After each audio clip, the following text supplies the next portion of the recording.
Yeah, it's blazing hot out here. It's really warm. So, and again, we came out earlier, and the winds are really, really, really hot. I mean, going so fast, 40 miles an hour. So, all right, let's see. Let's get this little guy. He's so funny. He's just so funny. Uh, good morning. Good morning. Good morning, everyone. Hello, little one. How are you doing? Huh, buddy? You want to throw another piece? Oh, okay. No, no, no, no, no, no, no, no, no, no. He's just so funny. But when I'm driving through Palm Desert, the winds are double there. So my truck is all over the place. It's that's where you see all the 18 wheelers like pulled off to the side when it's like that because it's so dangerous for them. But today, hopefully it'll be a nice, easy, ride home. And then it burns the hell out of your gas when it's windy like that because you're fighting the wind. And it's just, yeah, it's just crazy. But today it looks like I'll have a nice, easy drive if the wind doesn't pick up again, which I'm glad. And I looked over at our little weather station, and our little windmill it was, you should have seen that thing. I thought it was going to fly off yesterday. It was going like insanely fast, and I'm like, we're gonna lose it. It's gonna go. But it's barely moving right now, so I'm happy about that. Yeah, see, it's kind of stopped. But that we were just like, because we just replaced the whole entire thing. Like, this is all new. We had the other one up for 5 or 6 years, and then just a couple of weeks ago, we just replaced all of it. So all that's new, and it's close to. Oh, I see. I thought you were talking about that. Yeah, Adobe Road. Yes, yes, we are very close to that. Yeah, so that's the truck, and it's small. So when the winds are blowing like that, and a gust hits your truck, forget it. You're like, it moves it. So it's scary for me. I hate that. But anyway, our trees are doing awesome. The land is looking beautiful. I just love it. Our flowers are still blooming. Usually by this time they're all, done. And we even have some purple. Now this thing, we're lucky if we get any flowers from this ever, but we are getting some. So this is a pretty tree too. And these are all over Joshua Tree. It's because you have no weight in the back. Right, exactly. That's what I was saying. There's nothing back there to hold it, to hold it down. So, yeah. And so it's all over the place, and I hate that. When you see the 18 wheelers like parked off to the side of the road, it's kind of dangerous. But I do 90 miles an hour through that area to get away. But it usually lasts, like that wind through Palm Desert goes all the way to, almost to where I get off the exit. So the highway is all, you got 18 wheelers all over the place.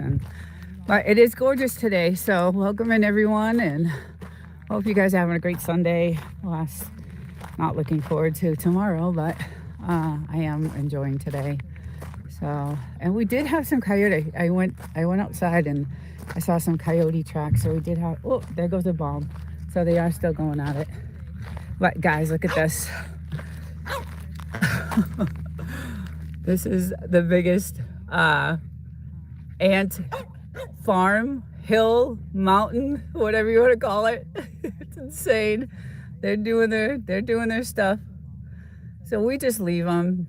This one we left. There was a bunch of little ones near the house, and I was like, no, I can't.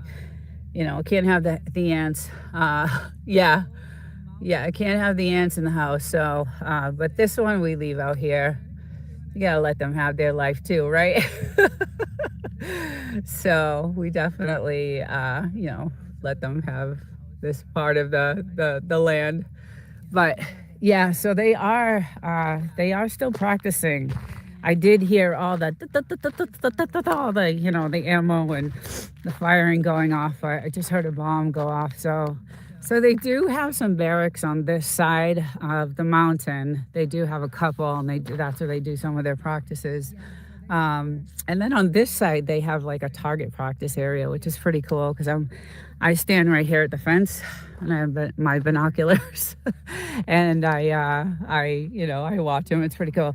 Yeah, you can see the coyote tracks on the sand. I don't know if you guys can see that down there. It's probably too far away, but we had these coyotes are mean looking too. They're not anything you want to even try to go near, but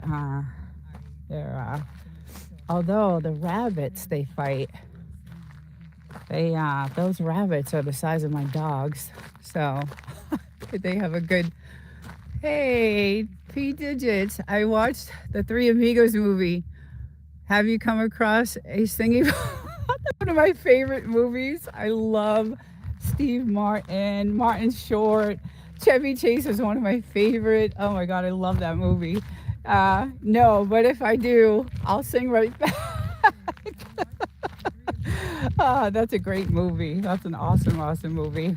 Actually, I think we own that. We went out a few years back and bought a bunch of different movies, and so we have a little library of great movies. So I tried to feed the ant with the cook. Yes, I tried to feed the ant farm with the cookie. They didn't want it. It may not be their cheat day. Wolf, try again. We did. He did put a huge cookie. I was pissed because those are my favorite cookies. They were ones I baked. They were. I made some. He loves ginger snap cookies, and of course I love to bake because I grew up in a bakery. And so he took one of them and put them out there, and I was like, and there was only a few left, and I was looking forward to having one, but it's been out there for weeks. Yes, it has. Yeah. So I was like, my damn cookie. Gave it to the ants. But anyway, yeah, they didn't like it. They just left it. They were not interested at all. But I was able to pick up some really cool stones yesterday. Once these are like polished and like this one, I love it. I just love that. They're beautiful. So I was able to get some in the 40-mile-an-hour winds. I was out here picking up some stones and being blown to pieces. Let's see. Desert Wolf. Oh, saying hi to everyone. So I was able to do my rock digging as I always did. Let's see how many bones he has out here now. Yeah, they had we barbecued yesterday, some steaks. And okay, so he did leave this one. He didn't even bother to bury it. He just left it. So there's one. There's still the old ones. 2, 3, 4. I know there's more back there. Yeah, he just left this one. He said, screw it, I'm too tired to bury it. So, here's another one. So we got another one here. We got to get those out of there. I don't like. As soon as he's done burying, because I know his spots, I'll come out here and pick them up. Because we caught them one time coming back out here and grabbing these rotten bones and bringing them back in the house. So I'm like, oh hell no. So I'll come out here and clean those up. But that's his little burial spot for his bones. So it's too funny that he has this one area. Actually, he has a couple. I shouldn't say that, but that's the main area. And so I'll come out here later before I leave. Yeah, so here's another little ant thing. We'll leave this one too, as long as they're not near the house. That's the thing. Because then I found so far within the last month, about 4 or 5 scorpions in the house. So but we do leave the door open. We leave this front door open and the garage is open. So, they could get in that way. Not a fun thing to see. I actually stepped on one and I was like, "Ooh, what was that?" And luckily I had, socks on. And I looked down. I screamed, obviously. I was like, "Oh my God." I don't want my dogs getting bit. She already did something to her back paw, and we think it's one of these thorn thingies that are growing out of the ground. So we think she was digging and just stepped on one of the thorns, and then it's lodged in her back foot. And we've tried everything. And I don't know if you guys know anything about Frenchies, but they will not let you. Look at my coffee. I had to have a huge one today. Normally that's the size, but they will not let you touch any part of their feet. I saw some YouTube videos where they have to hang the Frenchie in this apparatus. It's hilarious, so that it doesn't attack you. And I could do that, but I don't want to stress them out. And they die as soon as they cross the spray barrier. Yeah, exactly. Yeah, because we do spray often. We have to. But going back to the cutting of the nails, some of these videos were hilarious with these Frenchies because they just don't like it. They don't like you touching their paws at all. So they developed this like apparatus where you stick them in this like little jacket and you hang them. And some of them are muzzled, and because they'll bite the hell out of you. And we got a Datora there. And and I just don't want to stress her out. How they sharpen their nails, which is really cool, is by digging out here. So they do their digging, and that takes all their nails down. So it's really cool that we don't have to, when we were in the city, we had to bring them to, like a Petco or a grooming place. And, they would get their nails cut there, and it was a nightmare. I hated doing it. I stressed out more than they did, I think. But here we don't have to worry about that. But she did step on something, and it's hard to get a look at it because she just will not let us near it. So we're treating it with we got some antibiotics from the vet, and we don't know if it'll get infected or not. But so yeah, and then this guy, his paws will be all, because it's so dry out here that when he runs around the fire, it cracks his little paws. It cracks the skin on his paws. So, yes, they do. Would you like to take a crack at the mystery wheel? Let's see, beautiful desert. How are you? I'm good. Let's see, I'm behind on the chat. Hey, how you doing? Tantrum. Oh no, the milkman. I can't even see it. I don't have my glasses today. The milkman's kid. What's going on? Welcome in. It's so dry out here, and it cracks his little paws. So he'll be limping for the rest of the day. But welcome in, the milkman's kid. I'm doing well. It's super hot out here, so I'm gonna try to stay in the shade a little bit. My skin, I'm worried about my skin getting, especially the facial skin. So I load up the skin, what do you call that lotion that you use on your face?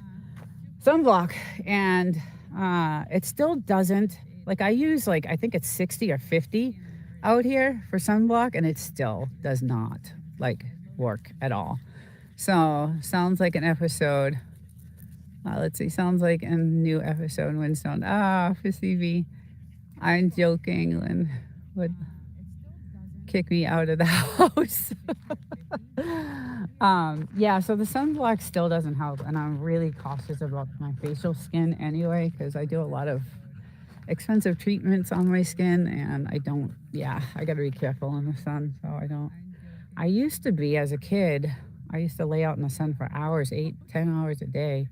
And then when I had my salon, when I owned my spa, I ended up taking, doing a lot of things to my skin, and I had a medical esthetician, so she was there to do a lot of, acid treatments and chemical treatments. And so I, spent a lot of money on that, and I try to keep it up. So I try not to be out in this because the desert sun is different than, anywhere else, I think. So, um, but yeah, it is beautifully quiet right now. Oh, I do hear them a little bit out there. I saw them driving, so they were here. And when I came out to go live, I saw the trucks driving that way, and I do hear in the distance. So they are doing something out there. But they were over here this morning, and then they ended up heading out on that way. So there's like a set of barracks here, like 3 on this side. So but yeah, they're going at it, and I hadn't heard anything out there for a long time. It's actually been a good month and a half that I hadn't heard anything. So it was surprising to wake up today and hear the bombs going off, and all the the practicing going off. But the trees are looking beautiful. Everything's looking great. I'm gonna go to this side and see how this is looking over here. Yeah, I can see the wind's gonna start picking up. Hopefully I can get on the road before that. But oh, we got some detours over there too. Really good at something is eating away though. Like something is definitely eating. You can see some type of something. Every time I try to look, I don't see the bug itself on there. So I don't know if they come out at night and chow down on the plants or what. But yeah, it looks great. It looks really pretty. We lost a couple here, but they look gorgeous. So pretty. Driving up to the property looks just amazing. Like I have some photos. I gotta do some editing. There's some great photos and put some stuff together. I have no time for that stuff, but I should, because it makes some really good shorts. I have some beautiful detours. I just think I had some crazy moon pictures. Last week we had this moon that was so close. It looked like you could touch it. It was so close, and I got some really great pictures. So I have a short coming out on that tomorrow, I think. So, and that was amazing. It was just, I hadn't seen anything like it in a long time. But it was on this side coming up, and it rose so fast. Like it was so quick. And it was like this orangey, not blood red. It was not a blood red. It was like a weird color. It was weird. It was like apocalyptic. And so I got a picture of that. Oh wait, Civvy, Timmy threatens me with divorce regularly. Oh geez. Deep fried scorpion in Alabama white sauce. Is that a real thing? High in protein. Is that a real thing? I guess anything is possible. If you eat snails, I guess, or well, I love any type of seafood except for that. But I don't know if snails are seafood, but I guess anything is possible. I saw. So I went to Mexico because I had a timeshare in Cabo, and they had this store where they sold like seasoned roaches in a bag, seasoned, all kinds of like different worms. Didn't we have a blue moon in May? Yeah, maybe we did. Yes, we did. I did read about that actually. But this was, you guys will see the short. It was just a weird, I mean, I stood out here for a long time because I was like waiting for something to happen, aliens to come out or something, because it was just so strange. It was just a really weird looking color. Like I said, it wasn't like a blood red. It was like this orangey. It made it so you could actually see like the moon. It's like the craters. It was weird. It was just weird. So I did do a quick edit yesterday for a short. So it says May 30th and 31st. Yeah. yeah, so that's around the time actually that happened, I think. Because where are we? June 8th or 7th? Yeah, so it was. It was. Yeah, I think you're right. I think you're right. I think it was. I think that's what it was. But it was so close. Like I have never seen it that close before. So, yeah. So I stood out here for a good 45 minutes, and because I was like, something's gonna happen. I know it. I'm one of those like conspiracy theorists, waiting for something to happen, and obviously nothing did, but it was just a really cool thing to see. So I did. Hey Fluffy, how are you? Welcome. Good morning. Good morning. Welcome to the Mojave Desert in California. Beautiful day today. Very windy since Friday. Really windy. So and today is the first, like, just a couple of hours ago it started to settle. And like I said, our little windmill up there was like, we thought we were going to lose it because it was going so fast. But now it's not spinning as fast. So, hey, Gary, how's it going? Welcome. Good to see you. Welcome this Sunday morning, Mojave Desert. So Friday was 110. Saturday, yesterday it was about 108. So today I am expecting it to be right up there, just just like regular desert weather temperature. Hi little girl, what are you doing? We still have not put our generator together, so don't make fun of us. It's been sitting out there for, I don't know, a month now. So we're getting it ready though. We are getting it ready. We just haven't done anything with it. So but yeah, let's see. Probably won't be able to stay on long. About to head over to Mama's. Oh, but saw you're alive and so dropping in. Oh, thank you. Hey, Reds, welcome. Thank you, Gary. Take care of Mama. Gotta take care of family, right? Most important thing in the world is that. So, good morning, Reds. Welcome, Mojave Desert. I would say it's about almost 90 right now.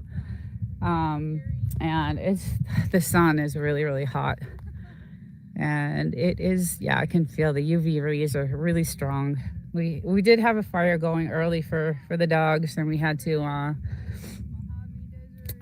burn some trash. So, and then I got to take all the plastics, and that's the other thing about living out here. All the recycling that I have to do on the way back is, luckily I have a place to go, and in the city and it was weird because I got this thing in the mail from the city that I live in, and it was a permit to do recycling. So you weren't able to just go up and recycle and do your trash. You actually had to have a permit now. So I actually physically have to show a permit when I pull up to this recycling place, and do that. So so I thought that was weird because all of a sudden now you have to have I don't know why that would be, but anyway, are they tracking something? I don't know. I don't know what the heck they're doing, but so that's the only thing about living out here. Like I said, there's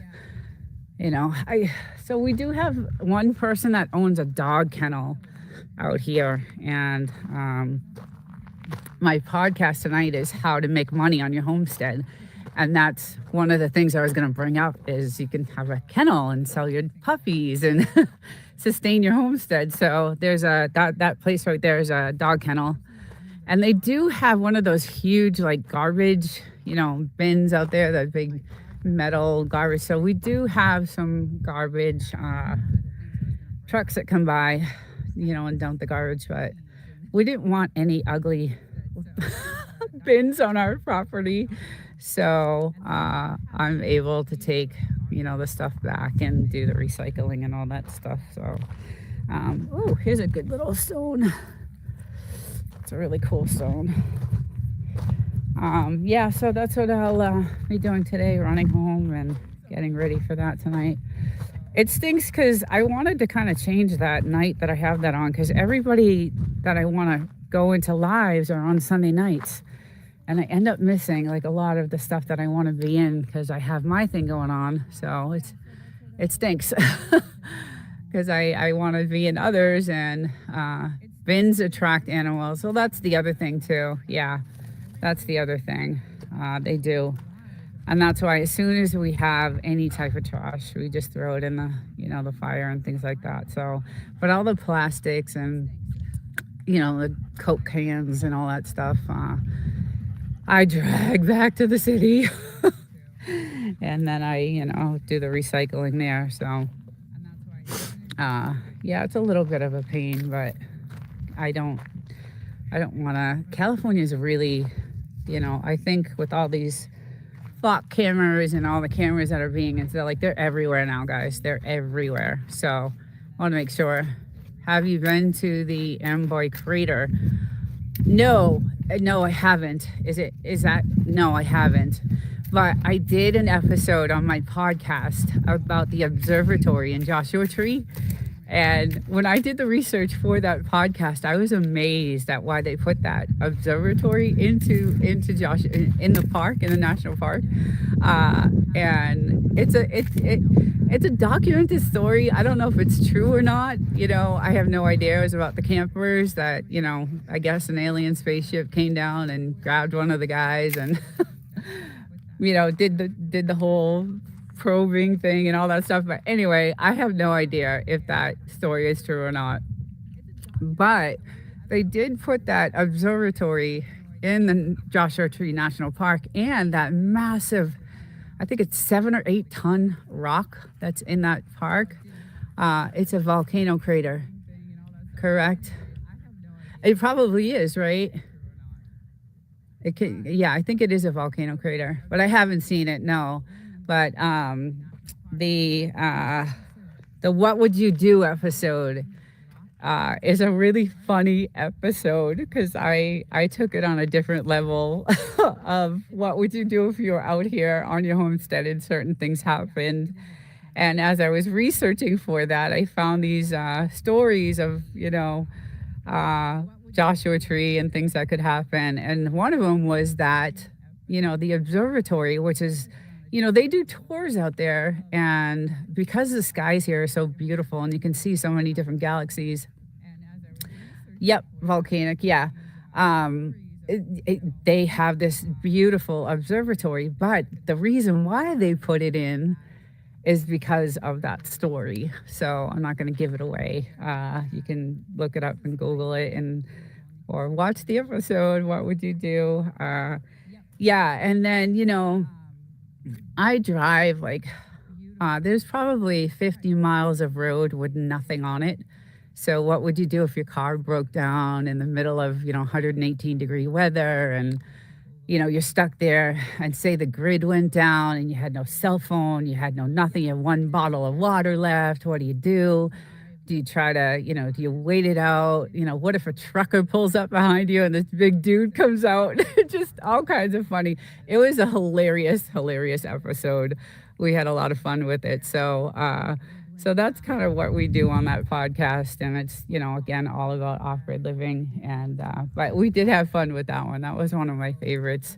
I never laughed so hard. And I do it along with another channel that has, they live off-grid too. So Sky Limit, yes, the Milkman's Kid, yes, that's the one. And they do the tours out there because they have all those massive, telescopes. And at certain times of year, you can see just the most amazing galaxies. But I found out the reason why they put it in there. So, and I don't know if it's all, like I said, if the stories are true or not. They are documented though, but whether they're true or not. So I took that episode to a different level than my partner did, and because I wanted to have fun with it, and I knew Joshua, like this area has a lot of history, right, because of the gold mines and things like that. So I've been to Lowell Observatory a couple of times. Very, very cool. Yeah, I wanted to go. This would be a good stretch to run. RC car. Yeah, so we used to have a razor, right? We used to have a razor, and we did all this. And at the end of this, at the very, very, very, very end, way the hell down there, is a huge salt mine. And so there's a bunch of trails. And like I said, after the telephone poles is all government land. So this is a trail road. But after the poles is that's all government land and you can't even like step foot on it. They'll come out on their razors, and they'll come right up to you and be like, get off. But if we used to go all the way down, all the way to the salt mines, all the way over to the gold mines, and then all the way back. And it was a good full day. And I was saying on Memorial Day that usually this road here is packed with bikes and razors and everybody out, but this year was nobody. There was not one. I didn't see one. My husband said he did see a couple here and there, but usually on the holidays it's really packed, with people, with their razors and stuff. And we sold that maybe 4 years ago. So got to have fun with the alien stuff when you can. Yes, definitely. Well, we were thinking about labeling this Area 52.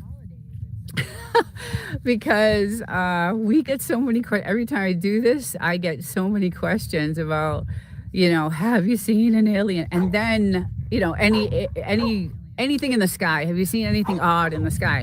And we do. We see crazy stuff in the sky, but it's, all the military drones. And they have some crazy looking drones. And, they'll hover right above us. And we're like, oh, geez. They'll go on their way. But they have some massive drones and some really teeny tiny ones. And we have this special camera because we like photography. So we have a bunch of different lenses and we do all kinds of, photos, cool adventures where you live, military wise and whatnot. Cool place. Yeah. No, I actually like living, close to the military, to be honest. I like it. I love watching their practices. It's crazy at night. It's almost like seeing what you're seeing on TV, when they're showing some of the, war in action. It's almost like watching it like that. And it's crazy. But we do get a lot of, have you seen, anything weird in the skies? And so we were like, yeah, one of my subs said you should start maybe making a brand of saying this is Area 52 and get some Area 52 t-shirts and hats. And and then I found that she's the one that gave me the idea to, kind of do a little bit of research on that. Because I was like, hey, let me look into it. There are some high altitude aircraft that I'm not sure what they are, too slow for satellites and too high for planes. Yeah, that is, like I said, we have seen some crazy things, and I just attribute it to, it's the military and their satellites, because, I don't know what's out there in the skies. But it does look a lot like, Area 51. But she's like, yeah, you guys should start calling it. And then I found that story about the campers that were out here in Joshua Tree. And Joshua Tree is about an hour and 15 minutes, I pass through it as I go home. And the story is that there was these campers out there and, it was late at night, the fire went out and they went to sleep. And one of the guys, got abducted and probed and then returned back, and he woke up the other guy and was like, oh my God, this happened and that happened. And so it was in that episode I did. And whether, like I said, whether the stories are true, who knows. But I had fun with it.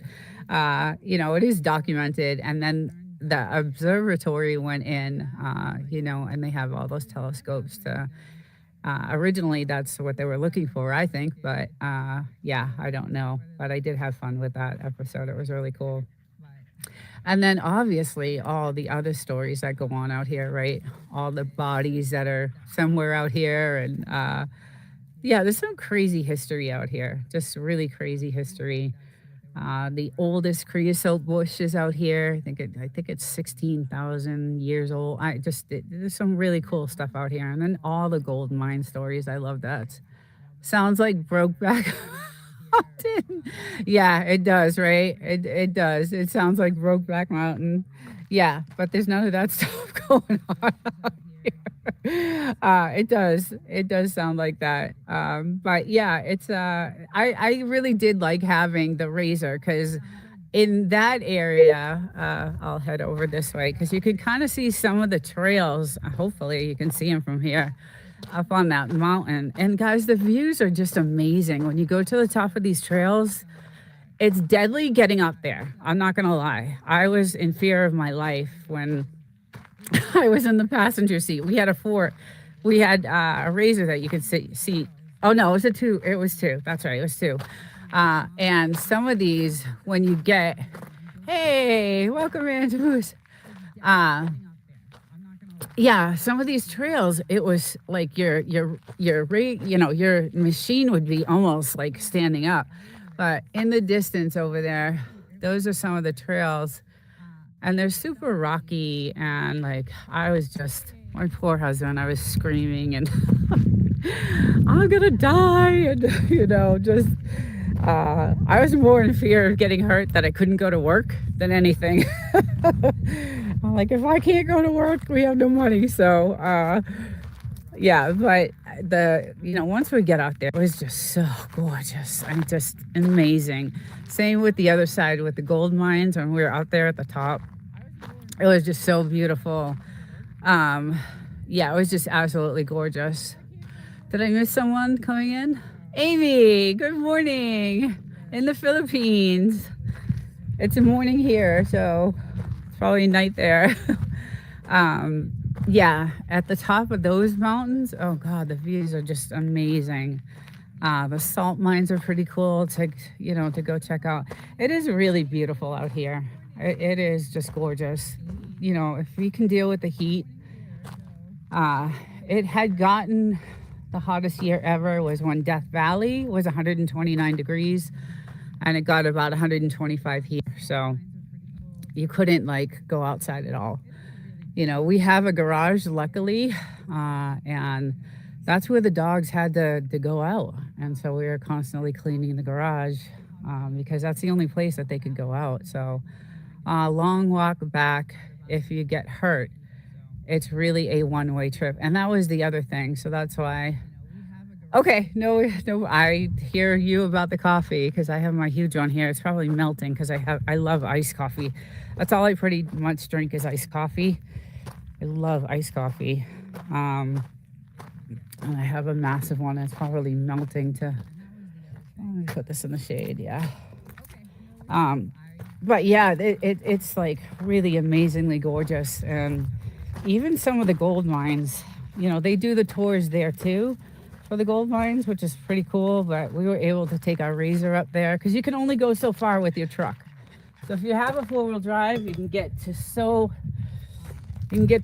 far, and then you got to either hike it up or, if you have a razor, you can take that up to the top and, check out those gold mines, which are really awesome.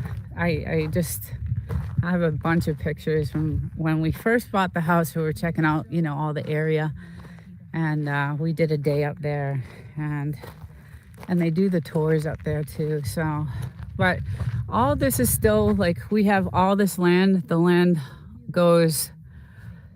We have most of our land is probably towards this area, and because we have 5 acres, so it goes out to the telephone pole there, and then on the other side we have a little bit of land. So it's mostly the front and then this side here. And interesting enough, this used to be our entrance to get into the house, and there's too much soft sand, and we had to, move everything.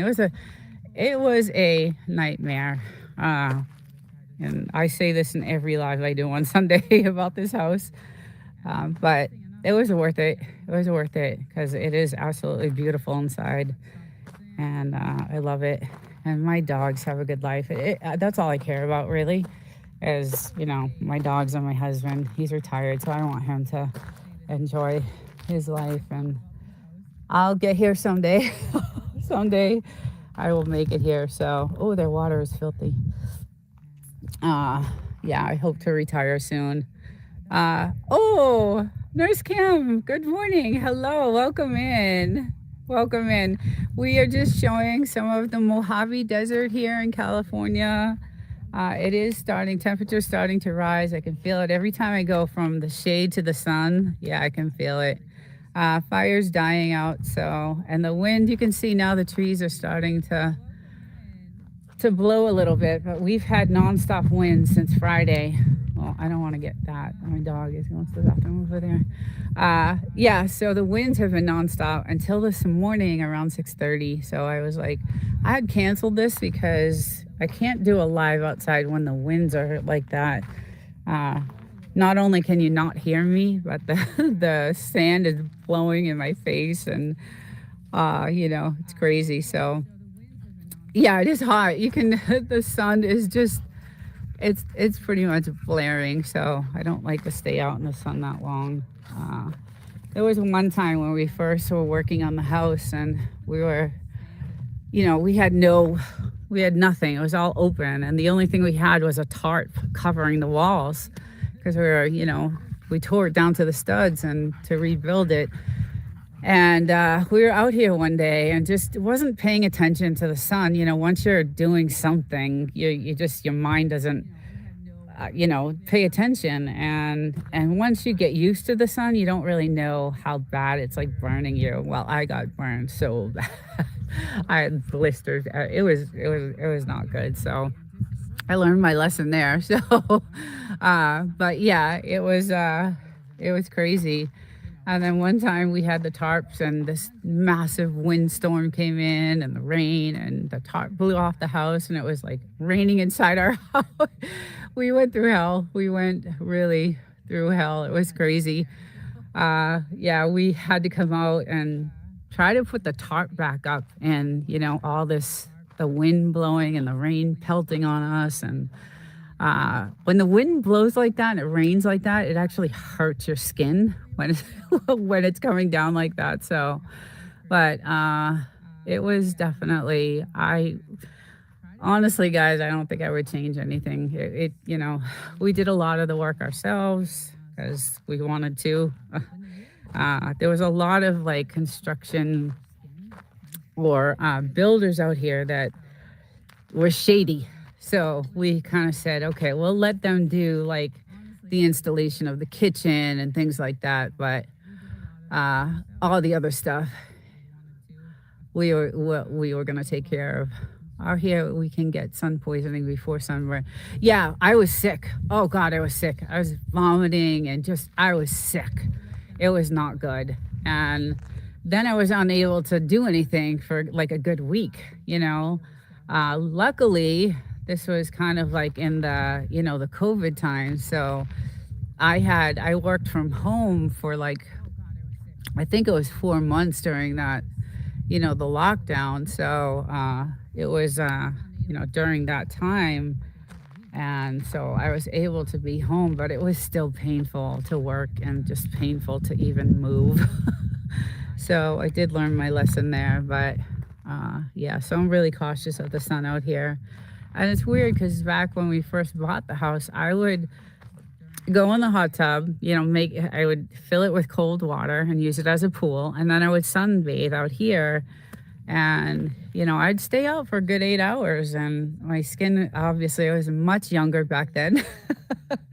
So I could handle it. But now I just can't. And like I said, I did a lot of, face treatments back in the day. So I kind of didn't want to lose any of that. When I owned my spa, I was able to keep the skin up and, get facial skin. And now luckily I keep my license. And, oh, that was a big bomb. Holy moly.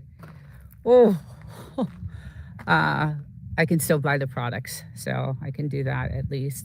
I'm waiting for the smoke to come out of the mountains over there because that was massive. Yeah, they're definitely. I wish you guys could hear this. It's insane because they're going at it. Yeah, usually I'll see a little bit of a smoke cloud coming up over the mountains over there. Oh yeah, I see it. Yeah, it's so they're on the other side now. I did see them driving. They were on this side and I saw them drive out, so and it was it was when I first came out live, so they're probably. Oh, there goes another one. I don't know if you guys can hear that. What are they doing? So they're bombing. They're bombing, and you can hear the gunfire. You can definitely hear it. You know, they're. So I guess on this base now, I don't know if anyone can verify this, but on this military base, right? It's Marines, I believe. And so the terrain here is just like over in the Middle East, right? All this, the desert, the mountains, all this terrain is exactly like it is in the Middle East. So they set up this little town inside of the base, like, you know, a town like you would see in Iraq or Iran, and that's where they do their practices. And it's insane. There are several rangers. I felt the ground shake before testing. Kind of cool. Yeah, right, right. It is insane. And that's what wakes us up at 5 a.m. because they come out here early, early, early. And they start doing their thing super early. And then by 10 o'clock, it's super hot. Like I said, it could get to even 1:15 by 10 a.m. And so that's when they all head in. But yeah, usually I see a puff of smoke coming out behind the mountains, the smoke cloud, the little mushroom cloud. But yeah, they haven't been doing anything for a while, and now they're at it again. Yeah, our whole house shakes. It shakes. It definitely does. So that's one thing we did learn. When we bought the house, we knew that the military was here. The guy we bought the house from says, they do a lot of practices. And so when we were building the house, we made sure that we wanted the house to last for a long time. So we went above and beyond on the materials we used on this house to, keep it, it even endured a massive earthquake when we first bought this house, because we're on the San Andreas Fault, and the notch between the mountains has hand-to-hand, close quarters combat buildings. Yes, yeah, that notch, yeah. Yeah, when we first bought this place, I was sitting in the kitchen. We were talking. My husband was outside talking to a builder, and I was inside sitting in the kitchen, and all of a sudden, the house was there was a crazy earthquake. This is 2019, I think. And I was sitting in the kitchen and I'm like, oh my God. I flew out of the house and I ran to the guys. And I'm like, did you feel that? Did you feel that? And they were like, you crazy? What are you talking about? And they were like, no. And my husband's like, yeah, she's a little crazy sometimes. And I was so mad. And then the guy gets in his truck, and then all of a sudden he turns on his truck, and on the radio is 5.5 earthquake just hit. And I was like, see, I told you. But they were outside and they didn't feel a thing. But it felt like the whole kitchen floor was just gonna just open up. So I was like, see, I told you. And yeah, so it was a 5.5, and like I said, we're on the fault. So I felt it. I was like, oh my God, that was, kind of the first real heavy earthquake. We do feel some in San Diego, but not about. Yeah, it was about 4 or 5 years. Yes, exactly. Yes. Yes. Yeah, it was crazy. I was, like I said, that was the first real heavy earthquake that I felt. And then last week on Tuesday, we had one from the San Jacinto Mountain, which is also on the fault. So, and that one was violent too. My whole building shook. My lampshade fell on me as I was in bed. But that one only lasted like seconds. The one that happened a few years ago, it was a good like 20 seconds. Like it lasted. And I was just like, oh, hell no, I'm running outside because I didn't know if I was going to, fall in the floor or not. But the one on Tuesday was a 2.9, and I was 3 miles from the epicenter. So I was 3 miles from where it started. And that's why I, felt it so much.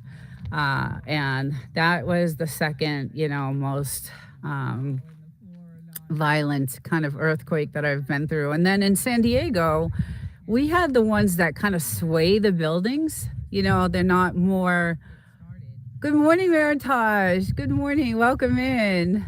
They were more of like the buildings swaying, right? Because there's a lot of high rises downtown, and we lived on 6th Ave, right downtown, in the heart of everything.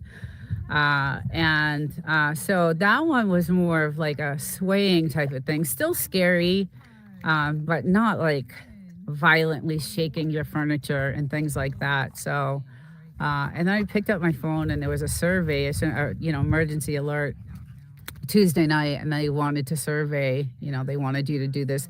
Did anything move in your house? How long did it last? Were you scared? Did other neighbors? And, it had all these questions. So I did the survey because I think it helps them out, to, I don't know. I think it helps them figure out things about the earthquake itself. So yeah, it was. So I've been through a few of them here, and that's why Tuesday night all these people started running out on their balconies. It was around 9 o'clock, and I was just like, it's just another earthquake. So I didn't really make a big deal of it. But we've had our share here. So thank God they haven't been anything like, I think it was 72 that California had that massive earthquake, or in the 70s, I think, which decimated like LA, and it was pretty bad. The other thing too is we lived over the San Diego airport, so we were in direct flight path of the planes. So on my live yesterday, I had some video of my dogs, and we had some planes going overhead. And it's funny because where we lived in San Diego, we had a rooftop deck. And we were so close to the landing, like the planes would come in, and I would be on the deck, and I would be like waving to the pilots in the plane, and they would wave back. They would wave back because I used to sunbathe up there on the deck. We had a nice rooftop deck. It was nice. It had, barbecues and all that stuff. And so, but we were in direct, path flight of their landing, and they would really come close. So I actually saw the pilots, and I would be like, "Hey, what's up?" And they would wave back. It was hilarious. So we did, when we first got that place, we had to get used to that because the airplanes are like insane. Our windows rattled, and after a few years, though, the town or the city of San Diego made all the owners of these buildings put in these certain type of windows, and that did help with the noise. So, and you do get used to it. We lived there for 13 years, so you do get used to it. Earthquakes are serious business. We had a tornado land in the back of our house, 280,000. Oh, geez, Meritage. Oh my God. We do, yeah. So I have some video footage in my yesterday's live. Silly Frenchie's doing silly things because we were at the park, and actually I have more footage of that because I did do a lot of footage. I have some footage actually of the planes say that the pilot saying hi back to me. But Meritage, that's not good. That is awful. That. Yes, you got to have the insurance. Yeah, you're lucky for that. Yeah, see, we had to get for earthquake insurance. I mean, guys, the insurance on this house is probably more than the mortgage itself, because of all the things we had to get on here. So that's the other thing in California. Like I said, I really love this house, but this state is getting. I don't know what's going to happen. It's getting so unaffordable. Um, I'd rather have an earthquake than a tornado. I agree 100% with that. I've seen some clips of these tornadoes, and the damage is just insane. just ridiculous. But Reds, I do have some footage of these planes, and yesterday's video of my dogs were at the Balboa Park because we lived close to that, and that's where I would take my dogs. And so we have some footage of them playing in the park with the planes going right over our heads. Like literally, we were so close to that airport. We were 2 miles from there. So, but the flight path was right over our building, and it and it never used to be. They had the flight path in a different, a few, like maybe a half a mile further up, and then one year they changed it, and it ended up over our building. So let's see. Still here, just in the lab, creating some torture for you guys. Windstone.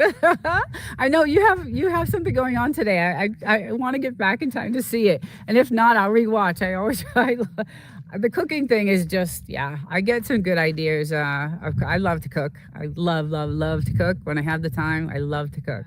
So and on the barbecue here, I do all of that here.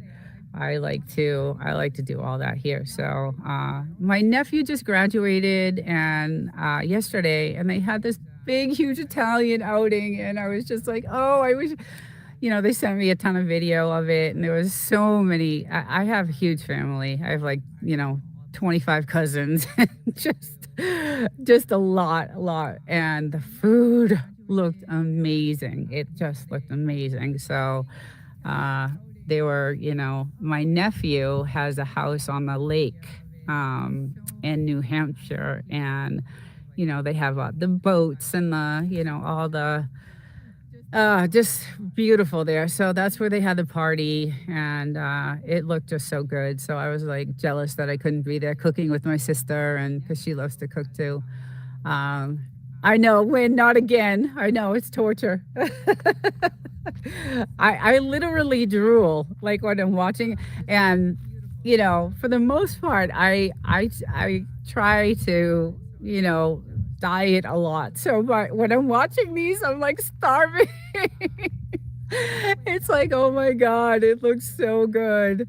And then I've got to go have a snack, an apple or something. Because it just looks so yummy, and I wish I was Lynn. I was on Trini's channel the other day, and he was doing something, and I'm like, "You need a taster." I commented, letting him know that, because he's the taster for his food. So I'm like, I volunteer to be the taster, and he was like, definitely. It was so funny. But he has some good stuff on there too. Yeah, it was hilarious. He was laughing. But he does some good cooking too. So yeah, I love Civi's channel also. She's a great chef. She her talent is like, just some of the stuff she can cook is just insanely. She has this wheel that she spins, and she just, whatever it lands on, the ingredients, she puts it together somehow, and it's edible. Just, it's beyond, it's crazy. But I love watching stuff like that. So, it's really cool, and it's quick. Like, I know the prep it takes longer, obviously, to prep than it does to cook it all, but yeah, it's some of the stuff she makes is just insane, especially off that wheel thing. I just she has like licorice and lizard meat and stuff, like just crazy stuff, like just insane stuff, and she puts it together somehow, and sometimes it does it for the most part it works. She gets it to she gets it to work, but some of the ingredients are and then she lets the people in the chat pick the ingredients, and it's crazy. It's just crazy. Trini, yes.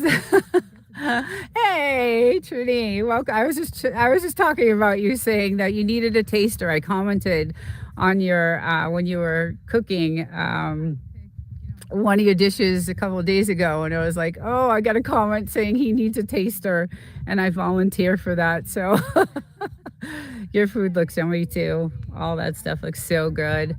Like I said, I love food. I love cooking. I should do an Italian dish. I'm more of the baker side.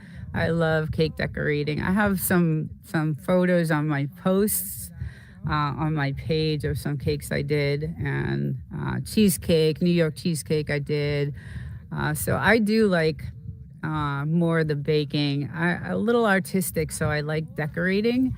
Uh, so yeah.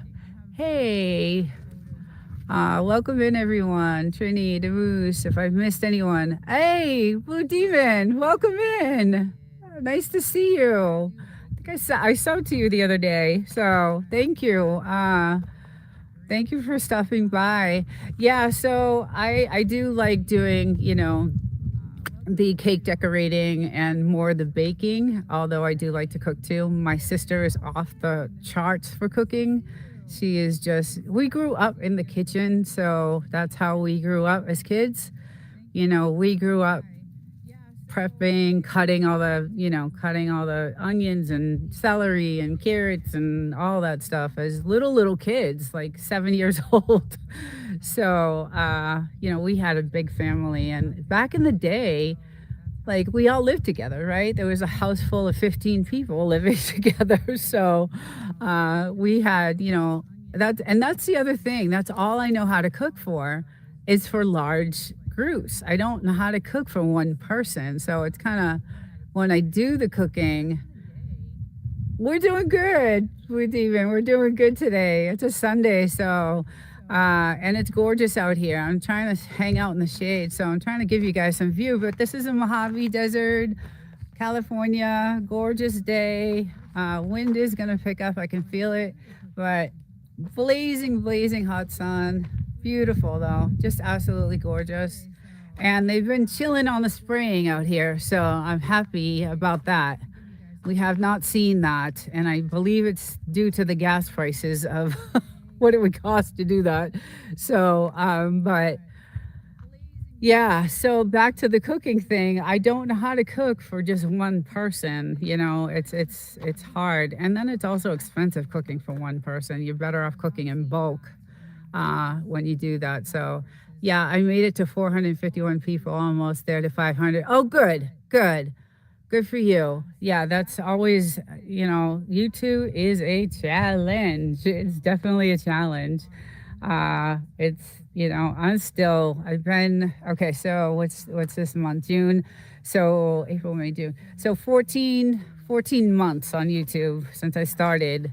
And I am about a couple hundred hours away now from monetization. So, and that's with putting out consistent videos every week.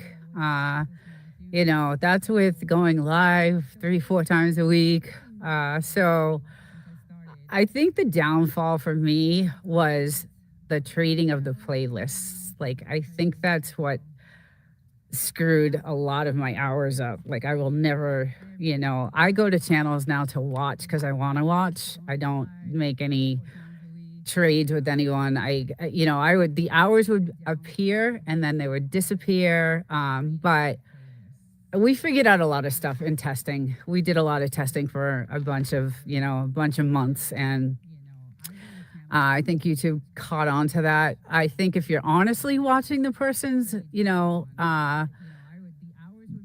content, and you're commenting and you're honestly watching it, you have the sound on and you're honestly going through the video, then yes, that's definitely gonna count. But there's a lot of shady stuff going on back 7 months ago about trading playlists, and so I would see hours there and then they would disappear, and even more than I expected. So we started doing some testing on all that. So, and that's when I stopped doing that. So, let's see, just comment on the shorts on my lives. Let's see, that's the way I see it. Yeah, I don't know how to cook for one person. Who said that? Winstone. Yeah. I agree, Winstone. I don't either. So that's why during the week, And I try to eat really clean during the week anyway. I have a yogurt for lunch. I have a huge coffee for breakfast. A little yogurt for a sugar-free yogurt for lunch. And then for dinner, I just have a salad with some chicken. And that's what I have 5 days a week. That's like I don't veer from that. And then I do Goga. I do Goga's yoga for a couple of days a week, and that does help. I love his yoga. He. I just love him. I don't know. I just love him. Because I used to do yoga a lot back when I had my spa because it was inside of a health club. So I do that a couple of days a week, and then when I come here on the weekends, I just eat whatever I want, and it's nice. Now I have 453 people not seeing comments. Yeah, that's the thing. Like if so, I found another thing is that if you're gonna pop in someone's live, at least stay for at least 3 to 5 minutes. That's the other thing. If I see someone live and I can't stay in for that long, I don't go into the live because I don't want to ruin that algorithm for them. I don't want to do that. And so if I go into a live, I'm gonna be there for at least the 5 minutes. If I don't have time, and leave a comment, and then I'll go out and obviously hit the like, and then I'll go out and comment, on the video itself, and that does help. But I just, as bad as I want to pop in and say hi, and I do pop in and say hi and say, listen, guys, I'm at work or I'm here or there, and I can only stay in, but I will be there for the 5 minutes, and I just know that that's at least doing that does help. You can't just pop in for 30 seconds and leave. That kind of hurts. That hurts that live. So I try not to do that. And again, I try to get in all the lives that I can. First, because I enjoy them. Second, because I learn a lot from them. Some of these lives have a lot of good information, and you can learn a lot. And obviously, the cooking ones I do because I just love to watch the cooking. But yeah, I know, like I said, through all the testing we've done, my team and I, and running 8 hours a day, 40 hours a week, we still do. Because YouTube's changing constantly, and that's how we're finding out all this stuff that's going on. Anyone else, please comment. Yeah, it does definitely help, to leave comments, and specific comments that are related to the video. So find like a word in the video, or find like a timestamp in that video, and tie it into that comment, because that is what's gonna stick. That's what so I talked about trigger words and trigger signals that this AI picks up. And that is one of the things, is that if you have something in that video that is actually mentioned, it can see that. It can see that you actually watched it, you saw the timestamp, you saw the word, and you tied it into the comment, and it actually sticks. So that's our theory anyway. That's my theory, because it's been working for me. So and I try to do the same. So let's see.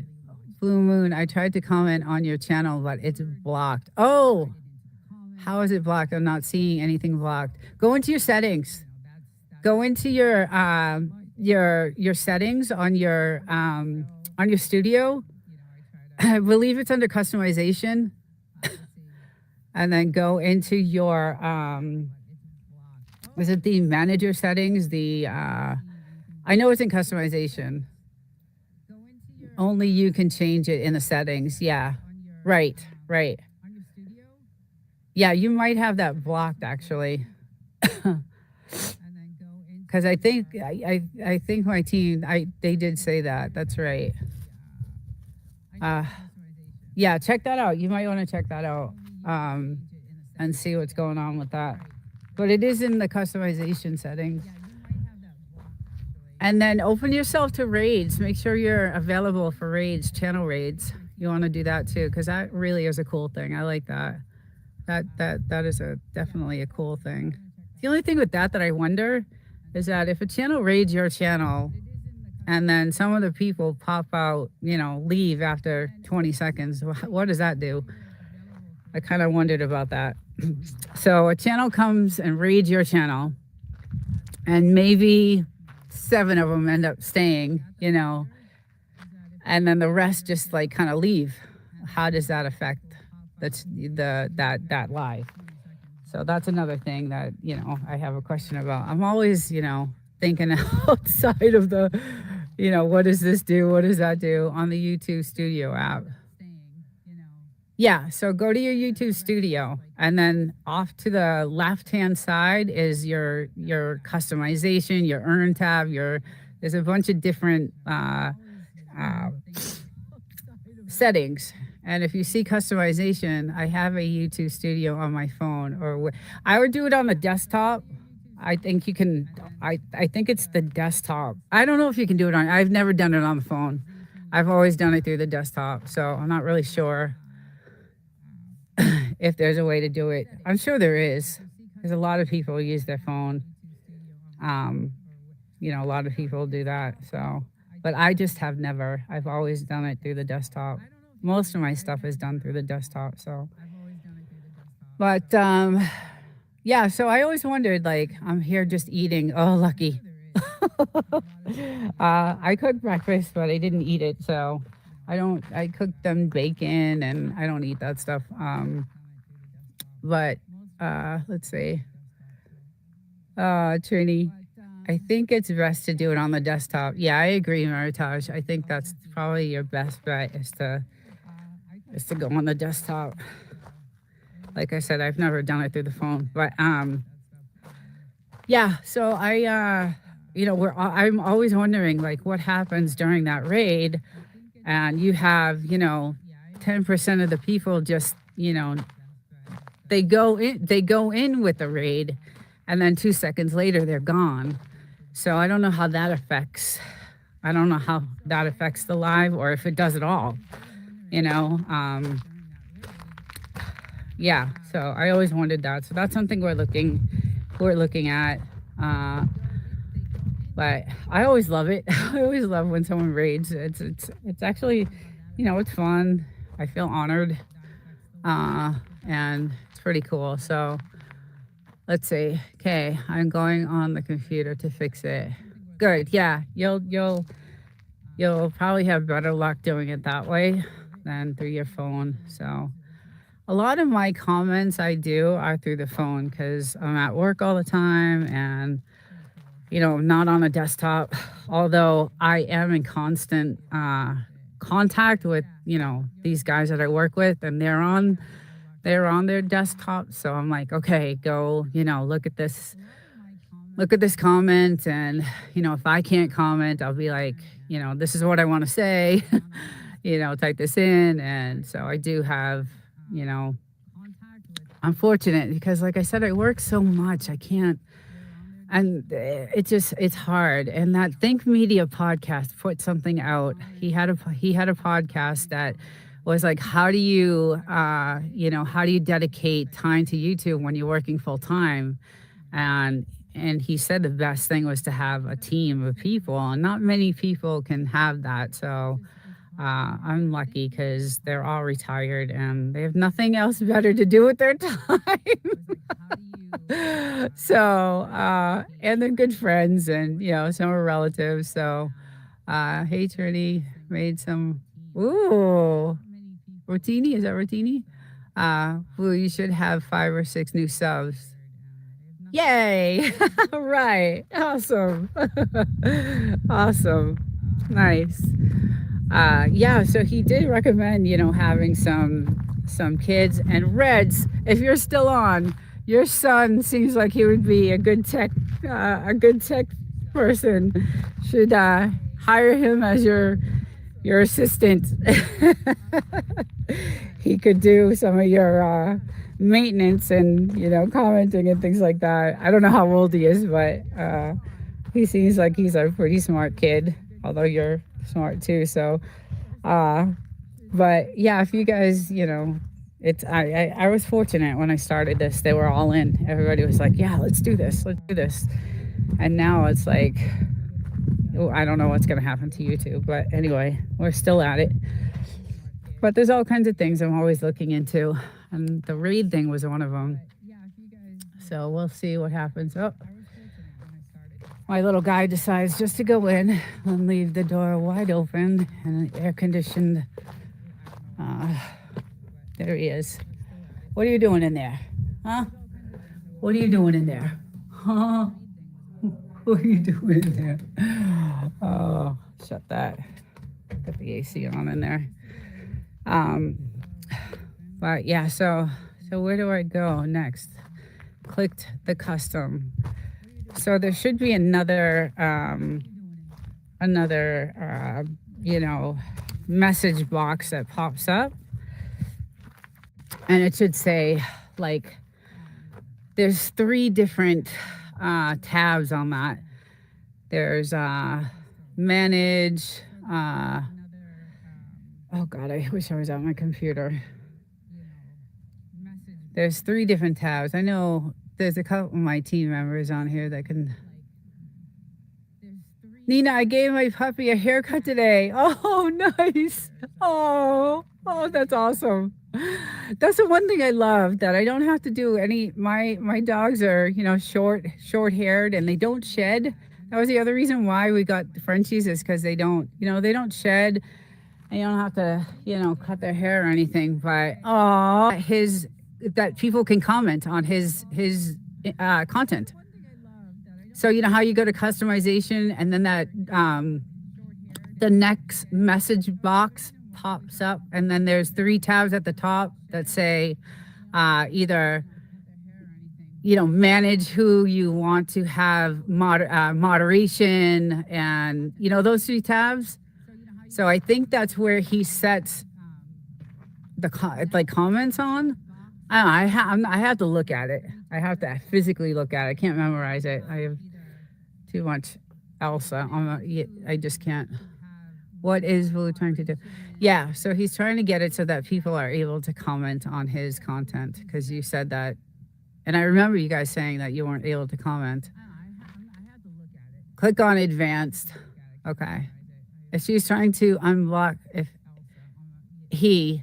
it's Blue Demon. Oh no, she. If she is trying to unblock a channel, it's in your Google account. So are you saying that the channels are blocked and that's why they can't comment? Yeah, that's a different setting for sure. Yeah, I don't know, Blue Demon, if you have channels blocked. Because if you block a channel, obviously they're not going to be able to comment. So that's a different. That's a different thing. I would just go to Gemini and ask, or if you pay for any type of AI, Anthropic, Cloud Atlas 4, or something like that, I would just ask. I have no problem commenting on her channels. Okay, yeah, I'm not sure. I don't know. Let's see. Okay, so you did get the comment. Okay. So I think you should be fine then. You should be fine.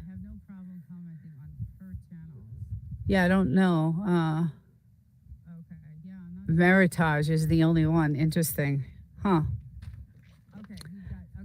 But I am working on my next video too. It's going to be, I know I did an introduction to the OBS with Goga live, but there was like 3,000 things we didn't get to. And kind of went out of order on that. So I was like, after I watched it, I was like, it's a little confusing. So, and then as you're going live and you're trying to demonstrate, you're not able to, all those drop down menus, it doesn't allow the audience to see those drop down menus because you're using it physically live. So you cannot show the steps because you're using it. So I'm gonna do a hands-on, like, recorded step-by-step OVS introduction. But there's so many other channels out there that have it too. So, but I was kind of like, we missed a lot of stuff on that, and I wanted to do something. So I think the next video I'm gonna do is, uh, and then I found out a couple of new plugins that I want to share that are gonna make streaming awesome. I think Red's got them all though. I think he found them. Uh, since it's a single person, it means Meritage is blocked. Ask Gemini. It's a 3-step process in your Gmail. It says author block. Yeah. Okay. So that's definitely what it is then. Yeah. Well, I hope you guys figure it out. I actually have to get back on the road to the city because I have a podcast tonight at 4, and it takes me 3 hours to get home, and I got to do a bunch of stuff here before I get on the road. But thank you all for coming in today, and hope you guys have a great Sunday. And I want to try to get in some of these lives, Windstones, and uh, some of these, I want to watch some of these videos. So I'm not sure if Windstones is a premiere or a live, I forget. But anyway, guys, have a great rest of the day. Oh, Dowdy, yes, I'm ready for this podcast. I did upload some stuff, so I will see you in the studio. I'm glad you popped in. I miss you. I haven't talked to you. What's crazy about this is that we never, hey, Fairbrooks, we never really, I mean, we talk here and there, but we don't go over. We set a topic at the end of our podcast, and we don't really talk about it until we see each other in the studio that night. So everything is live and unrehearsed. And so that's what makes it, I think, so awesome. Yeah, and Dowdy is just, her homestead is great, and I love her channel, and we just have something really special, I think. And I did share some of the comments last week that, everybody's like, wow, you two are really, really good. And so love you, Dowdy. I got a crazy story for you. Oh, some random people are driving down my road. Okay, tell us. Oh God, I need to hear this. Uh, you always got crazy stuff going on over there. Um, okay, I got a crazy story for you. 2 a.m. Some random people driving down my road. Let's see. I'll be live in the afternoon, so if anyone wants to come in. Oh, cool. Awesome. Cool. Oh, are you going to save it for tonight, Dowdy? Save it for tonight. keep me suspended. Keep me in suspense for that. Yeah, save it for tonight. You can do. Let's leave that. Although I'm dying to hear, but it'll be a good talking point. We can, we always open up with a little chit chat anyway. So I definitely want to hear what happened. Yeah. Uh, yeah, I had an earthquake on Tuesday, so I'll probably say something about that. It was crazy, but I love our topic tonight. It's going to be another good one. I'm excited. So, yeah, so I will have to. So, yeah, you can come to my live then. Let's see. Yeah. So anyway, guys, have a great rest of the day, and enjoy the cooking and eating. I'm jealous. I want some. And then Dowdy, my love, I will see you. I'll probably be in the studio because we'll use the EV Mux tonight. And I'll probably, be in the studio maybe 15, 20 minutes before. So I will see you if you want to pop in. And usually we're right on time. Like both of us are like popping in right at 4. So it's literally unscripted. Everything is it just goes. So, okay, I'll see you later. And everyone, yeah, I'll be in there a little bit earlier today. So if I make it back in time, I'm hoping to. Take care, everyone. Have a great Sunday. Thank you all for joining, and I will see you guys in the next one. Okay, I'll see you later. Good morning. We got the fire going today. Apocalyptic insanity. Good morning. Happy Mother's Day if you have a wife. and kids. It's a beautiful day in the desert today. Gorgeous day. Gorgeous, absolutely gorgeous. It's about 72 today. Hey, mental raccoons. Oh my goodness. How are you? It's been a long time. Yeah. How's it going? Good to see you. Happy Sunday. We're just chilling out in the desert and the yard. I did a fire early this morning for the little guys, for my little ones. So yeah. It's really nice out today. It's gonna be hot, I think, though. It's gonna be like in the 90. It was 100 yesterday, so it's super hot. But I got my little angels out here today with me. So, and I'm not gonna do a few, like usually Sunday mornings is like a couple hours, but yeah, it's good to see you too. But today it's gonna be super hot. I usually do this at 9, but in the summer I got to start coming out here early. So, because it's already I think it's 75 right now, but there's a light breeze, so it's nice. Yeah, it's really nice. It's gorgeous actually right now. So, but it was super hot yesterday, and we didn't have this nice breeze. So, but yeah, I hate to leave today. I go back to the city, so got to get some trees planted for some. Yeah, that's why we did this. We actually just planted these not long ago, so about a year ago. Yeah, so but yeah, we're trying to do that now. We did it actually everywhere. Like we did it on this side too. Like we're trying to, all these are pretty new, about a year old. Like these trees over here, those are about a year old. Yeah, we're trying to get because there's a couple houses like way down in the way over there, and they got tons and tons of shade. So, but yeah, you could see the sky. They stopped desert driving. Yeah, exactly. The sky is clear. We have not seen any seeding at all. Nothing. No plane. Nothing in the sky at all. To be honest, not even like planes. And you can see the wind.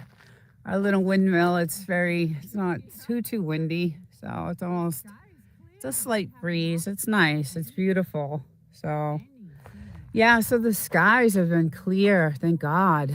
Been really nice. And the weather has been just perfect. Usually, or because it's May, right? So it's almost, what is today anyway? The 10th? Yeah, so it's usually, really, really hot right now. It's usually 100 degrees right now in the morning. So we're lucky that the weather isn't too bad. So, but yeah, just chilling. How you doing on your channel? It looks like you're doing awesome. You're live all the time. I wish I could do that. Yeah, I see you all the time. This is really good. Wish I had the time to do that because I would be. I have like 3 lives a week though. So I have a podcast that I started. Do you ever hit a bedrock of sorts?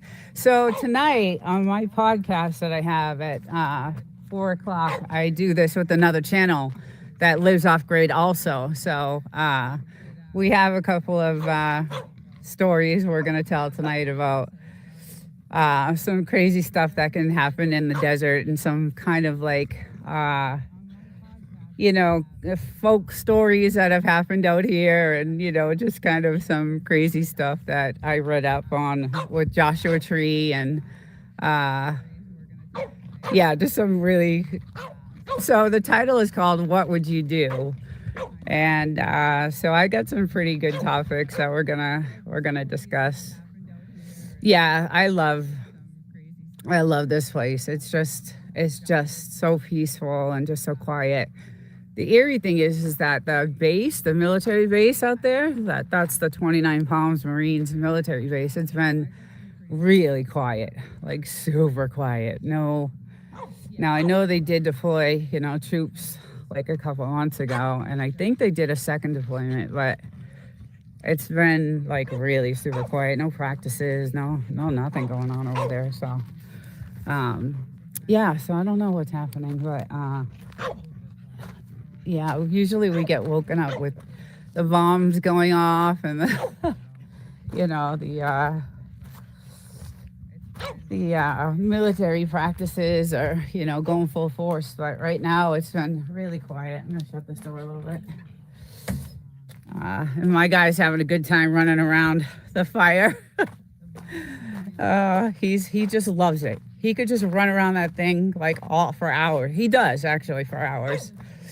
We actually had to buy some sand like to put around the fire because his paws are getting all like, it's so dry out here, you know, like they were splitting, and he's a little chubby guy, so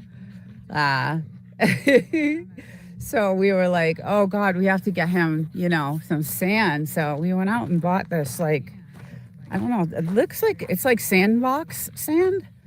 So it's pretty cool actually what he did. A good idea. I didn't even think of it. But it's like soft. Super, super soft sand. Let's see if I can get, yeah, like this. It's like really soft. It's like sandbox sand for him. So now we got to finish it. Because it's so hard right there. Like all the, you know, it's super hard. But yeah, just gorgeous, gorgeous, gorgeous day. Beautiful. We bought play sand. Our sand is still and will blow. Oh yeah. I know we need some heavier, but it worked. I think he likes. I think he likes it.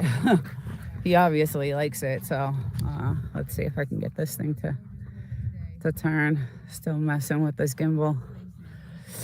I got this gimbal and it's got all kinds of settings that I haven't even like tried yet.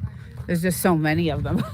Like, but yeah, it's just beautiful here. I just love it.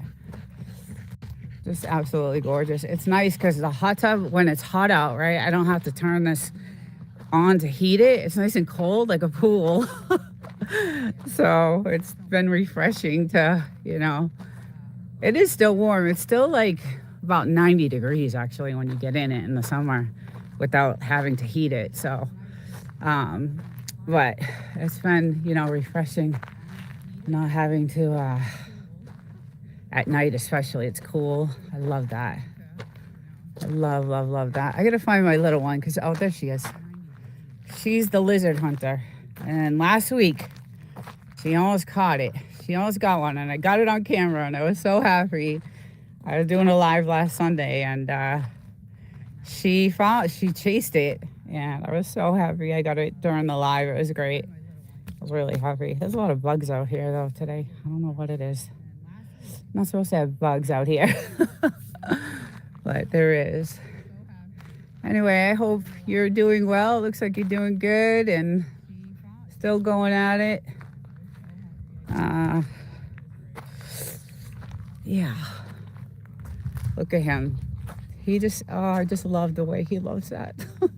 Just loves it. He's having a good old time. Yeah, he's just, that thing was like going really, really big. We got some new wood delivered, I think Thursday or Wednesday. So it's different type of wood. Hopefully it burns as good. I think it will. So, but we were down to this little pile over here, and I'm like, oh my goodness, we got to get some, just in case something happens in the world. We're not able to get anything. So, but yeah, the skies are gorgeous, gorgeous. No seating, no nothing. Look at how beautiful that is. Oh, just gorgeous. And the sun is, whew, is blaring. It's just like, whew. Oh, it's almond wood. That's right. That's right. Yeah, almond. So, yeah. Let's get this thing. I'm using the knob to turn this. So, yeah, so that's what it is. It's almond wood. And I don't know what kind the other wood is. We got this wood like a year and a half ago. So it lasted a while. It was a couple of cords, 3 cords, I think, 2 or 3. Look at, she's in the bushes over there. She's so funny. I gotta watch her because she's she gets in trouble. She gets bit by snakes and stuff, and I got to keep an eye on her because she likes to chase the lizards, and I can't have that going on. So I can't take my eyes off of her. But the Taurus are coming up. I have some beautiful, I got to put some videos together because I have some gorgeous pictures of the Taurus and beautiful flowers, and all the flowers around the property are just really gorgeous at this time of year. Around the end of June, they start to, die off because it's so hot. But it is really pretty. Goes all the way down and then all the way this way. Really pretty. So pretty. I just love it. And then these trees just have thousands of bees, so I don't go near those those trees over there. I do not go near those because it's just too many. You can hear them from here. There's so many of them. So, but yeah, Memorial Day is coming up, so I believe all these Airbnbs around us. Well, it's usually busy up here on that weekend. So luckily, I got to get an extra day. So, like a 4-day weekend, I'm happy about that. Anytime I get to spend up here is so precious. So, and now that I have the podcast on Sunday nights, I have to leave like almost right after this live. So, but yeah, I don't know if anybody's ever been to Joshua Tree, but it is gorgeous, and it's got those huge boulders and rocks and all the yuccas, and so tonight's podcast is going to be really interesting. I got some crazy scenarios that I'm gonna so the podcast generally is like living off grid. Anybody who is homesteading and living off grid, it's usually about things like that and what you have to do to live off grid, and the sacrifices you make and the enjoyment that you have. So it's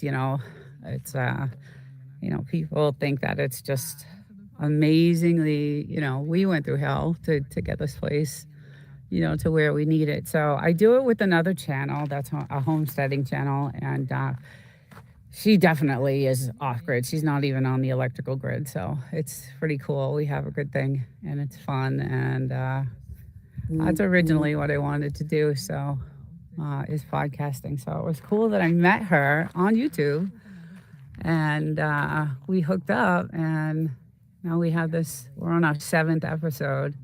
Let me turn it that way a little bit. And look at what she's doing. Oh my goodness. Woozy? You okay, Dose? Huh? Oh, she's so cute. I love her. I just love her. She's the best. And happy Mother's Day to anybody out there that's a mom. I just saw that I got a text from my sister, so I gotta hit her up on the way home because I got a long ride home. It's probably gonna be crazy driving today because of Mother's Day. So, but I hate to leave these guys. Look how cute she is. She's so curious about everything, just about everything. I just gotta keep an eye on her. He's good because he probably went in the house. He goes in and out of the house because he gets hot. He gets really hot. Oh no, he's over there in the shade. There he is. But yeah, it's just absolutely beautiful. Just the views and the skies. It is a little hazy, so it's going to be burning hot. It's going to be like ridiculously hot. So, let's see what he's doing. You okay, bud? You good? Oh, you're drooling everywhere. Yuck. Oh, God. Oh, buddy. Oh, yeah, you chill out for a little while, okay? Okay. Oh, look at these Tatoras. Oh, wow. Oh, pretty. These are coming back. There's definitely something eating it. Look at the leaves. And there's new ones growing. Wow, that's pretty. I didn't see that this morning out here. But she's on a hunt. She's definitely on a hunt. Good morning, Mike's Adventures. Good morning. Happy Sunday. Just out on my regular walk in the morning, looking at the skies, nice and clear. They've been clear for a long time. Nothing going on in the skies over here lately, so I'm happy about that. I think everybody's catching on to what's happening in the skies, and now it's like all of a sudden stopped, like just stopped. Very strange. Just really weird. All of a sudden we have nothing. I haven't seen a plane all weekend, to be honest with you. And it's just weird. They just were going at it. And now we actually had beautiful, fluffy white clouds yesterday, like just gorgeous.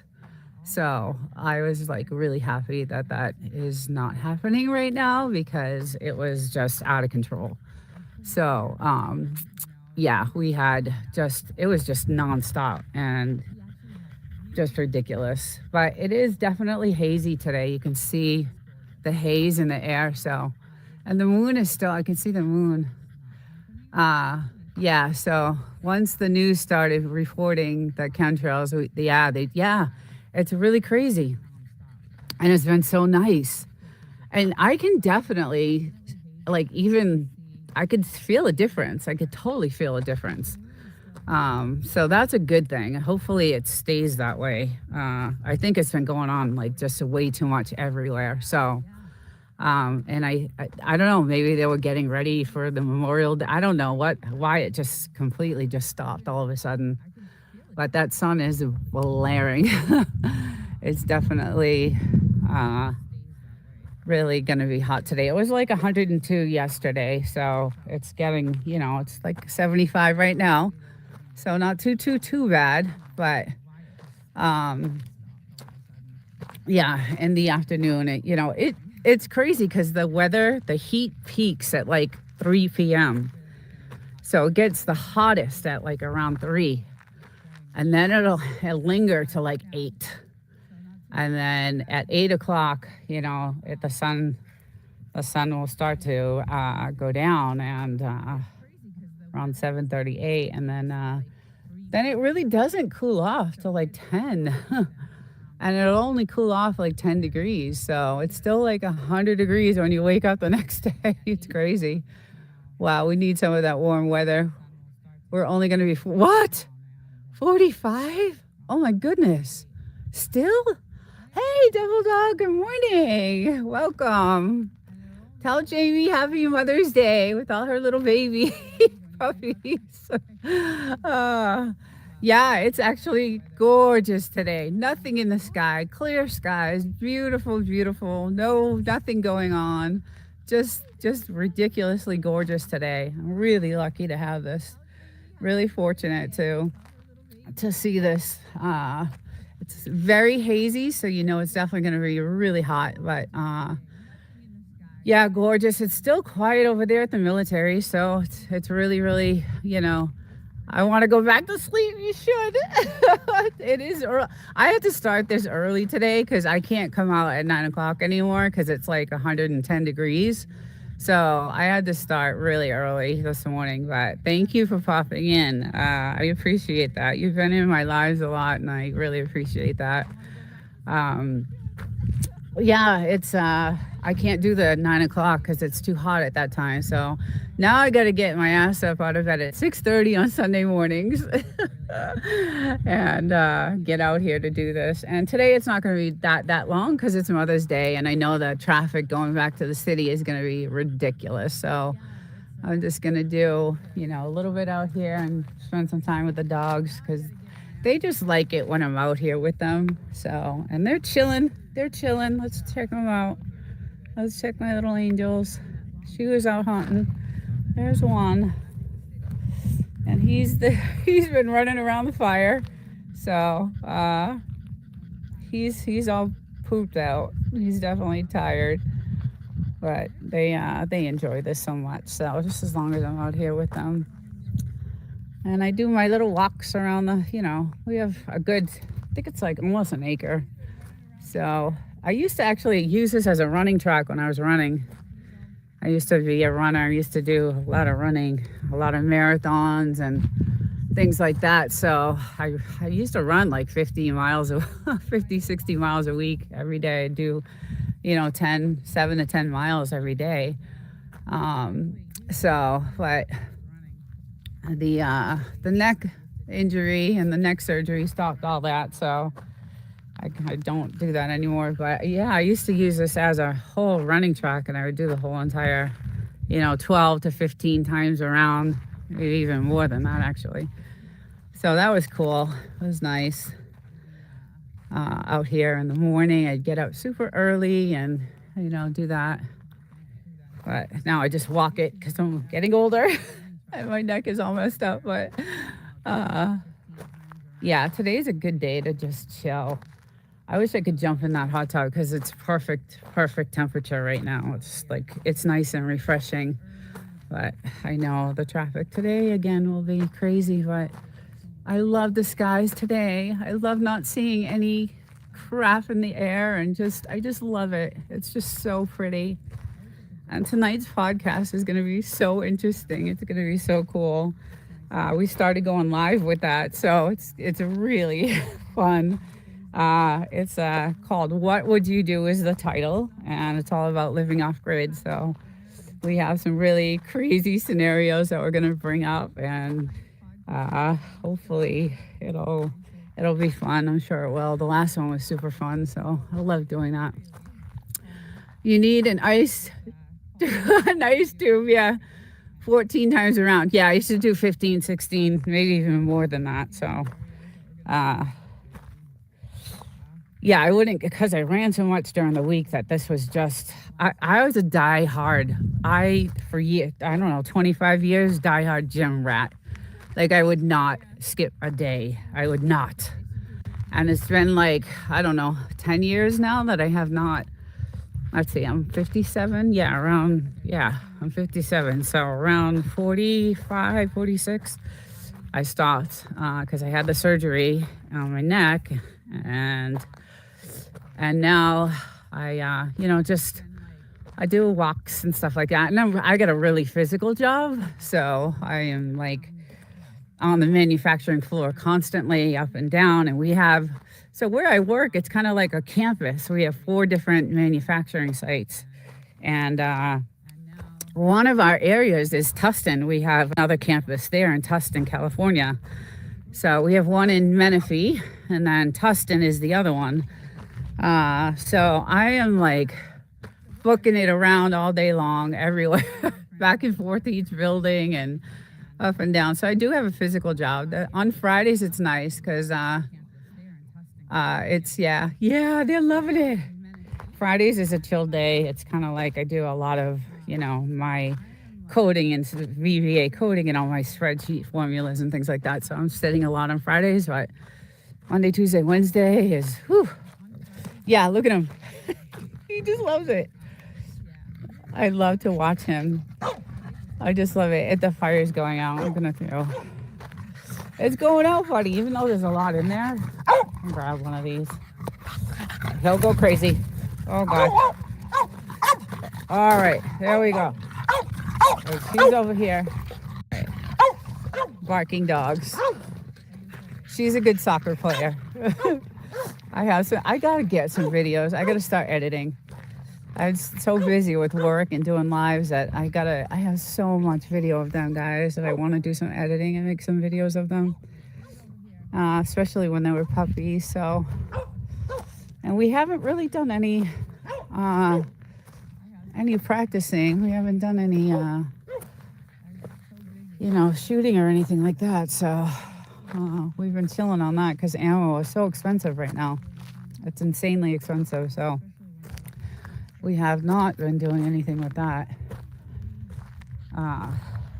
But yeah, I check these. She loves this hole right here. She just loves this. She goes in here and it's nice and cool. She'll dig a deep spot. And this is from a storm that came in a few months ago. And she just loves it under there. I just am afraid of the snakes. So I check it out all the time. Was land dug down to hold water? Oh, you mean this area? No, we dug this. We had this dug out for some privacy. At the time when we bought this house, there was a lot of illegal activity going on that we weren't actually aware of. So there's a lot of houses that have been taken down, and just completely, the feds came in. We watched it all happen. The feds came in and just took down all these houses, and they were trying to, I think they were trying to make this like the next Humboldt County. And we were just like, oh my God, what's going on? So we dug this out because I would go in the hot tub and then I'd lay out. But there's a road here in the back, and there was a lot of activity going on when we first got this place, and I needed some privacy, so we dug that down. But we're going to put up a fence and needed it squared, yeah. Oh, that was, yeah, well, we did do that too. We replaced the fence, but we do have a well. We have, we had this put in when we got the house, so, well, it's replaced. There was a nasty well tank here and stuff, and we had it all redone because the house had been sitting for many years before. Oh, solid wood fence, yeah. I still think I need it. But anyway, like there were houses down there, and they actually fixed one of them up. They left one of them, and that white house, I don't know. So this is pretty much the only house they kind of left and redid. And this was the main house that was, the activity going on over here, which surprises me because the military is right over there. And like everything was going up, like all these farms, these, weed farms. And we were like, oh my God, what's happening? Hello, good morning, Amy. Hello. So that's the only house that they actually, did anything with. And everything else, they like just tore it down, and, we watched it all happen. We watched them cutting down all the marijuana trees, and just, it was insane. But we were happy because it was kind of a little dangerous. We didn't know, what was going on. So, and then we figured it out. And that's when we were like, okay, we need to do some surveillance and, get some protection, and you never know. And we didn't, the house was like wide open. We were building the house at the time, so we didn't even have walls. So we were like, yeah, no, we're gonna, take care of ourselves and make sure. Yeah, so it's thank God they did that because it's so much better and so quiet. And yeah, so they just, pushed the sand up to build, a wall.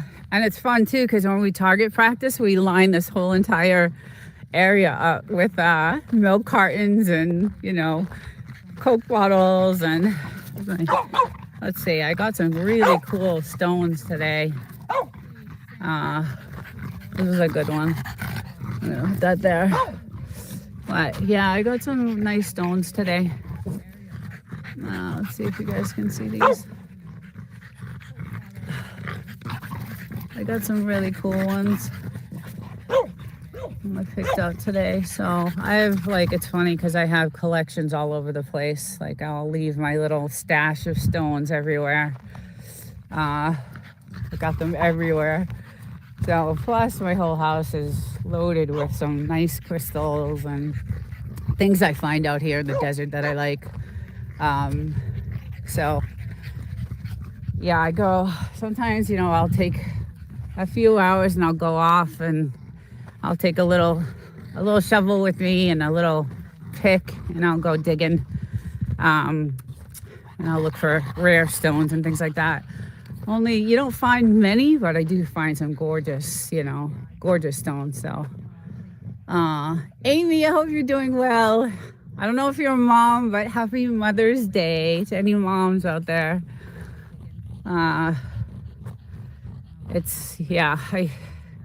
I'm a mom, so my daughter's been, I get there, oh, there's a plane up there. I'm getting these texts right now, and she's like, "Happy Mother's Day." So I'm probably gonna call her too on the way home. I do serve plane. That's like the first one this weekend. It's been so quiet. It has been just so quiet, so nice. I love it. I love it, and I love to see the sky blue and clear. Just absolutely beautiful. Well, where is she? Where did she go? Where did she go? Where did she go? Is something biting you? Yes. Something's biting you. Oh my God. Whoa. Where are you? Let's see if we can find. Oh, she's over there. Look at how cute she is. Oh God. Oh God, she's so damn cute.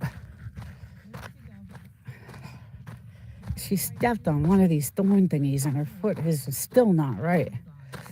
I was coming to see you. I was coming to see you. Oh, she is just so beautiful. I love her. So cute. Hi, little one. Look at how pretty you are. I got some good pictures of you this weekend. Yes, I did. Yeah, we got a ton of wood. It looks so huge, right? It's the same delivery. We got it from the same guy too. It was kind of expensive though. She's harder to find than Waldo. Exactly. Yeah, so I think this is 3 cords of wood, or two or three.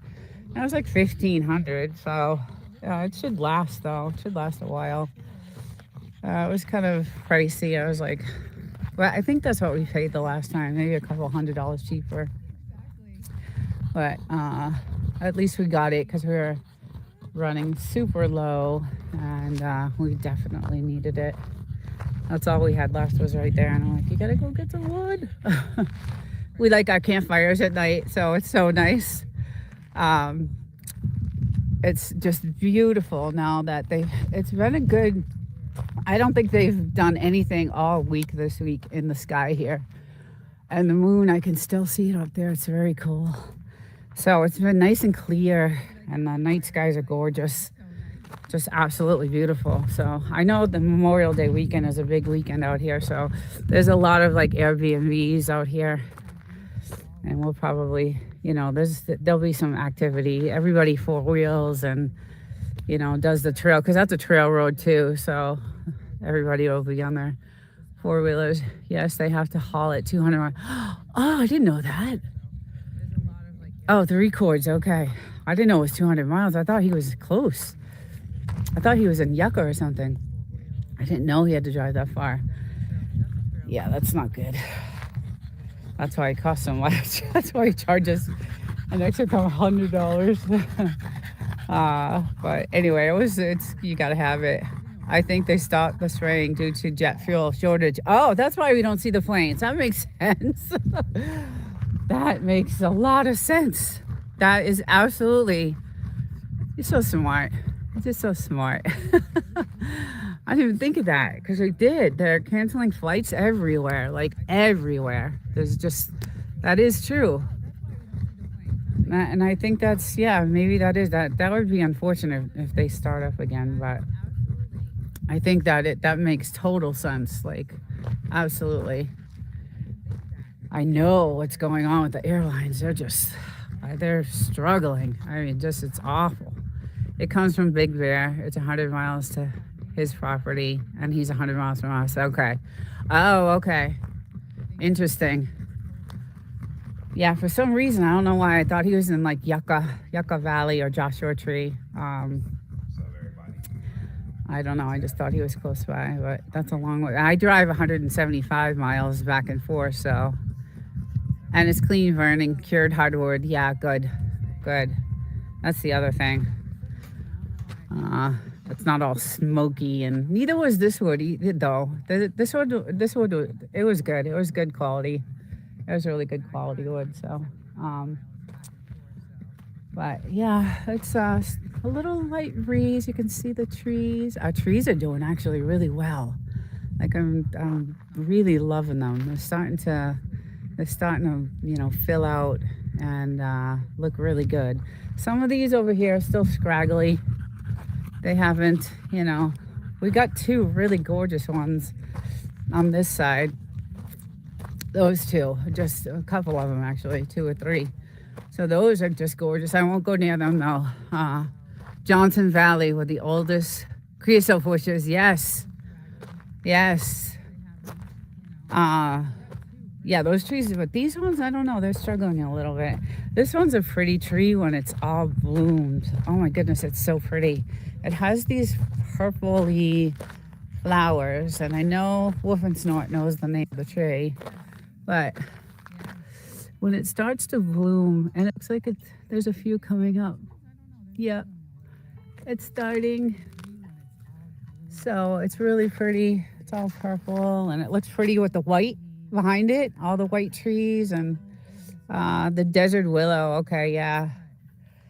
So when you're driving so I come up this way, and come up, and I see this whole beautiful piece of property, and I'm like, oh my God, that's mine.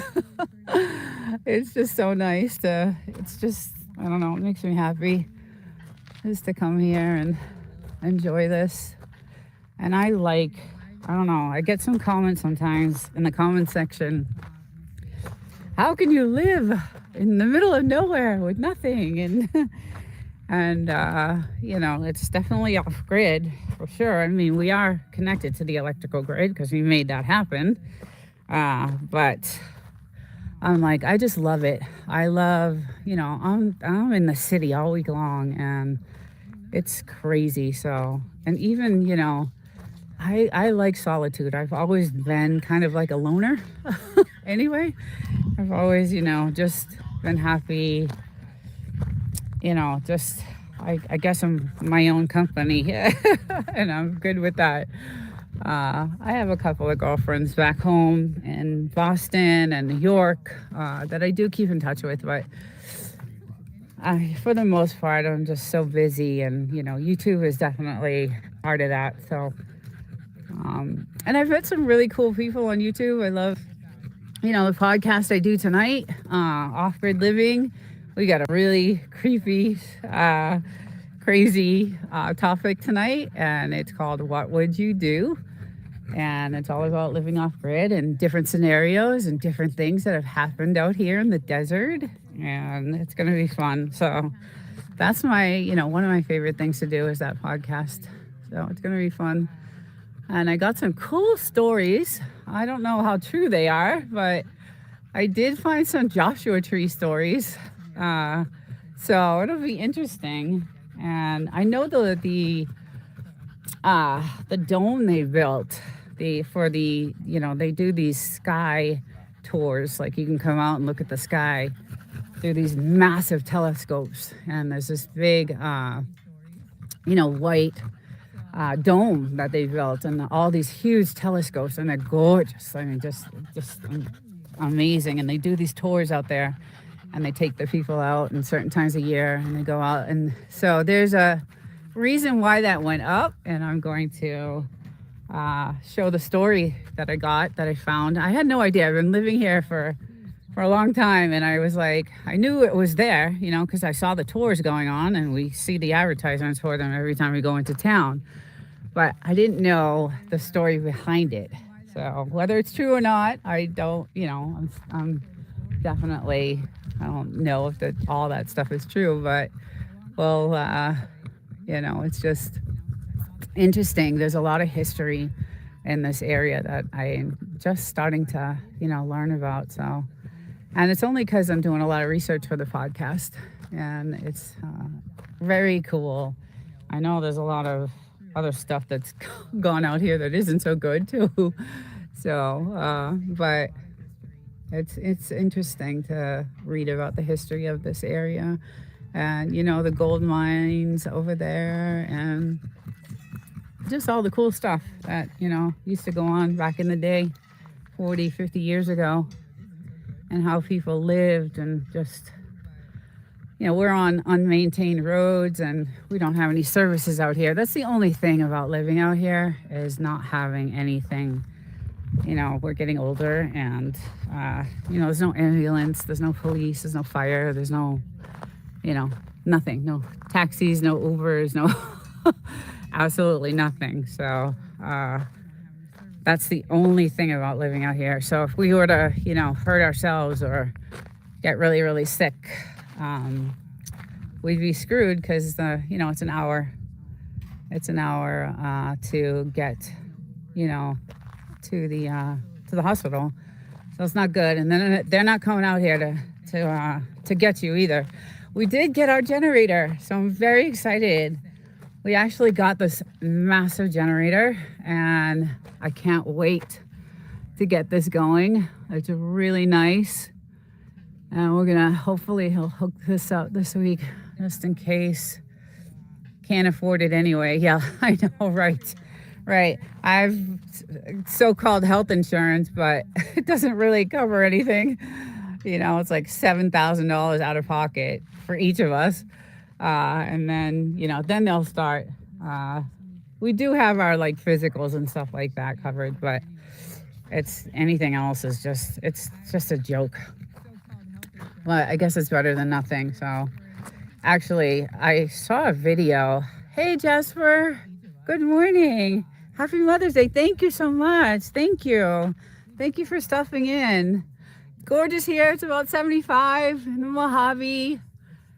It's 12K a year. Okay. Yeah, yeah. It's definitely not a good health plan, but yeah, it's absolutely beautiful. The skies are blue. Just gorgeous and blue, and just nothing in the clear skies. And I got my two little ones out today, and they're chilling. She's like, I'm done. I walked around this place 70 times already. There's no lizards right now. Yeah, she's chilling.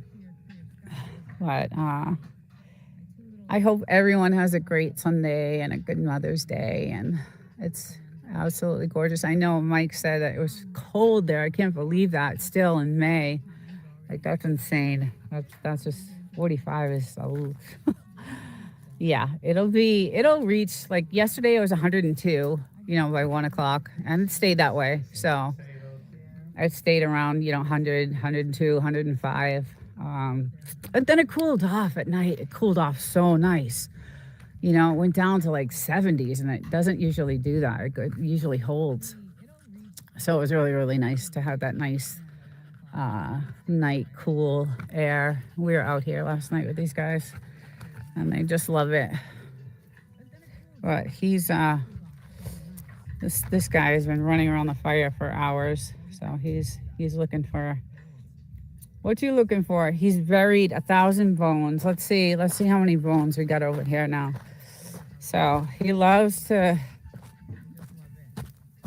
He'll sneak out the back door after we'll barbecue some steaks on the grill, and we'll get the steaks with the bones in them so that they can have a little treat.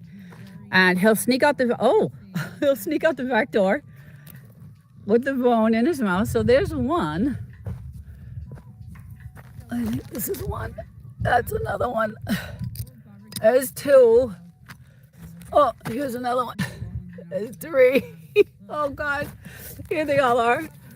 Oh, 4, 5. So, there's more. Oh my goodness, there's a lot of them. So this is where he dumps them all. He's so funny. I just love it. I always know where to get him. I gotta pick those up because he'll come back in the house with them. So we'll clean those up and get those out of there because he's got new ones from yesterday. So yeah, we'll barbecue on the grill on Saturdays and give them little treats, and they love it. And then, oh, did you follow me? Oh, you followed me. I did not know. Hi, Plains Camper. Good morning. Happy Sunday. It's supposed to be hot the next 4 to 5 days. Oh, okay. Thank God we have AC. Thank God. Yeah, it's gonna be. Then the temperature will start picking up, definitely, for sure. And I do have great AC at my apartment in the city, so that's a good thing. I don't have to. I do have a pool there too where I live, but I don't use it. It's like a jacuzzi and pool and all that stuff, and where I live, and Clubhouse and all that stuff, but I don't use any of the amenities there because I work so much. And then I come home and then I do YouTube and then I edit or something, with YouTube. So I don't really do anything with that. But if I did want to, there's a pool, nice, good pool, and there's always a lot of people out there. Unfortunately, my apartment is actually right near the pool, so I get to hear everybody living it up out there. So yeah, it's pretty funny. But and now it's cool because I actually put a Ring camera outside of my apartment door because all my packages were getting stolen. It's not the best of neighborhoods over there, and so now I get to, even when I'm out here, I get to see who's walking by my house and all the, my apartment, and got to keep an eye on that place because it's just, not good over there. But it is it's weird because it is gated, it's a gated community, but it's still, you get people jumping the fences and the walls, and there's a lot of homeless over there. So it's kind of, you gotta take care of yourself and protect yourself. So I'm not ready for the triple digits yet. I know, right? I know. It's gonna be hot. I remember one summer, I think it got to 125 here. I know it was 129, 130 in Death Valley. And I know, we have similar weather, a little bit cooler than Death Valley, but it was 125 degrees here where we were. And thank God we had the air conditioning, put in at that time. That was one of so the water was the first thing we did because I would not step foot in this house. Now you get to watch them being stolen. That's true. That is true. It's funny because you got me off this topic of the water thing, but I just see everybody walking by now. So I think it kind of I don't know, scared them. I hope it did because I know I'm expecting some packages to be there. And I did see, them put them down. So, but anyway, the water was the first thing we did. And then the air conditioning was the second.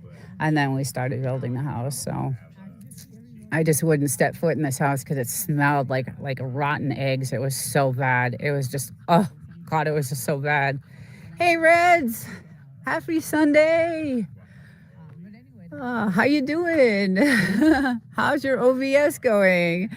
I will send you that file. I've been so busy. I have just so much going on, but I will definitely send you the file because it's really cool to be able to use both. Because now you can, and I know you figured out I got your email and I'm dying to look at it. I just haven't had time, but I will definitely check it out. But thank you for that. Thank you for sending that.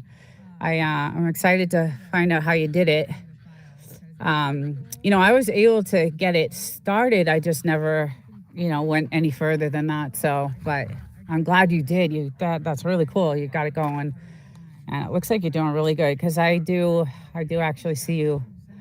I see you a lot on live too, so that's good. But yeah, so tonight I'm going to stream through OBS with Evie Mux on my podcast. So I was able to get everything to work, the chat on Evie Mux, and I figured it all out. I was on Gemini for hours, just and then Claude Opus 4 Anthropic I use too for my AI to figure things out, and the sound. And my stream starts at 4:00 California time, and it's going to be a fun one tonight because it's all about what would you do in different scenarios living off grid. And I took this episode, so this is our 7th, and I took this one a little far out there. It's going to be some scenarios that are kind of creepy, and just I wanted to have fun with this episode. So yeah, if you get a chance, it's live. We're going live now with this podcast. For the first 6, we needed to get we needed to get settled in. So we did our first 6, filmed, and then this episode tonight will be live. And we have a pretty good group in there because the channel that I do it with, she's definitely off grid.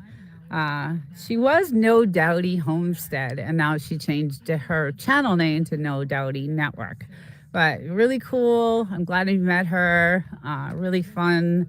We have a good thing, a good banter, and we just and we don't even. This is the only time we see each other. It's like, we'll comment on each other's videos, but after the show on Sundays, we'll just say, okay, what's the next week's topic? What do you want to talk about? And then we'll bounce ideas off each other. And then we'll say, we'll pick a topic and agree on it. And we'll say, we'll see you next week. And then there's no practicing. There's no nothing. There's just, raw HBC 20 years. That's it. I'm a Phoenix native. They say it's a dry heat. I laugh. You know what? There's definitely. It was a dry heat out here, though. It is a dry heat. Like when I go back to the city, it's definitely because it's coastal over there. So live and direct. Yes. It's just there's no. What do you? I tell her because I gave her access to the evening muck so that she can. When you have evening mucks, you can give different administration rights to, whoever you want. And that from watching, Windstone or Devil Dog or any of those guys. So she goes in and she loads her stuff. I go in and load my stuff. And then when I get home on Sundays, I just open it up and we just go. So we don't, we line the videos up that we want to show in order. According to her order and my order, and then it just goes. So yeah, first couple of times going live was like I had to figure out the sound and all that stuff, but now that I got everything down, it's we had a really good time last week, so it was a lot of fun. And now I got everything working, so I'm really happy about that. So yeah, it'll be good. It's Mother's Day, so I'm not sure how many people will be able to get in there, but and I know you got kids, Red. So I don't know if you're married or not, but if you are, tell your wife, girlfriend, Happy Mother's Day. Yeah, so I know the traffic's gonna be really crazy, so I'm gonna cut this to 1 hour today, but usually I'm out here for a couple hours, and I'm going to change the time on this because I can't do 9 o'clock anymore because Jasper, this, it's like 110 out at 9 o'clock in the morning. So we're slightly more dry than Arizona during peak season. Cactus will boil out here. We have one, but we have to cover it. Yeah. I'm out now waiting for it to. Oh, cool. Awesome. Enjoy. Yum. That sounds good. Crazy lineup. Oh, I'm sure. I'm not. Yeah, I got to get on the road. I'm dreading this ride home. It'll be like 3 to 4 hours instead of the 2.5. I know it. And I like to get home and get set up and, and tonight, like I said, is going to be a fun one. So I want to make sure I got all my stuff ready and to go, and thank God my studio is all set up. I don't have to really do anything with that, so that's good. But yeah, chow down, enjoy. I had a cupcake this morning for breakfast, and that was a treat. That was a real big treat, so it was nice. I actually had one Friday. I had one Saturday. I don't usually do that, but I'm like, I want something. So he's like, Happy Mother's Day, and got me some cupcakes. It was nice. It was really good. And these guys had some too. They had their treats, and they just love it out here. It's perfect weather, guys, out here. I just can't even tell you. I just, Hey, Gary. Good morning. Thank you for stopping in. How's it going? Yeah, just hanging out today, doing my Sunday morning walk, and the skies are beautifully clear, crystal clear, nothing in the skies. And we were just talking about that, and I didn't realize it's probably because Woof and Snort said all the flights are being canceled on the airlines and the jet fuel, and I didn't even think of that, so that makes sense. because I haven't seen really many planes go by all weekend long. So it's been super quiet, but that does make sense. So I know a lot of flights are being canceled right now, and a lot of airlines are suffering. So that totally makes sense why there's nothing going on. But yeah, it's just gorgeous. It's about 75. It's going to get up there today. Yesterday was 102, and it'll probably reach that today too. But we got a light breeze because my little weather station, we'll check this thing out. We got our generator. Yay. So excited about that. That'll be nice to use. Can't wait to set that up. I want to do a video on that, setting that up. But oh, you just get up. Yeah. Yeah, there's a light breeze. You can see the wind, wind wheel thing going. So, oh my God, my little guy. Oh, he wants to play stick. Oh, good. DD was on. Yes, he was earlier. Yeah. Yeah, Devil Dog popped in real quick, and yeah, he was. He's like, I'm going back to bed. I'm like, yes, for sure. It's Sunday. Sunday's a day to chill out and relax. And Maritage, good morning. Happy Mother's Day if you're a mom. Hey, Odie. No, okay, no. Oh, goodness. I'm going to have to go over on this side because he wants to play. Look at him go. He's just crazy today. These are my children right now. I know I do have a daughter at home, back in Boston, so she's been texting me this morning. I got it on my way home. I'll give her a call. No bark, okay? But yeah, it's absolutely beautiful here. The weather is gorgeous, and oh goodness, I'm gonna have to go this way. Let's see if I can find some shade on this side. The trees are looking great. But these creosote bushes are just popping up. They're just popping up everywhere. Like I don't know. Every time I come here, every weekend, there's a new one. So, and we've got some gorgeous datoras. Oh, they're just coming out so pretty. And I got to do some editing because I have a lot of these pictures where these trees are full. And they're really pretty. But these trees are doing great. Hopefully one day they'll be nice and big and provide some shade. And my little girl here is still looking for lizards. Guys, she almost got one on camera last week. Oh my. I caught it. I was so happy. Not happy that she almost caught it, but happy that I got her chasing it on film. It was cool. But yeah, all our trees are looking gorgeous. All these pretty white trees. It looks so pretty when I drive, out to the property. Look at that. It's so nice. I love it. And again, it's been really quiet on the vase, so that's another weird feeling. No practicing. Usually it's like all the time. So, but I'm not sure if everybody's deployed or I think there's still families on the base, but beautiful, gorgeous. And these trees, I'm noticing, I just saw like this. What is that? It looks like a bean of some sort. That's the first time I saw that. Interesting. Huh. And look at the thorns. Look at the thorns on this thing. I see some crazy thorns on it. So you don't want to be touching that. Wow. Very interesting. Wow, look at those daggers. Woo! Oh, those are seeds? Really? Okay. Interesting. Yeah, we do have a fly issue right now. It's the fly season. I freaking hate them. I can't stand the flies. There's thousands of them. Reminds me, yesterday I got a video of a dog barking at him.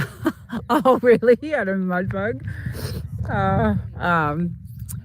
Hey, good morning. Let's see. I'm in the sun, so I think it says then milkmaid. Let's see. The milkman's kid. Good morning. You could have built your home beside Barrington Meteor Crater, then you wouldn't have to pay for the dugout. Yeah, yeah. It does look like that though. Now that you say that. uh, um, yeah, it's interesting you say that because the podcast tonight is going to be talking about some crazy stuff like that. I was doing some research for it, and there's some history back here in Joshua Tree that I just discovered, and how true it is, I don't know, because I don't know if I believe in all that stuff, but I found some stories and some videos. So, and it's called What Would You Do? Scenarios, different scenarios. So it'll be fun. I'm going to take it like overboard and we'll have fun with it tonight. So we've been on some serious topics about living off grid and how difficult it is, but yet how amazing it is. So, and we've, shared stories about how we're doing it and how we made it work, and all the stuff we, went through. This other channel that I do it with, she's off grid too. So, and she's truly still off grid. She's not even on an electrical grid. At least we are. But it'll be interesting. There's a road by the telephone pole out front. The dugout would hide traffic if we had some. Yes. Yeah, that's kind of why we did it, because I would go in the hot tub and then I'd lay out like in the sun. I'd either chill on the couch, but at the time there was a lot of like illegal activity going on around here. It was not good. When we first bought the house, we didn't know. I had no idea. We had no idea. We did hire a company to do, the drone, the aerial.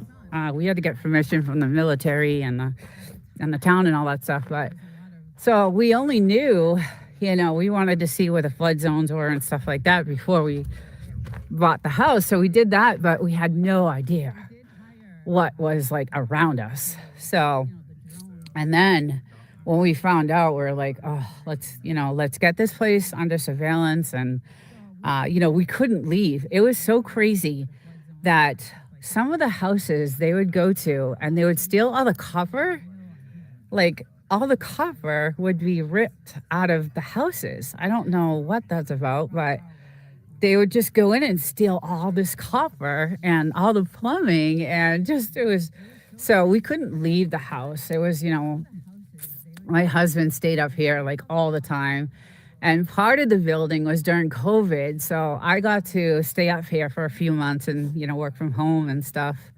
But it was crazy. It was the illegal activity that was going on here. Yeah, they try to kind of make this the next Humboldt County. So, but then we watched it happen a few years ago. 4 years ago, the feds came in and just wiped everything out. Tore the houses down, tore everything down, cut everything down. And there's only one house standing, and that's that White House over there. That's the only house they left and redid. So whoever owned that must have, I don't know, rented it out to an illegal activity person. And they kept it, and that was the only house that the feds kept. I'm not sure what the deal was on that, but the county didn't seem to find out to mind until the farms were, stealing electricity. Yeah, there was a lot of illegal stuff going on out here. So, but that house so when we still look at property here, right? Because this property here in front of us is hasn't been lived in, and it's, still going to be, we're hoping it comes up for sale because it's 5 acres. And we would grab it. We would definitely grab that piece so that we would have that land. But that's the only land. Hold on. Stop. God. Look at him. Goodness. That's the only land really that's available. So everything else is government land. So good boy. You're such a good boy. You're such a good boy. I love you so. I love you so much. And you're an angel. Yes, you is.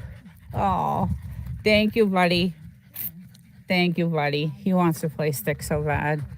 Yes, Operation Hammer Strike. In coordination with 2 or 3 Counties? Oh, counties, yeah.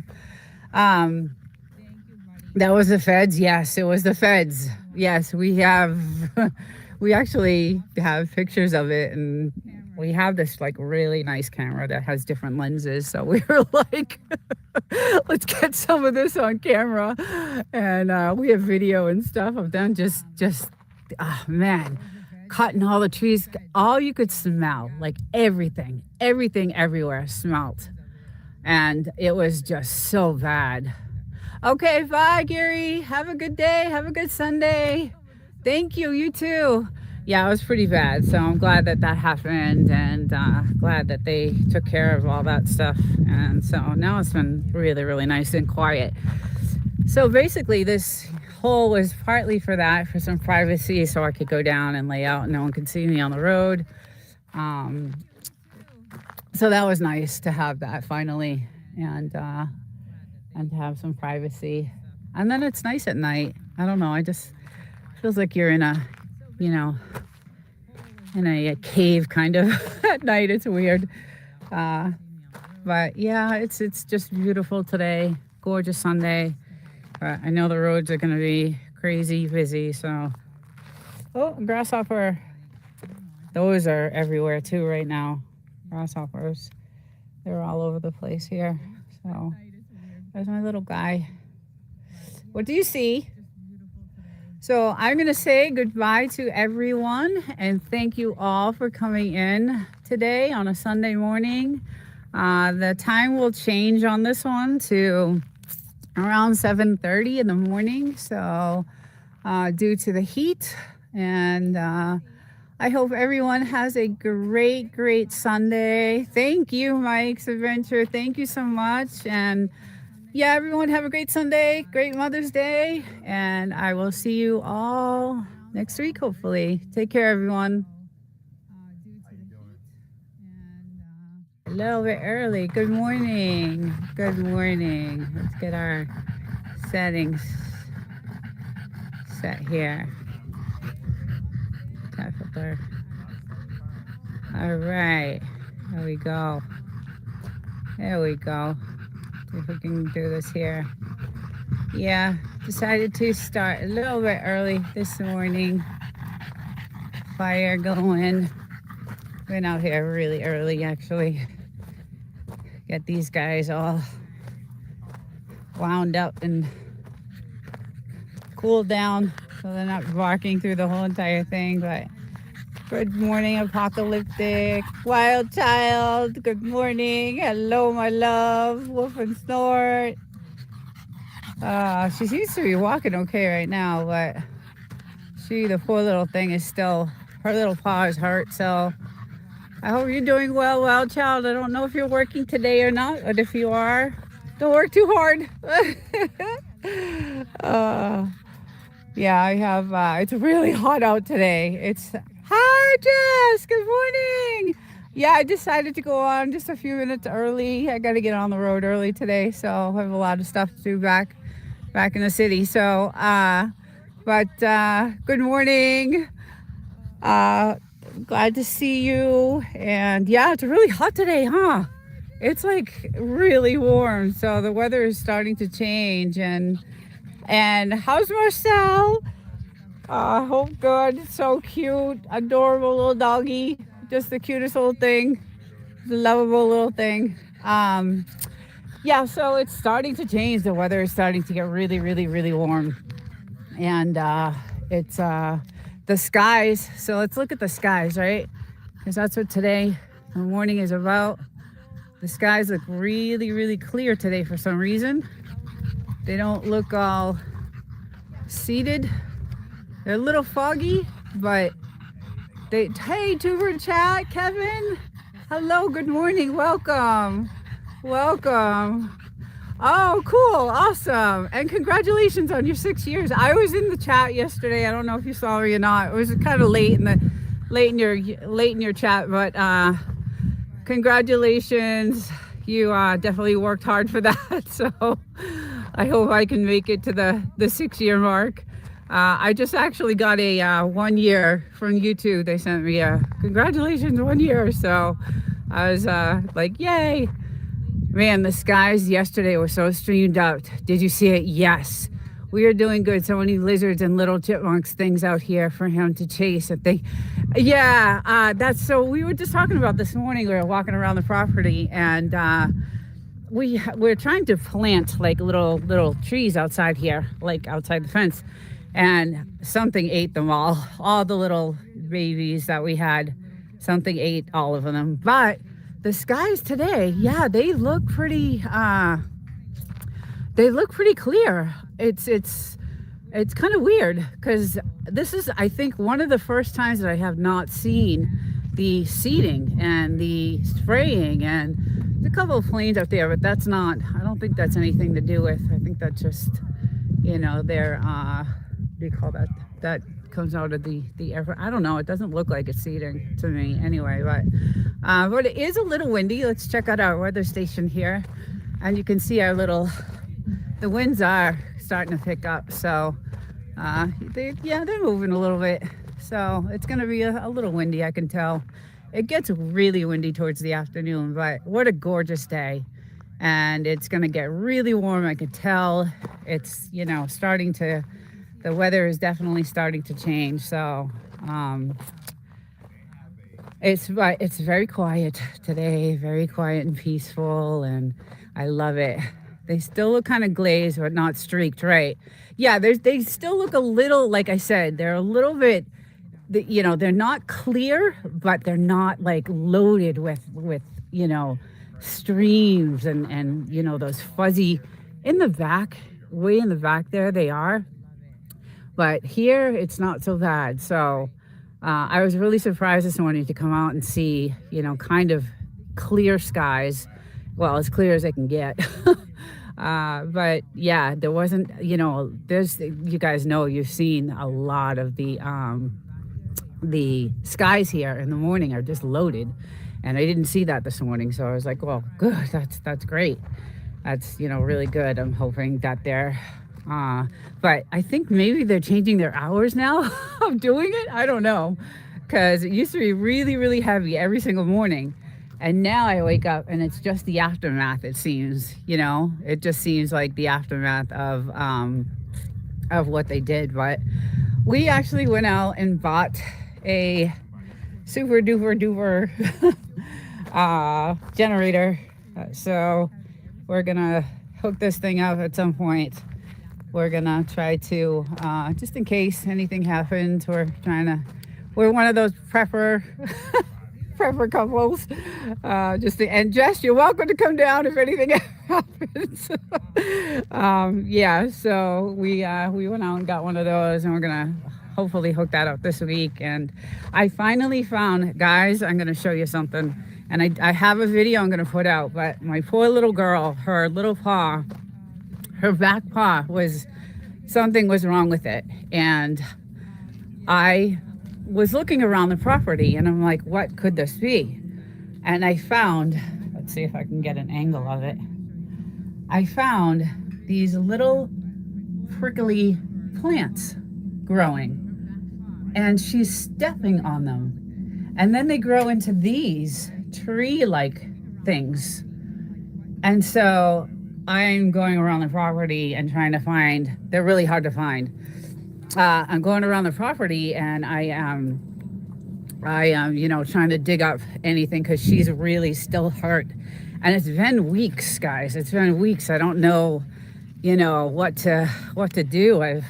We have antibiotic for her, so that's a good thing. But I just don't know what else to do. Still blue everywhere for you. Yeah. You're in Canada. Canada's, yeah.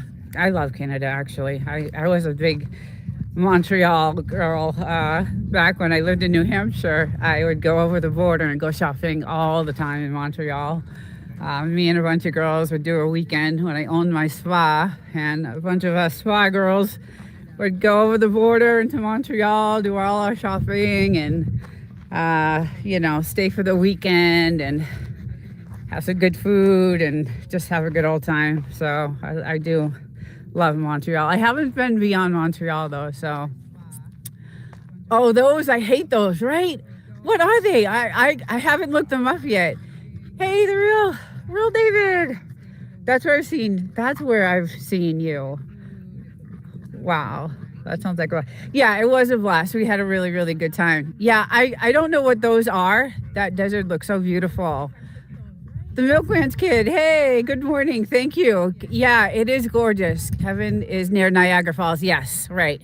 Yes. Okay, we did go to, that's right. When we came to California, we did go to Niagara Falls. We did the upper part when we drove here. Or was that Texas when we drove? We did a couple of road trips anyway, and we did go over to Niagara Falls. So that was just, a drive-through thing, but I did actually get to see it. It was gorgeous. It was just amazing, just beautiful. But other than that, Montreal was my hot spot for us girls back in the day, in my early 30s. I had a spa, and a bunch of my other girlfriends owned, their spas. So we would get together and, go to Montreal and shop.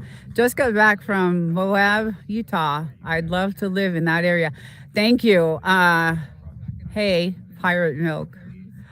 Yeah, so it's gorgeous here. This is the Mojave. This is the, part of the Mojave Desert. It is outside of 29 Palms. Well, actually, we're considered part of 29 Palms. And this behind me, all this mountain area behind there is the military base. So the Marines, 29 Palms military base. And it has been super quiet. Very, very, hey, Mac Movement. Good morning. Welcome in. And it's been really, really quiet there.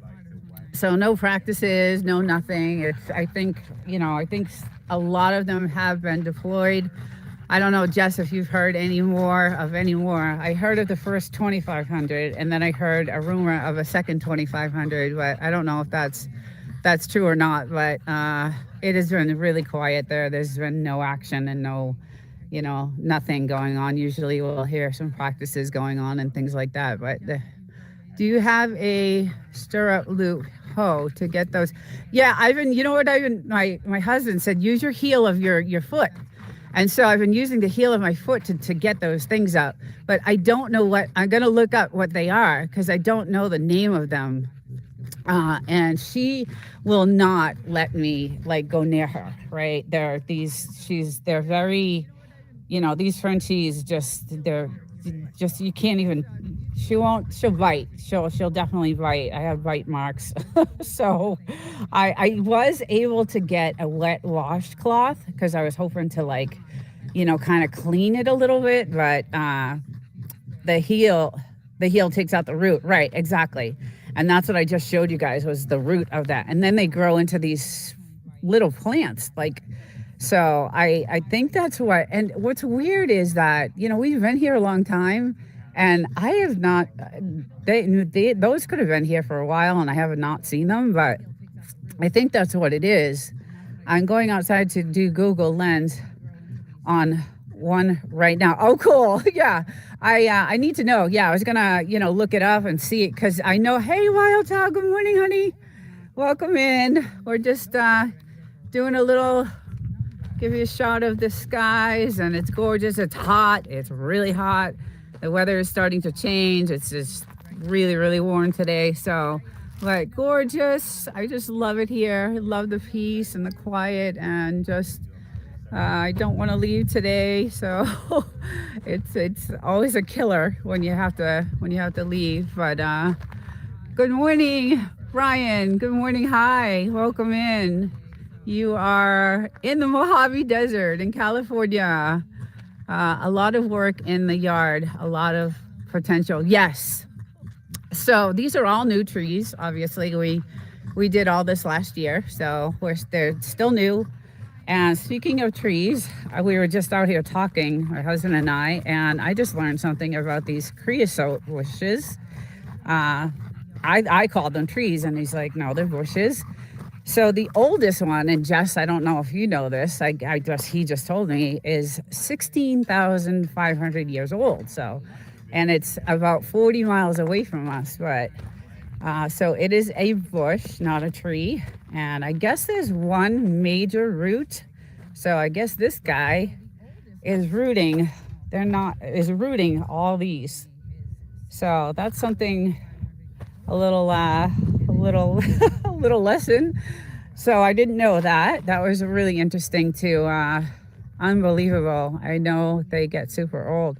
Yes, yeah, they're I just learned. My husband was like, yeah, he found out that the oldest one is 16,500 years old, and it's around us, 40 miles from us. So I'm thinking Yucca Valley, Joshua Tree, somewhere around there. So but we're gonna get some beautiful flowers. These look like they're coming in here. So these are gonna start to bloom. But we do have something eating away at our leaves, and I know there's these little rodents everywhere. And usually, and I have some videos I'm going to put together of these flowers because they're gorgeous. They're, Datoras.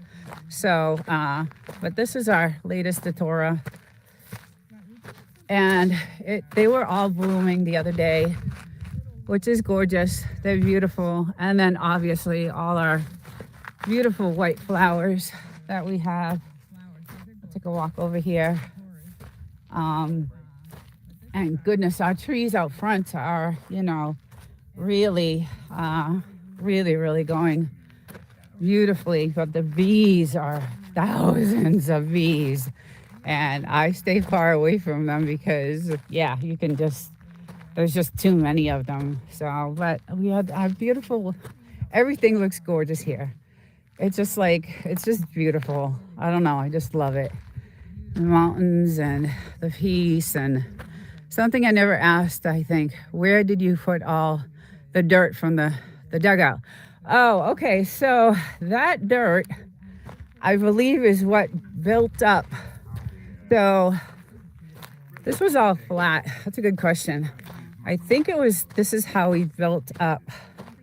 It was just like kind of pushed up to make this, like the dirt was pushed up, and just, everything was just pushed up to kind of make this kind of like, I don't know, area here, like this wall kind of.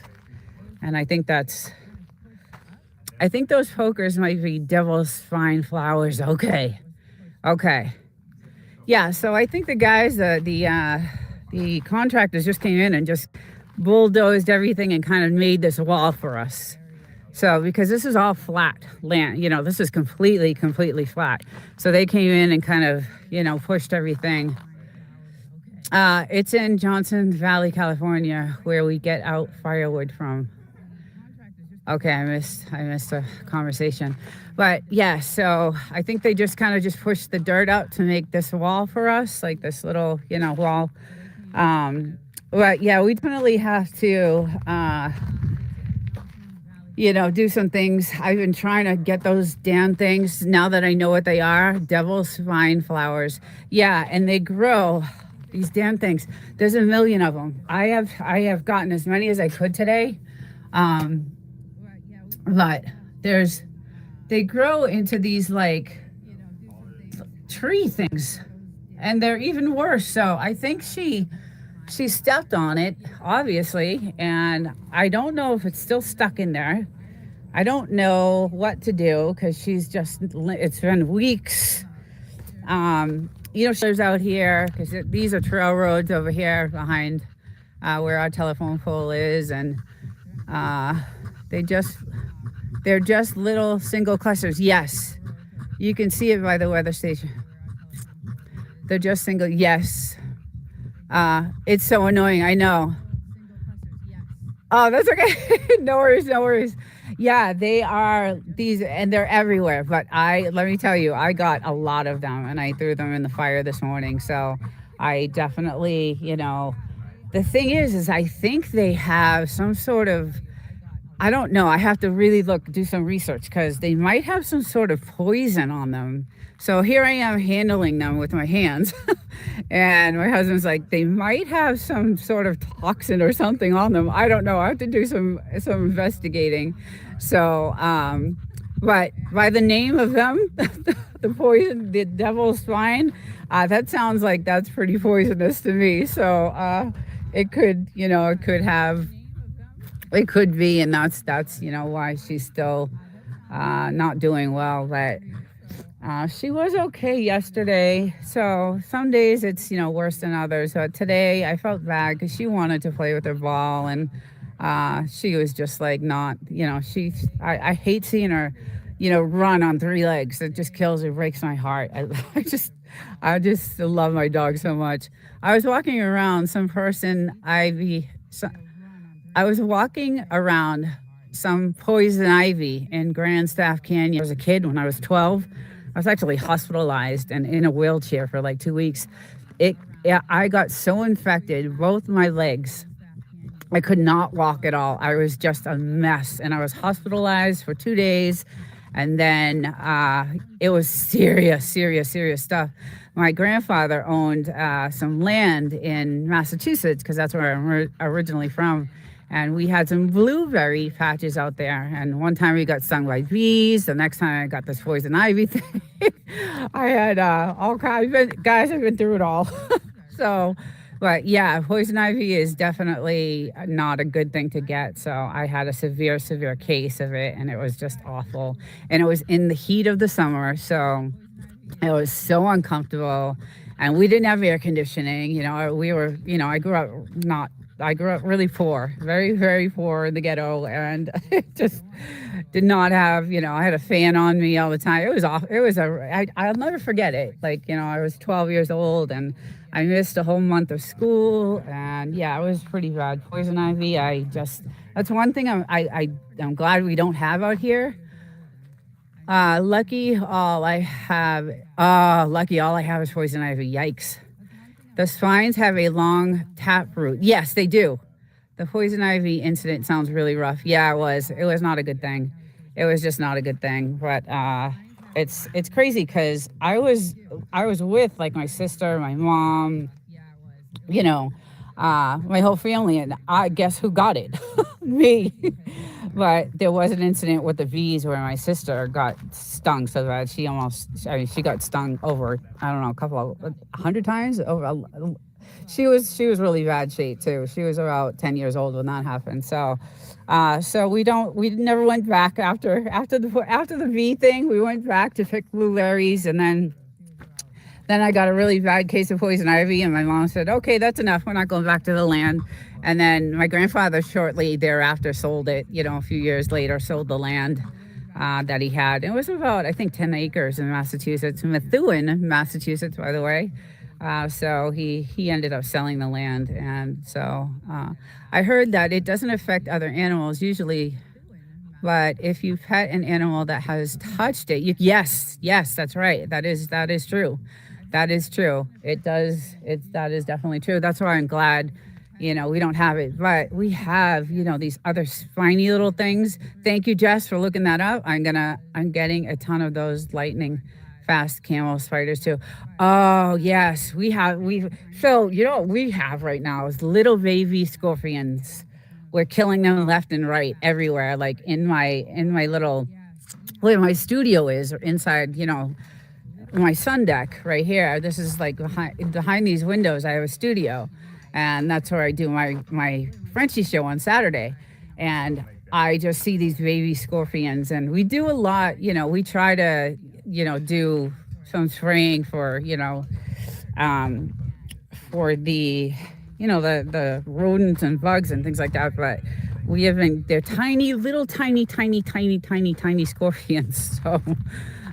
So we've been seeing a lot of those, and that's I hate those. Yeah, I know it's not good.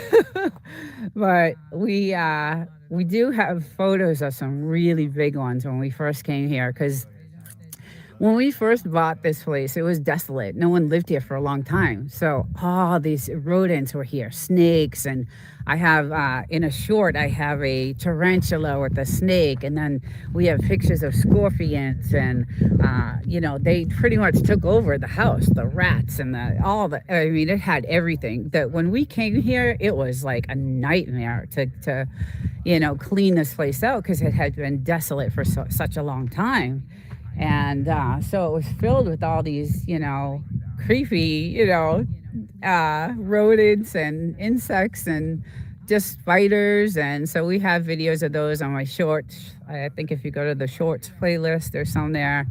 But I have tons of pictures. I got to start doing some videos and putting some things together and start editing, and because I have so much to show you guys. It's just this is just part of it, but the real good stuff is when we actually first moved here. Those are the good videos because those have all the wreckage of what we came into.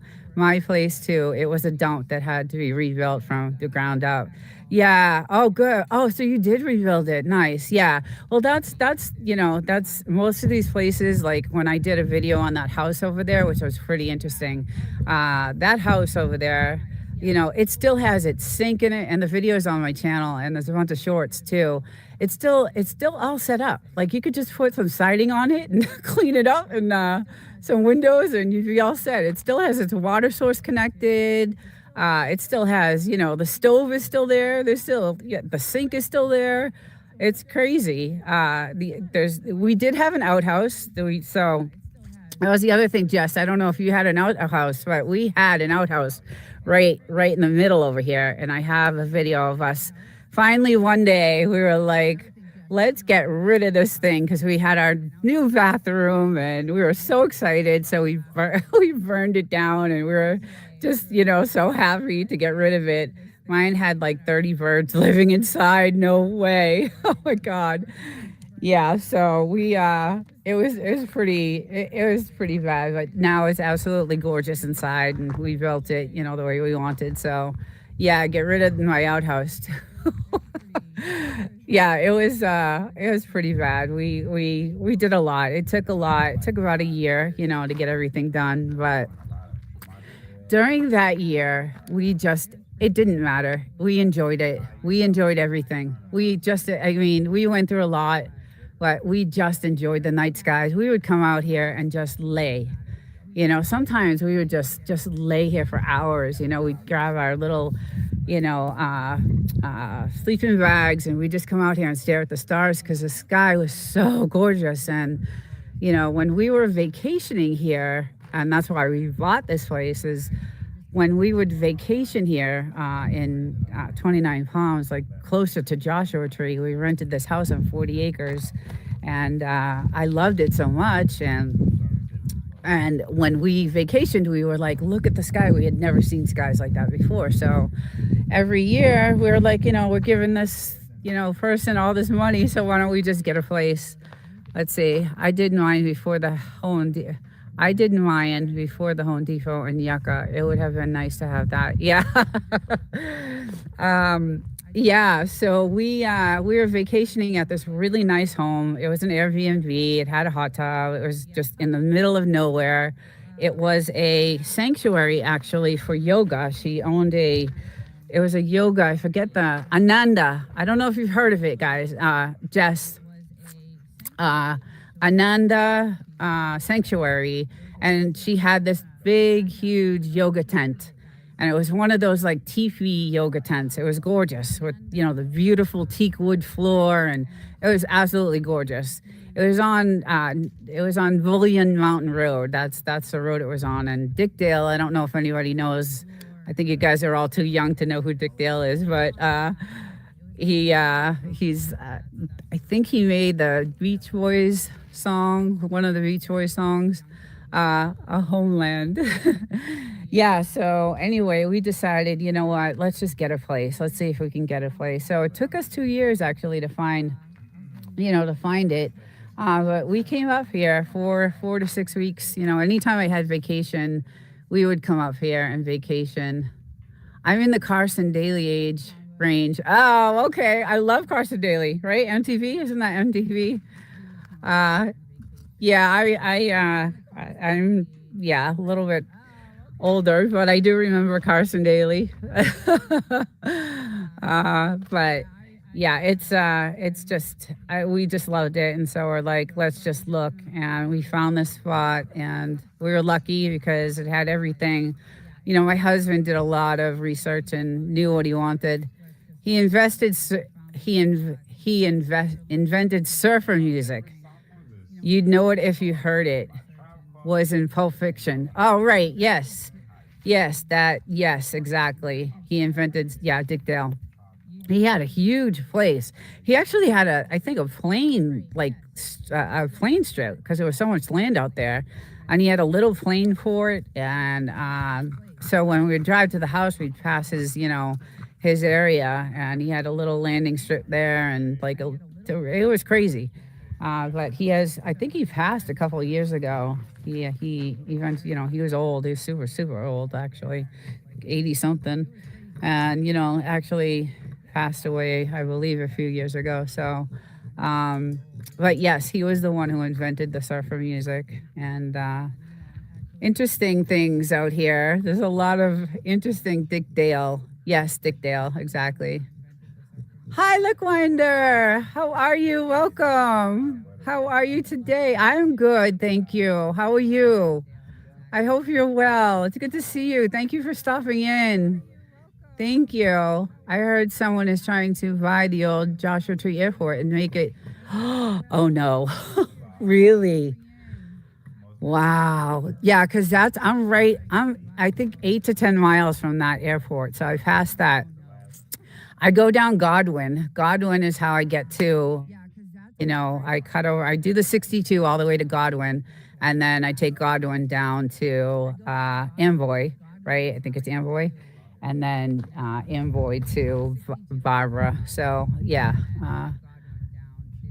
Nice to meet you again. And yes, welcome in, hon. I'm glad you're here. You're always welcome. You're a sweetheart. Um, oh wow, I hope that's not. I hope that's not true, because that would just ruin the whole. I could just see, it's off, maybe like the 62 Sunfair, I think. Okay, so there is an airport, that I pass, actually, and it's by those mountains way over here, like these mountains, these set of mountains right over here. So right near those mountains is an airport. Let's see, it's over here. And if they do that, all these Airbnbs are going to be, it'll be a nightmare. I hope that's not true. I'll have to look that up, Jess. Thank you for telling me about that. But there's an airport over on that side over there. So I'm wondering if it's that one. And it's a pretty good sized, it's only for small planes, but it's still not good. It's your house. Yes, this is my house. This is my home. This is my little home on the weekends for me. But my husband, he's here full time. So, and we got some really, really pretty birds now. I'm really excited about that. And they're little babies, and they live in our house, in our garage, actually. So we have a little nest of them, but I won't go near these trees because they're loaded. You're so lucky to be living by an Air Force base and airports and such. I feel that way too. Like, I feel safer. I don't know if that's, I don't know if it's, I don't know. I just feel safer that the military base is right there. It could be a bad thing. It could be a good thing. I don't know. But I know that they have, they have drones everywhere, and, so they're always looking out. And I'm just going to get close enough.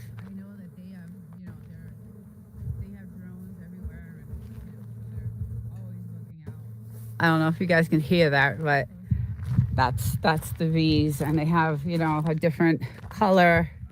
They're not the same. Oh, there she goes! There she goes! There she goes! There she goes! Oh, Bluesy! No, oh, you leave him alone. Leave him alone. Bluesy! No. You leave him alone, okay? Oh my God. Goodness gracious. You leave him alone, Woozy. Come on. Oh, see what I mean? She goes after this. That's what she does. She goes after the lizards, and then she will not give up. And hey, come on, Blue. Let's go. I think living near all the aerospace stuff in Huntsville is probably worse than living next to our Marine base.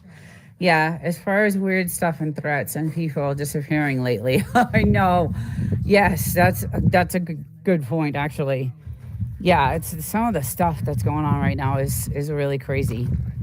My AI channel. I just put out some content on that channel. That's Desert Living 2.0, and that's I keep that channel. It's kind of a channel that has topics that are controversial, I would say. So this channel here is, all about fun and the desert and my dogs. And I have another channel that I, like to do investigating stuff on something. Those places are known for people disappearing. Very strange. Yeah. Yeah. Like the drones we see out here are really crazy. They're some of the military drones are or just, kind of weird looking, UFO type of looking drones. So we're like, what the heck is that? And the thing that freaks me out, Jess, I don't know if you got or any of you guys see this, but how they hover, right? They'll like hover over. If we're outside, they'll hover for a little while, and I'm just like, oh goodness, then they'll take off. They're harmless. I guess. But yeah, so that kind of freaks me out a little bit. But hey, Lack, getting ready to head to PNW from the desert soon. How are you? Oh, do you know Lack? Do you know Lack Wonder? Oh, okay. I think I'm reading this wrong. Anyway, those places are known for people disappearing. That's very strange.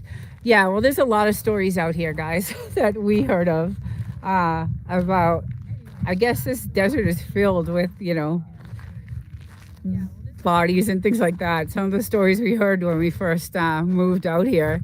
If the drones, if the drones there are military, it's probably nothing to worry about. When they're not military, that's when you right, exactly. And I know that it's definitely military. It absolutely 100% is military. There's nothing else out here.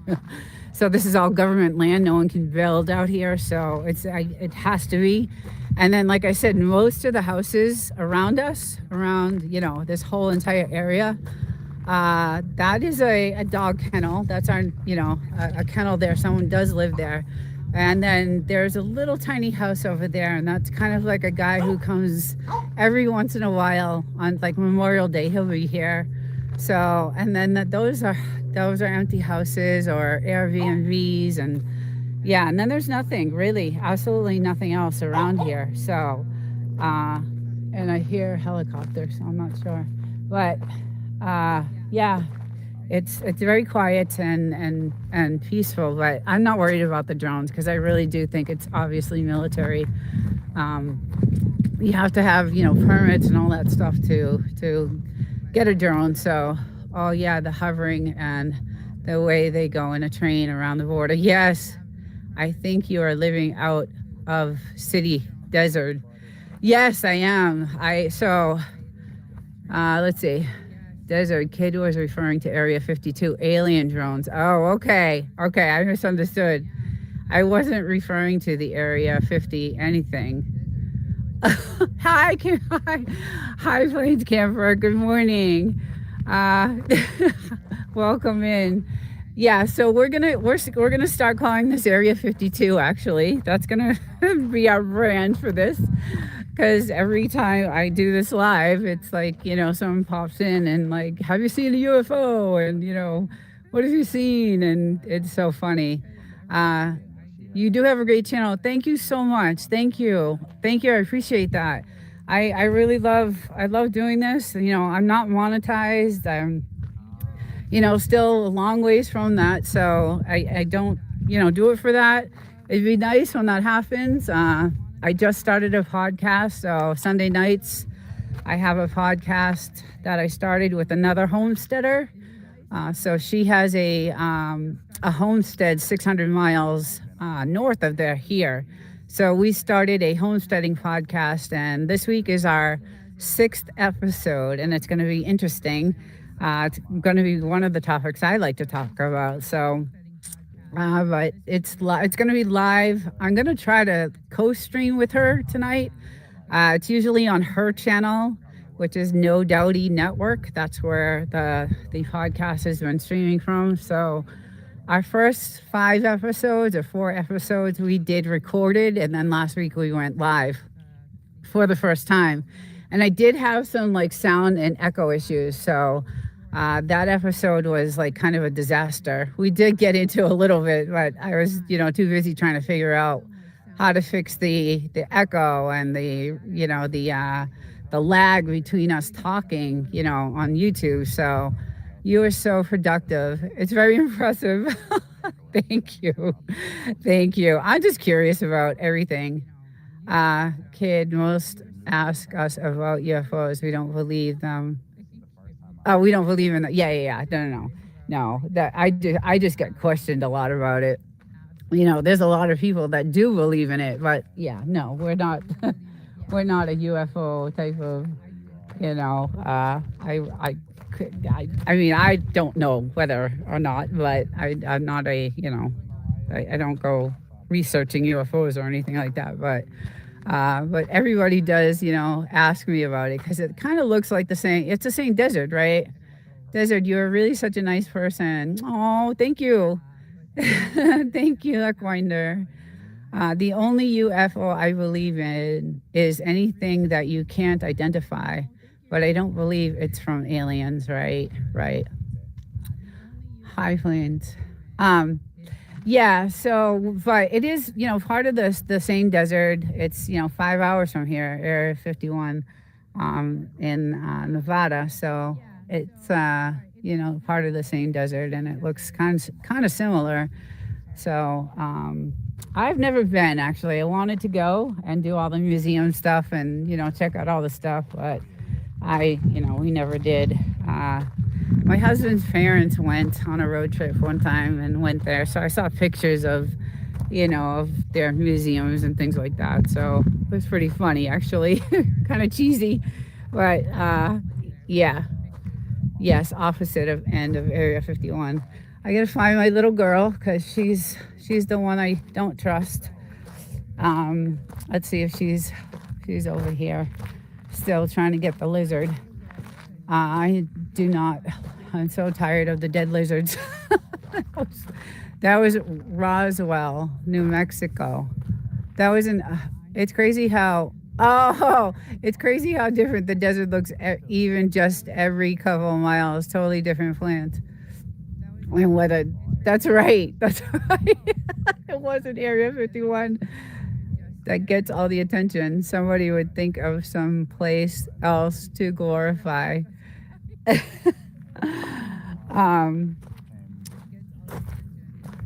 Yes, yeah, so Jess, back to your comment. When you were doing your live the other night, it completely looked very different. Yeah, she's still trying to chase the lizard. It looks so different, and I know you're not too far from me, and I was like, wow, it looked a lot like the Joshua Tree National Park. Like it looked like you're in the park, those massive, rocks and stones and mountains. Joshua Tree is absolutely gorgeous, but it looked a lot like that. So when you were there, I was like, wow, that looks completely different from where we are. And I know you're not far from, where we are. So, but it looked really, really, really different. So, but yeah, it's still just gorgeous. But I know Memorial Day weekend is when everybody comes, and we'll see a lot of like four-wheelers and, bikes and things like that. So I'm against the base between Joshua Tree and Landers. Okay. Gotcha. Okay, so yeah, you're closer. Yeah, those are definitely Joshua Tree looking, it looks like that area there. So, and I'm about 45 minutes from there. So, let's see where this little one is. She's still after that thing. She won't give up. She'll sit out here for hours.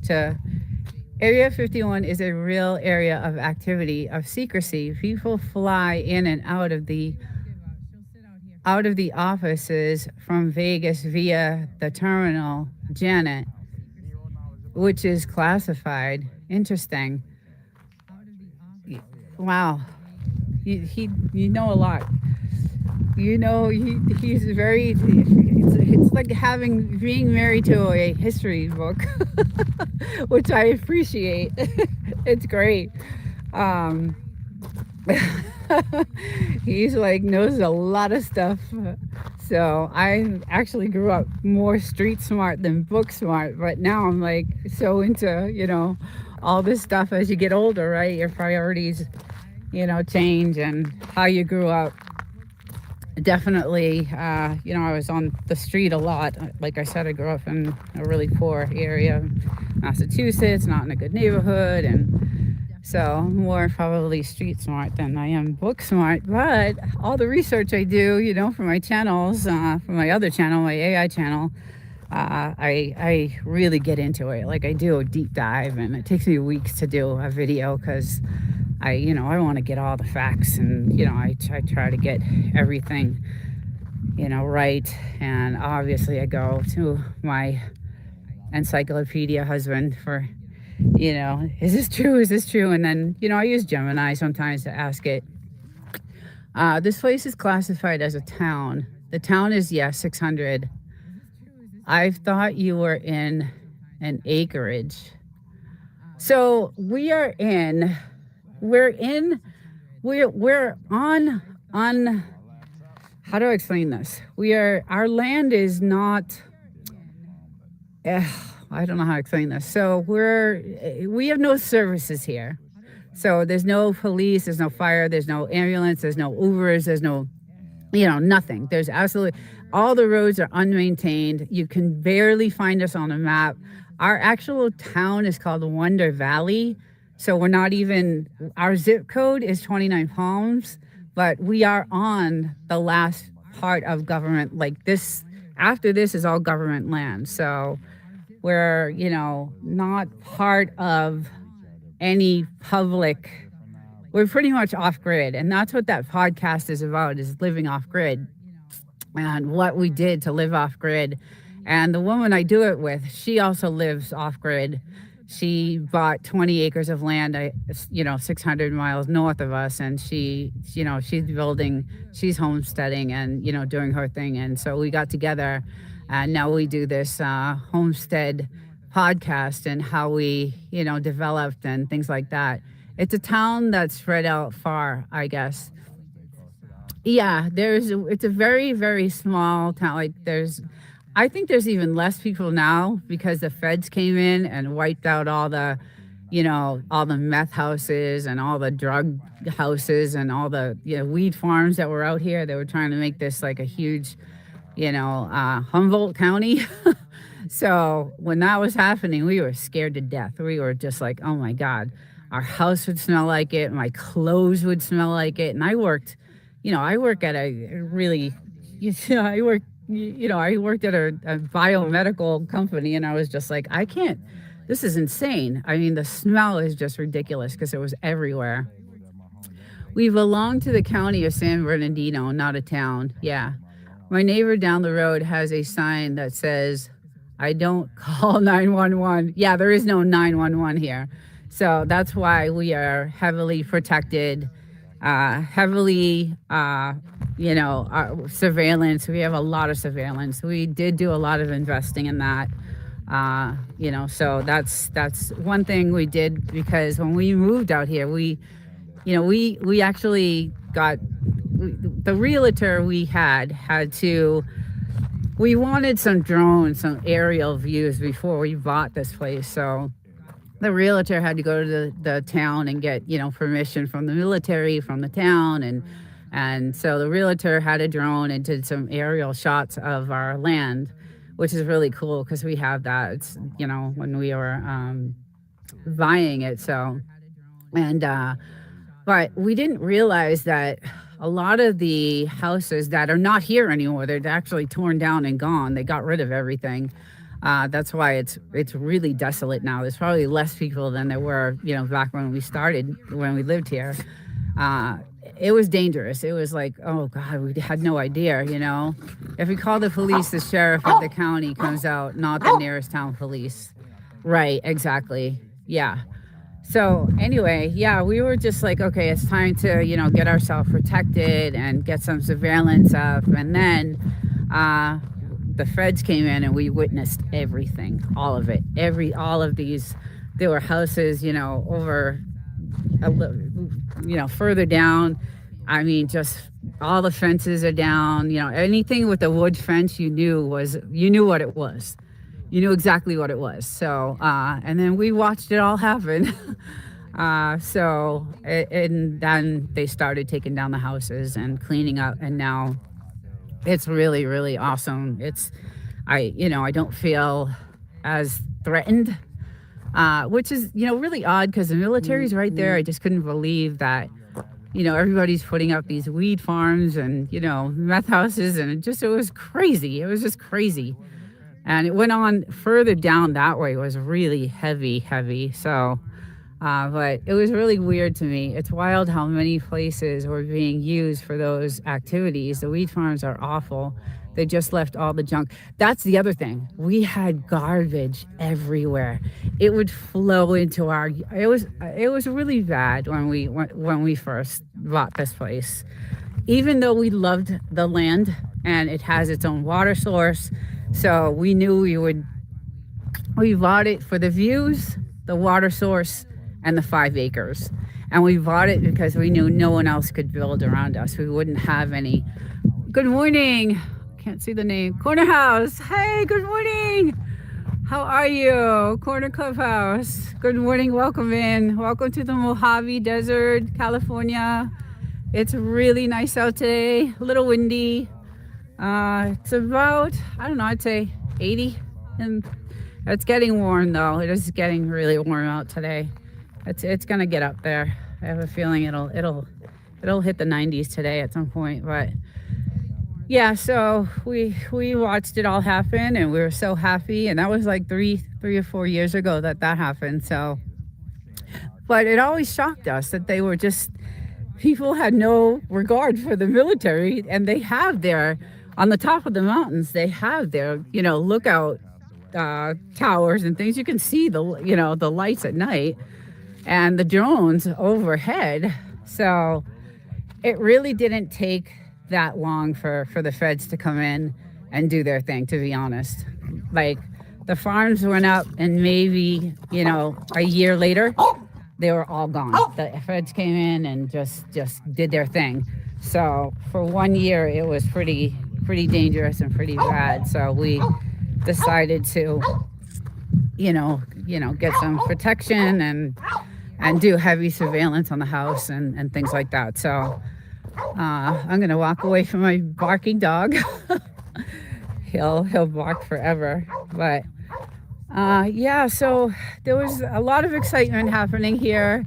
That's the fine for a 5-acre weed farm was the same as over 30 speeding ticket. Oh, no kidding. I didn't know that. Have you ever been on the base? Yes.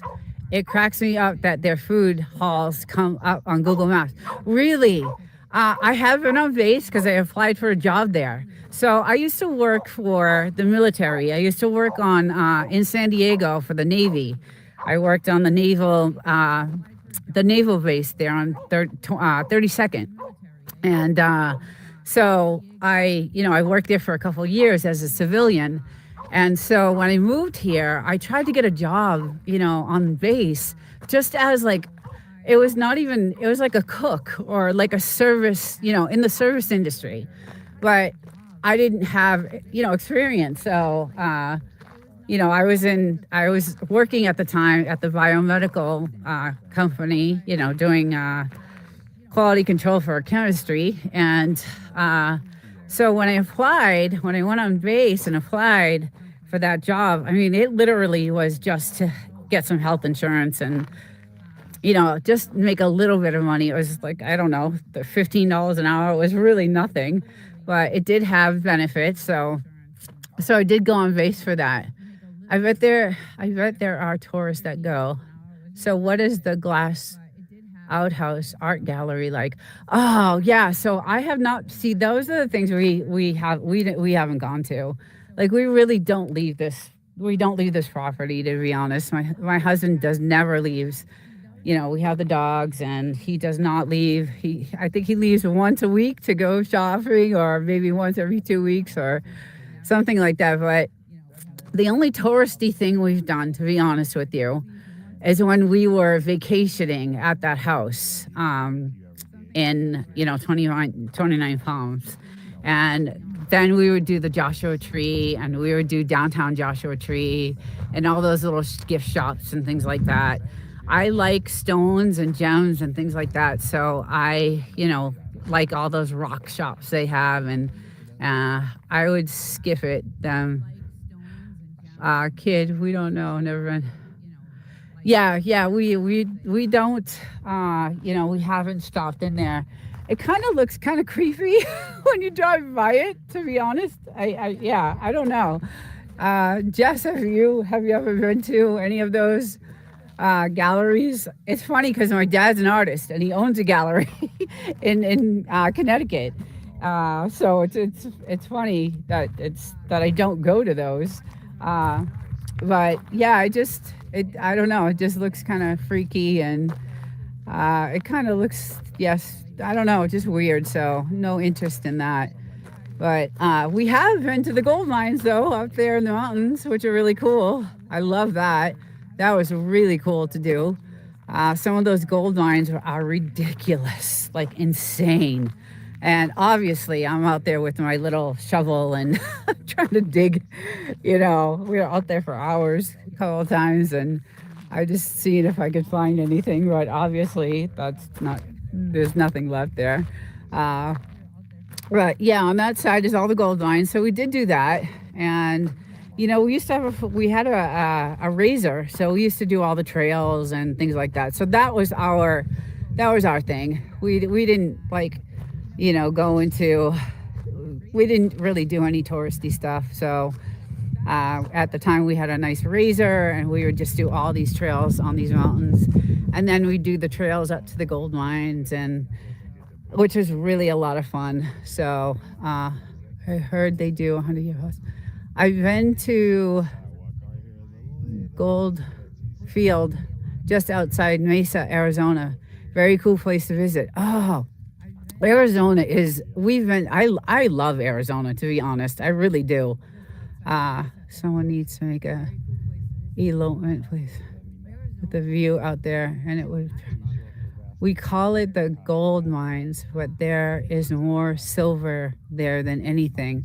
Oh, yeah, see, I only know it as the gold mines because so Joshua Tree does a tour. They do a tour for tourists, and they'll drive them up there, and that looks like a little gold mine town.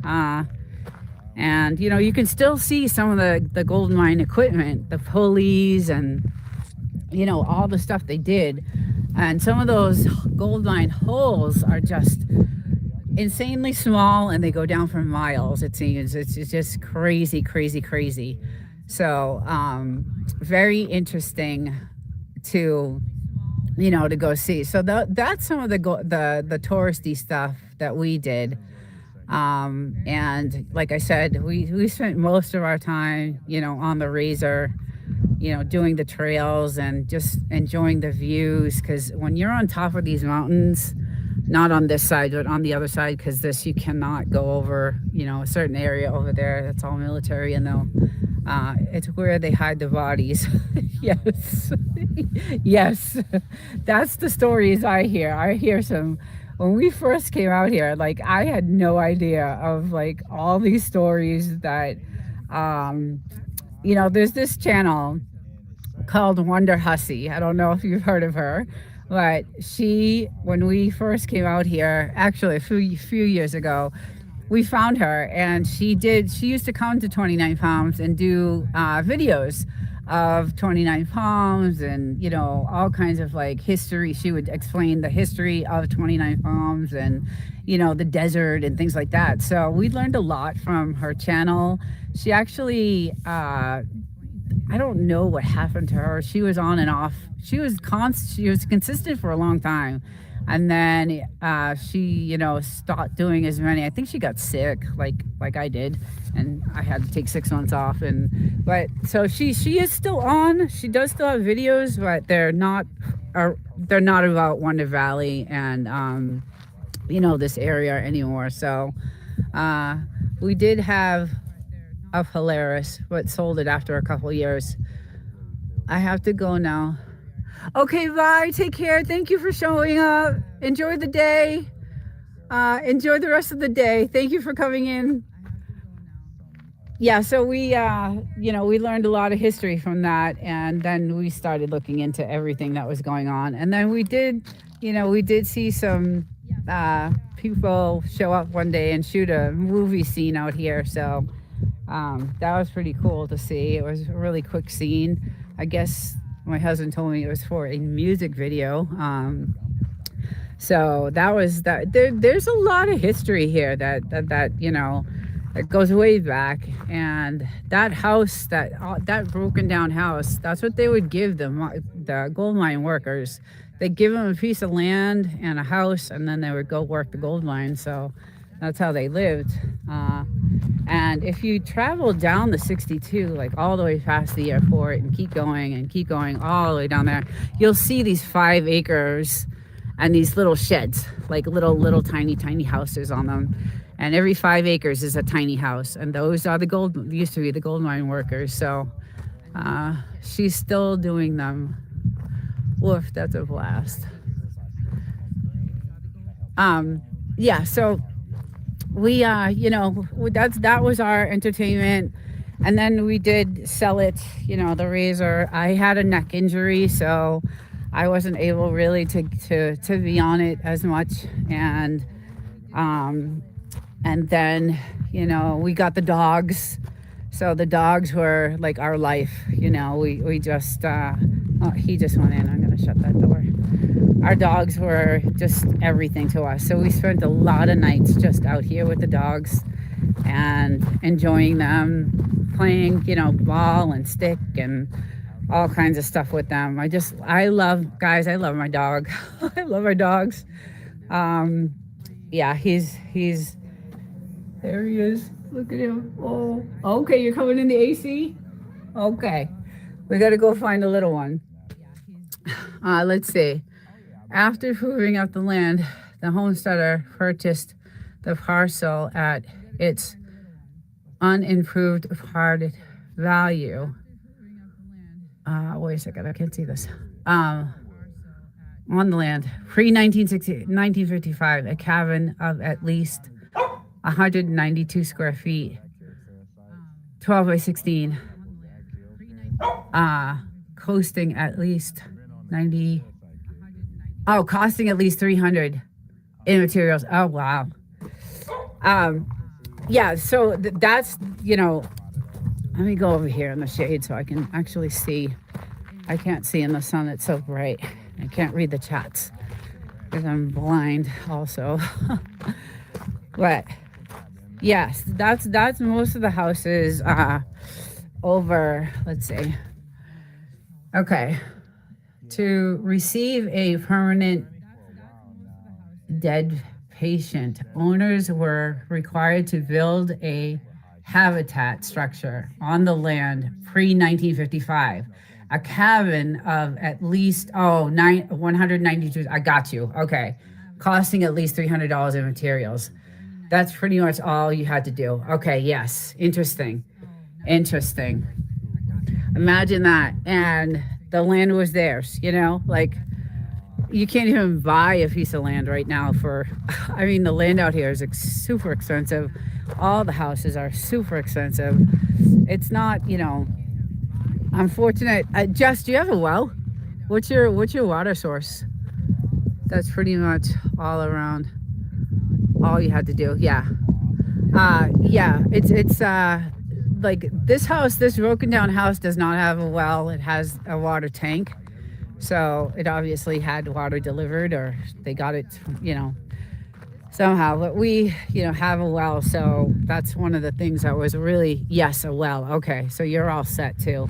You're pretty much self-sufficient. So, so you would actually be a good interview to have on our podcast because you are off-grid, it seems, very much so, just like us. And when I saw you in the video on your live, it looks like, there's nothing else around you. So wells are expensive now. Yes, they are. Yes. 47,000. Oh my God. Yeah, see, the girl I do the podcast with, that's what we were talking about the last I don't know if it was the last episode or the one before that, because she does not have a water source. She has to haul her water, you know, from she drives and she goes and grabs the water and she hauls it back and then she stores it in a tank. And so I'm like, oh geez, a poor thing. She's really off grid. I mean, she doesn't have electricity, but she does. She did do a generator, battery. It's really interesting. So but we were talking about that, and I was asking her, what about a well? And she's like, yeah, I don't have the $50,000. She is a retired vet. So she was a military. She was in the military and retired from that. And actually, I don't know if she retired or she got injured. I'm not really sure on that part of it. In 2018, they were charging 30K in this area. Yeah. All right, little girl. Come on. Come on. You've been out here for like hours. Come on. Let's go. Let's go inside. Come on. Come on. You want to go inside? Come on. You've been out for hours. Go ahead. Okay. All right. Yeah, she's had enough. We've been out here since I think we woke up at like 5:36 a.m. So, but yeah, so she has a she got a couple of sheds, and that's how she lives. And I have those episodes on my. We collaborate together. So like I said, the lives are through her channel, and then I collaborate on my channel, and so we have those episodes on my channel. It's very interesting how she, they charged me an extra 10K for being so far out. I believe that. Wild child. Ah, how are you, honey? I hope you're well. Hope you're not working today. Um, yeah, we had issues with deliveries here too. Not that that some of them just were like we had a lot of soft sand here, so we had some 18 wheelers get stuck in the sand, and just we had a lot of issues with getting stuff delivered here. Luckily, we hooked up with some good contractors that were in the area that live, I think, in Yucca Valley.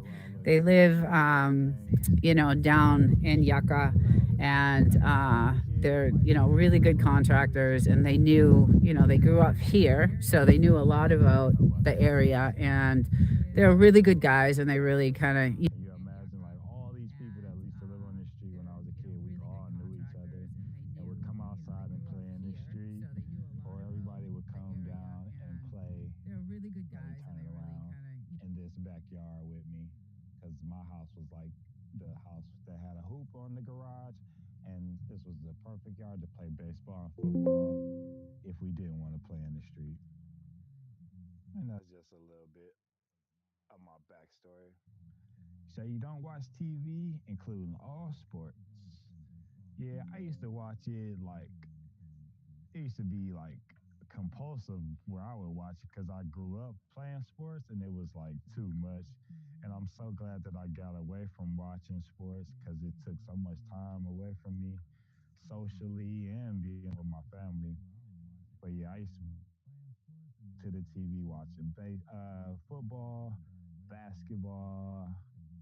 Good morning, AI.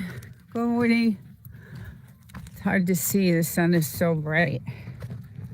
Good morning. Happy Sunday. Let's get our little guy out here. We got woken up by really heavy bombing this morning. Heavy bombing. And they're still going at it, but beautiful hot day. Gorgeous hot day. It was 115 yesterday, so I'm expecting it to be, I think the high got to 119 or something like that. That's crazy hot. So it's about 90 right now. Let's see. Oh, other than the bombing,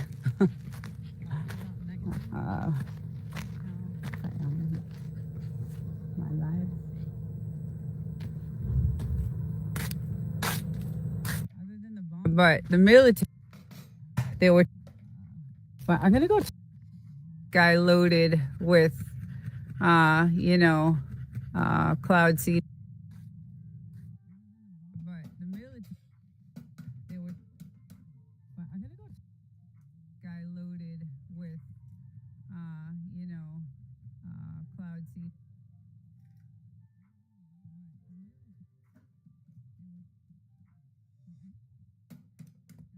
Good morning. Yeah, originally I wasn't going to do this live. The winds were 40 miles an hour out here, so I had to reschedule a couple of times, so kind of screwed up. Started a couple of lives that didn't take, so I ended up just going back to this one. But gorgeous day today. We woke up with the military out there, doing their practices, so that's the first in a long time. But please, okay, no. Good morning. Moves it, so it's scary for me. I hate that. But anyway, I probed and then returned back and bought a bunch of different movies. I did. It's scary for me. I hate that. But anyway, yeah, we had some. Yeah, so I was in the 40 mile an hour. These guys are gorgeous. Good morning. But good. Hey, CV. I hope you're doing well. Let me go out for a little bit and about 18 degrees. Come in. It's good. 40 miles an hour. So I opened the garage. I can live. It's gonna go. I'll do, so we definitely light winds now. Good morning everyone. Hello little one, how are you doing? Huh, buddy? You want to throw another piece? Oh, okay, no. Good morning everyone.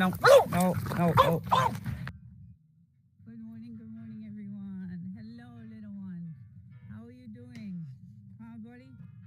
You want to throw another piece? Oh, okay, no.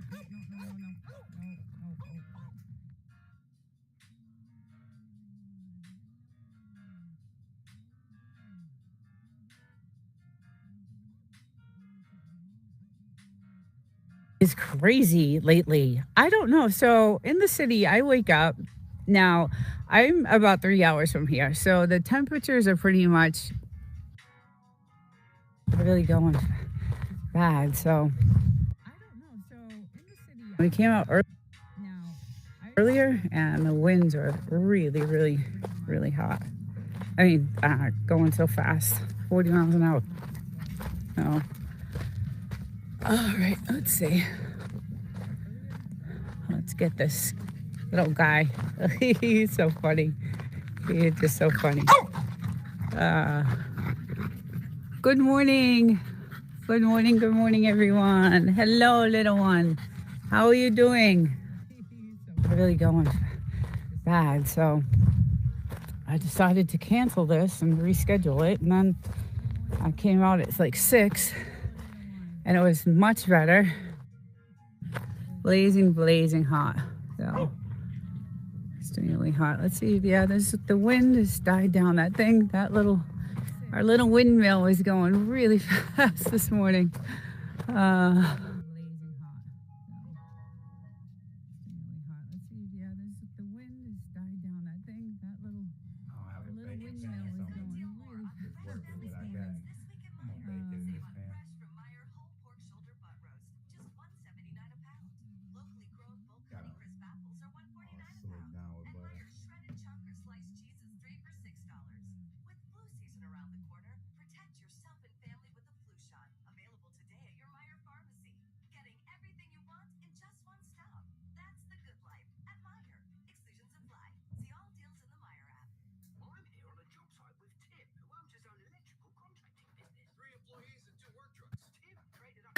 This morning.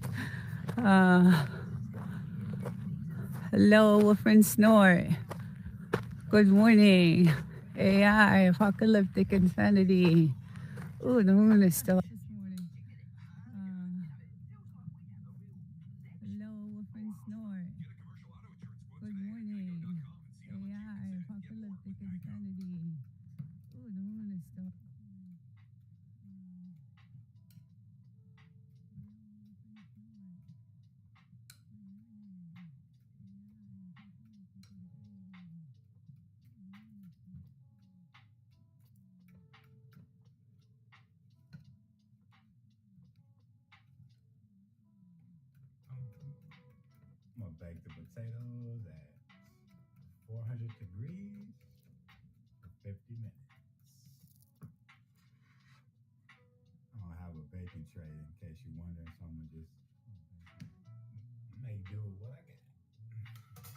Hooked us up. So it was nice to get someone you trusted, and that wouldn't, because Yucca Valley is an hour from here, so they had to travel an hour all the way here and through the unmaintained roads and through the dirt and dust and all that stuff. So I drove by Bailey's tow. That's who towed us when we got stuck out in the desert one day. I drove by Bailey's Towing the other day and thought of your story. Yes. Oh my God, Jess. It was that's another experience I will never. I have a lot of memories here. Just a lot. There's just a lot of memories here. So yeah, we definitely, this is a special place for us. I don't think, we don't intend on, this is it for us. This is where we're gonna, we're getting older. I'm actually a little bit older than my husband, so I'm 4 years older than my husband. So but we're both in our 50s. I'm in my late 50s, so, and he's in his early 50s. And this is where we want to be. Like I said, when we were vacationing, we could have gone anywhere, but every time I came here, I was just like, I just love it. My sister would be like, "What are you, crazy? Like, there's just nothing out there. What do you?" And I would just enjoy the sun. I loved back in the days, and I still like the sun. I would just lay out in the sun and have the sprinklers on and just enjoy the quiet peace. And then at night, the hot tub. And yeah, those guys were lifesavers. They didn't want to come out, Jess. We called, I don't even know how many people. There's not very many, first of all, out here that would that would come out. But we called a few and they were like, no, we're not doing it. And we paid a fortune for Bailey's to come out and get us, and they were like, "What the hell are you guys doing out here?" I have changed so many LA guys tires out here. No. Oh my God, that is hilarious. That is hilarious. I believe it too. That is a great story. Oh my God. Well, that's really nice of you. Because some of those stories I hear of the abandoned cars are the people that they find, buried in the desert. So there was a few stories back a couple of years ago that this girl went missing and her car was found on the 62, I think it was, and I think they found her somewhere. I'm not sure whereabouts in the desert, but anyway, that's really nice of you. Just be careful. Just really be careful because the world is crazy, and you know that right now. There's a lot of craziness going on right now. So, and I'm in the city, and I'm not in a good spot, and it's I'm protected there too. But I grew up that way. That's how I grew up. I grew up in that neighborhood. I grew up in that, same type of environment. Not saying that it's, I like it, but I'm, like I said, I'm probably more street smart than, so I'm very careful. It is in a 55 and over, so that's not it's not too bad, but the area itself has a lot of, homeless. So it's crazy. It's amazing how many people don't know how to change a tire. It's funny you say that because last weekend, I think it was last weekend, I was leaving and all of a sudden I'm driving down and my tire starts, my light comes on and the air starts slowly draining out. So I ran over this sharp rock and it blew a hole in my tire. So I had to drive back here and we had to change the tire. And I don't know if you know anything about a Ford Ranger, but the way they have the spare and where it's placed, it was really difficult. And the jack that they give you is so chintzy. Guys who can't change a tire, instant ick. Right. That's too funny because we actually were like, this is insane. Like it was just ridiculous, the chintziness of this jack and the crank that they gave you to change the tire and where you're supposed to put the jack on the Ford Ranger to get the tire off. It was just, I couldn't believe the design. It was just the worst design ever to change a tire. And it was not easy. It's not like just jacking up your, because back in the day, I used to change, if I got a flat, I would change a tire. And I used to do an oil change back in the day. My grandfather, did mechanics on the side. He worked in a foundry and then he did, a little mechanical, little place he had. And so, he taught me how to do an oil change, but that was way back in the 70s, 70s, 80s, and things are different now. But we were changing the tire on my truck, on my Ford Ranger, and what a shitty design. We were just like, I don't know who thought of this and how they it was just awful. So, yeah, it was just really bad. So, hey, Work and Play. Hello, welcome in. How you doing?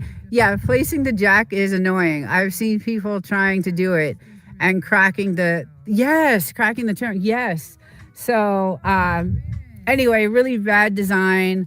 So I ended up, getting some new tires for the truck. And what's crazy about it is that tire was only 1 year old. So I was really kind of pissed. I had just gotten those tires. I changed because I travel. So it's about 170 miles from my house in the city to here. So I think I told you guys I'm in Marietta. So it's about 170 miles. So I do that back and forth, right? Every Friday and Sunday. So that's a lot of traction. Desert used to feed her car. Huh. Desert used to what? Feed her car? Anyway, it's a lot of traveling on those tires. So I replace them very often. And the truck isn't that old. It's only like 5 years old. So, but because I travel so much and the roads are really rugged in Marietta and Hemet, and I have a conspiracy theory that the tire shops in town throws nails on the road. I love that. Jess, I gotta have you on. You gotta be a guest. So I do Thursday night. I do a Thursday night live. I gotta have you on. Um, uh, Especially since private equity bought private equity. I totally believe it. Yes. Good morning, Jasper. Good morning. Welcome in. The desert is beautiful today. It's really nice. It's really hot. The dogs just went in. We've been out here for a while this morning. We did a fire, but it is beautiful. It is gorgeous. The weather is definitely changing. It is summer. Show you the skies and the sun. Let's go this way. It is. It's gorgeous. So super, super nice out. Welcome in. Thank you for joining.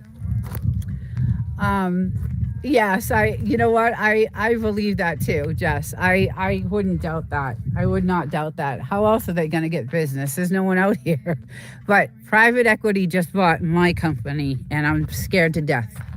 So I think you all know that I work for a military aerospace company.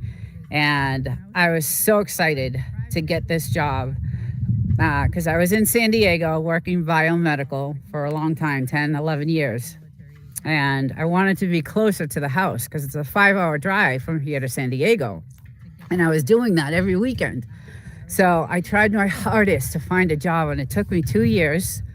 But I found a job in Marietta, and it's for a military aerospace company. And so I moved there.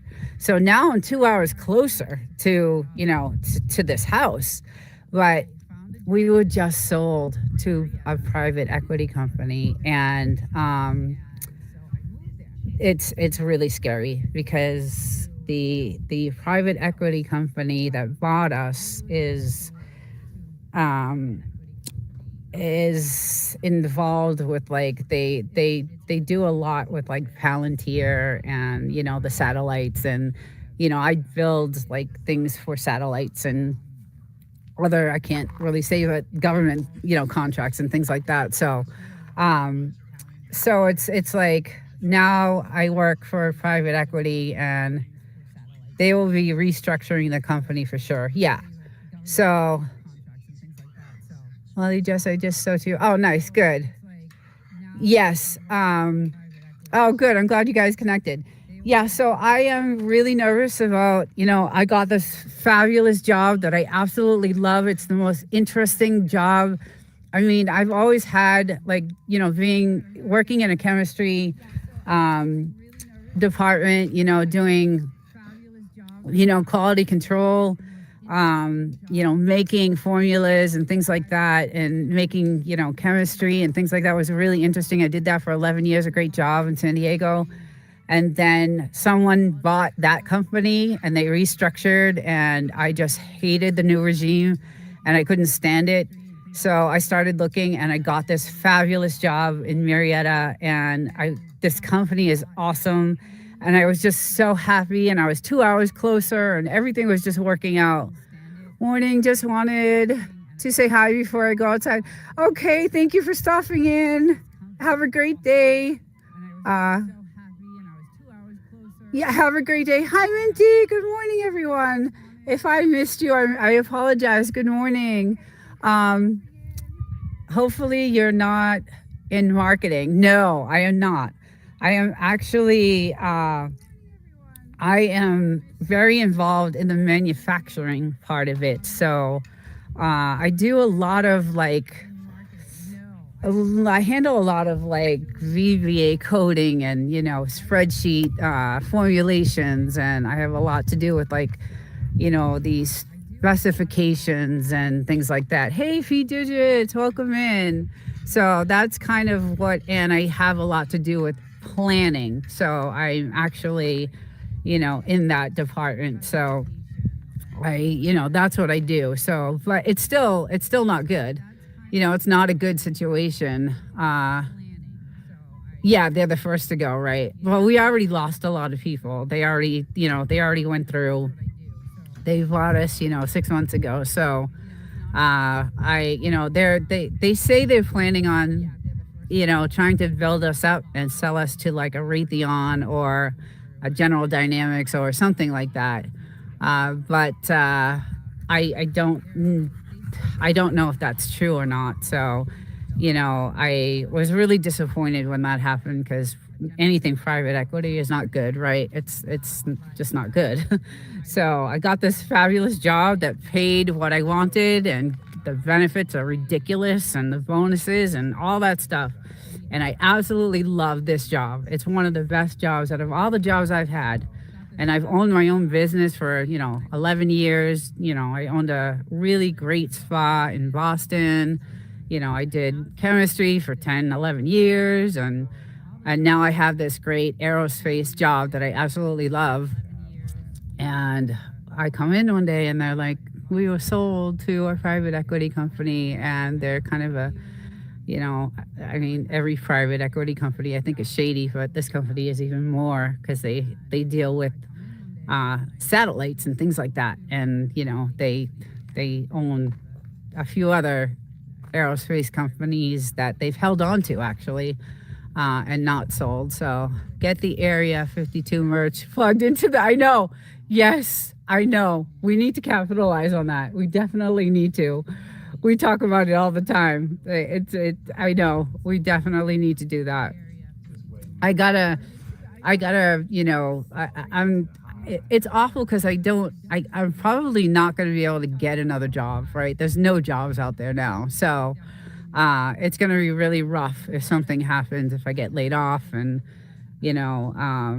my husband's retired, so he's got his fixing income for him. So, but for me, it's going to be really rough. Like I'm older, so they're not really. Besides not having any jobs available, I'm an older, person, so they're not really looking for that in the workforce right now. So it's kind of stressful.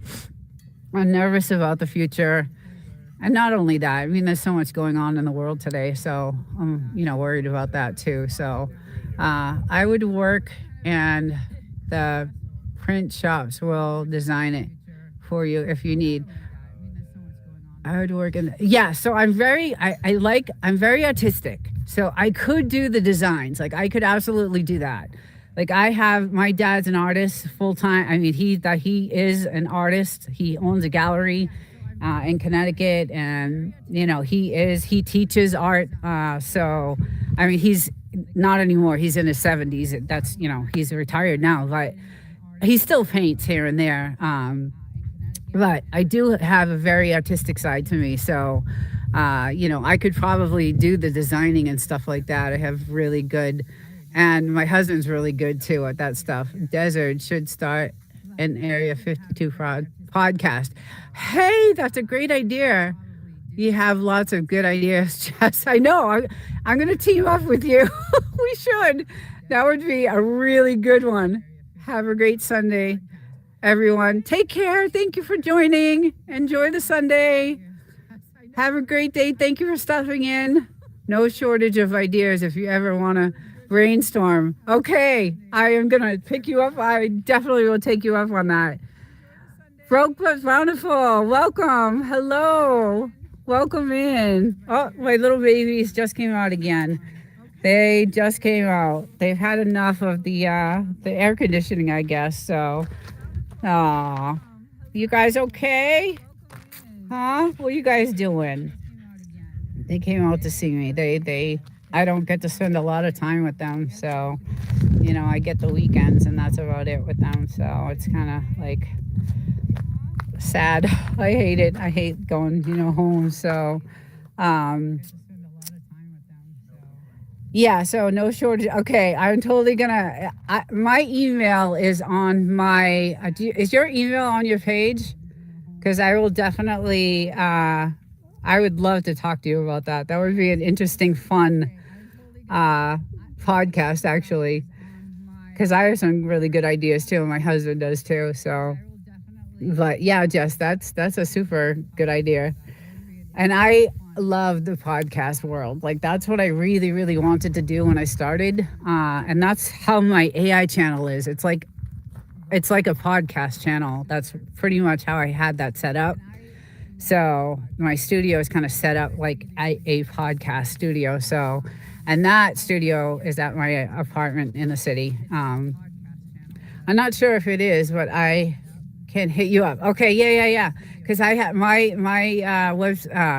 email is on my channel, so definitely I would love to do that. I absolutely love podcasting.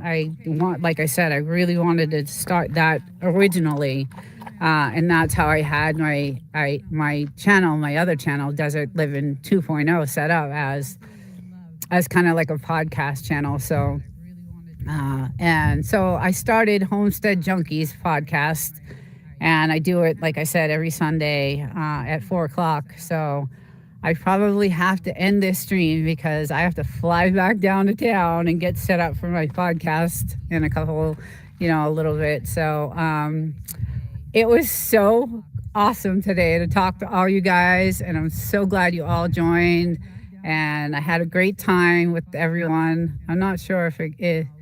Okay. Yeah. Okay. So everyone have a really great day. Enjoy the Sunday. Thank you so much for joining.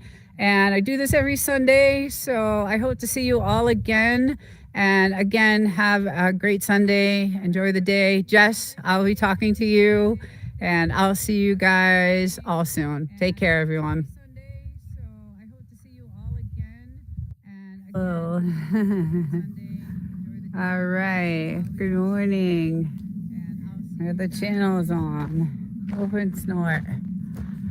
It's a little windy today. Started a little early. I'm gonna go just down by the fire right now. Skies look actually apocalyptic insanity. Hello, good morning. The skies actually look like they're fluffy, natural, but I can't really. They down way down look really dirty and stormy, and then way over there, that storms are coming. There's and then these are obviously very dirty clouds, all wispy. You can tell by the clouds how wispy they are. But some of these clouds look like they're fluffy, although they do have a wisp to them. So Coca, good morning. How are you, my love? Welcome to the chat. I'm just doing some weather information on the skies above. Look at that sun. It's a gorgeous day here in sunny California, the Mojave. Mark, good morning. Yes, and I am looking at the skies, and it does look like some of them look like they're natural clouds, not man-made. So, but over there it does not, and over here it definitely does not. So we'll see what happens. We had some stormy, like it looks like it's raining really bad over there. The sun is gorgeous right now. It feels wonderful. It was freezing this morning. The weather is very strange. Usually this time of year, it gets into the 100s, like, end of May, end of April, early May. And it's usually brutally hot. But it has been in like the 50s in the morning, and that's kind of cold for us here. But it is a gorgeous day and very peaceful, good for yoga outside. Take your mat right down here and chill out by the fire and do your stretches, and nice, peace and quiet. And there's a nice light wind, so you don't sweat your ass off after doing it. But we have the little fire going for the little boy, my son, my beautiful Frenchie. So let's see if I can get this. I have a gimbal, and I'm gonna turn it this way. I'm gonna try to use this toggle instead. There we go. That's Mr. Hodor Goga. He's 6 years old. And then I have a little girl. Her name is Miss Bluesy, and she is over there hunting like a bad girl. Let's see if I can turn this here. And I'm going the wrong way with it. And she's hunting. She's always hunting for the lizard. You'll hear a lot of lizard stories. So, yeah, she likes to chase. See, she goes in these holes, which I don't like. So this is what happened when really bad storms come in and they destroy the property.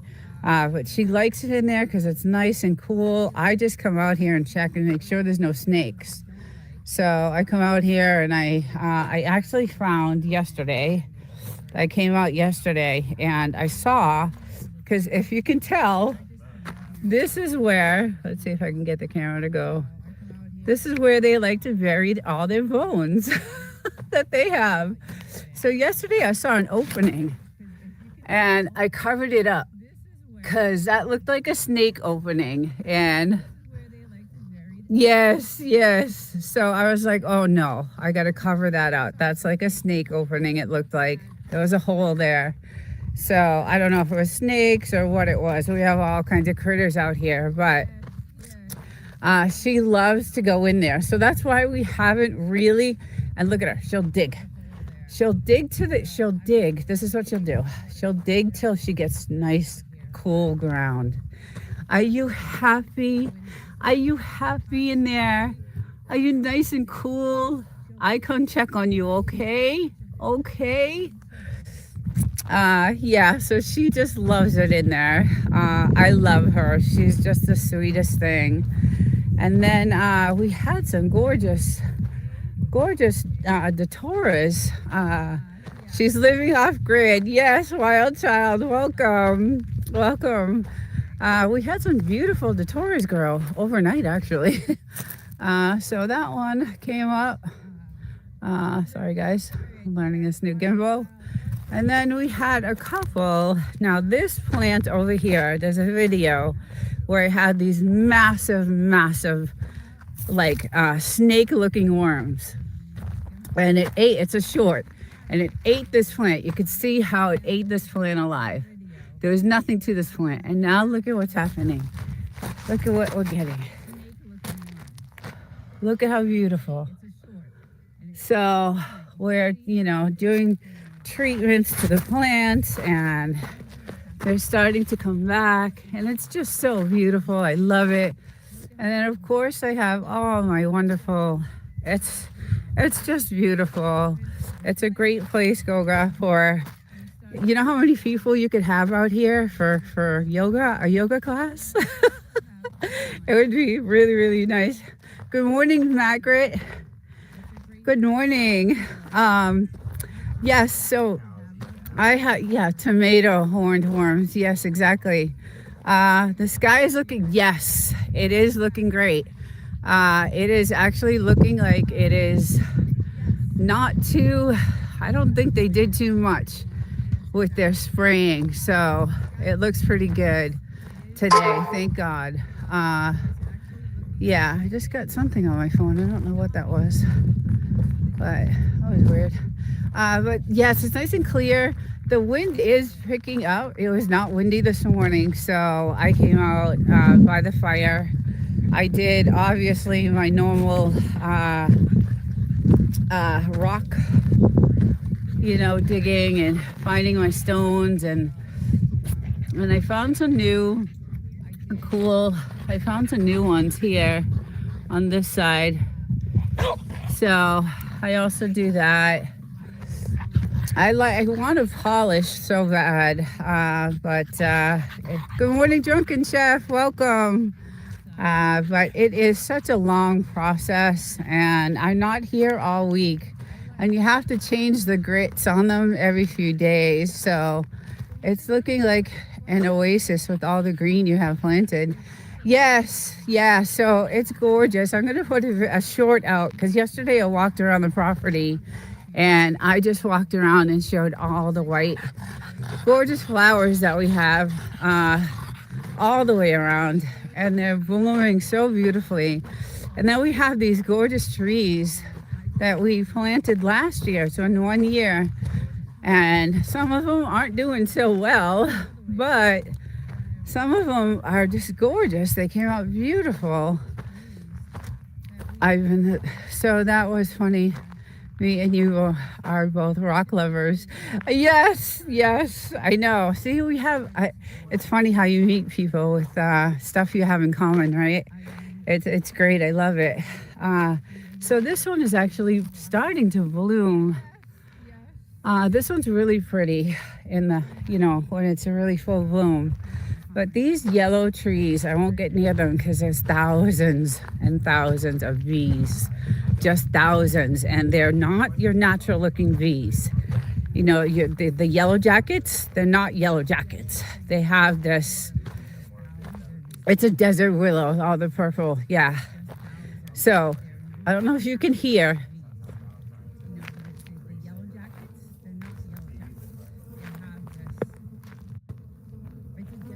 You can hear the thousands of bees, but they're different colors. They're like not yellow jackets. They're like a tan color. It's weird.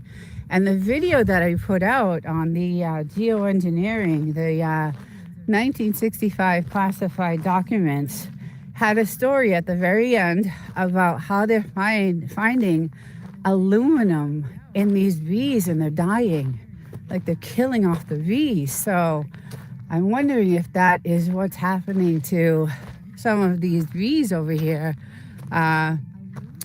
They are desert poppy bees. Okay. You can hear them. Yes, yes, yes, there's thousands. So I don't go near them because as a child, we had, my grandparent had this huge land in Massachusetts, and that's where I grew up. And he had a blueberry field, and we used to go blueberry picking. And I was like maybe 7, 8 years old. And my sister, by accident, kicked a log that had a beehive. And she actually almost died. She got over hundreds and hundreds of stings, and I got a lot, and everybody did. So she was rushed to the hospital, and it was a nightmare. So bees are scary. Yule planting definitely helps the bees out. Yes, I was so glad you got to hear them. Yeah, there's so many of them. But the fire, yeah, is almost out. Little buddy, you guys see the ring around the fire? That's all he does. Oh, that's all he does. So I come out here and do my little stretches, and it's like sunrise, so I get to see the sunrise. It's beautiful. So I have 5 acres. I don't know if Goga's still on, but I have 5 acres, and it goes all the way out, and no one else can build around us, and it's very peaceful. And I could just see a nice yoga class right out here. But the trees smell amazing. They smell just like juicy fruit gum. Yes, they do. They do. They smell just like juicy fruit gum. They smell so good. She's. So I found, okay, my little girl's been limping around not feeling good. She's just not feeling good. She hasn't been herself, and she can't walk on one of her feet. One of her paws are broken, like hurt. And so she won't let us get near it. But I went around the property today, and I found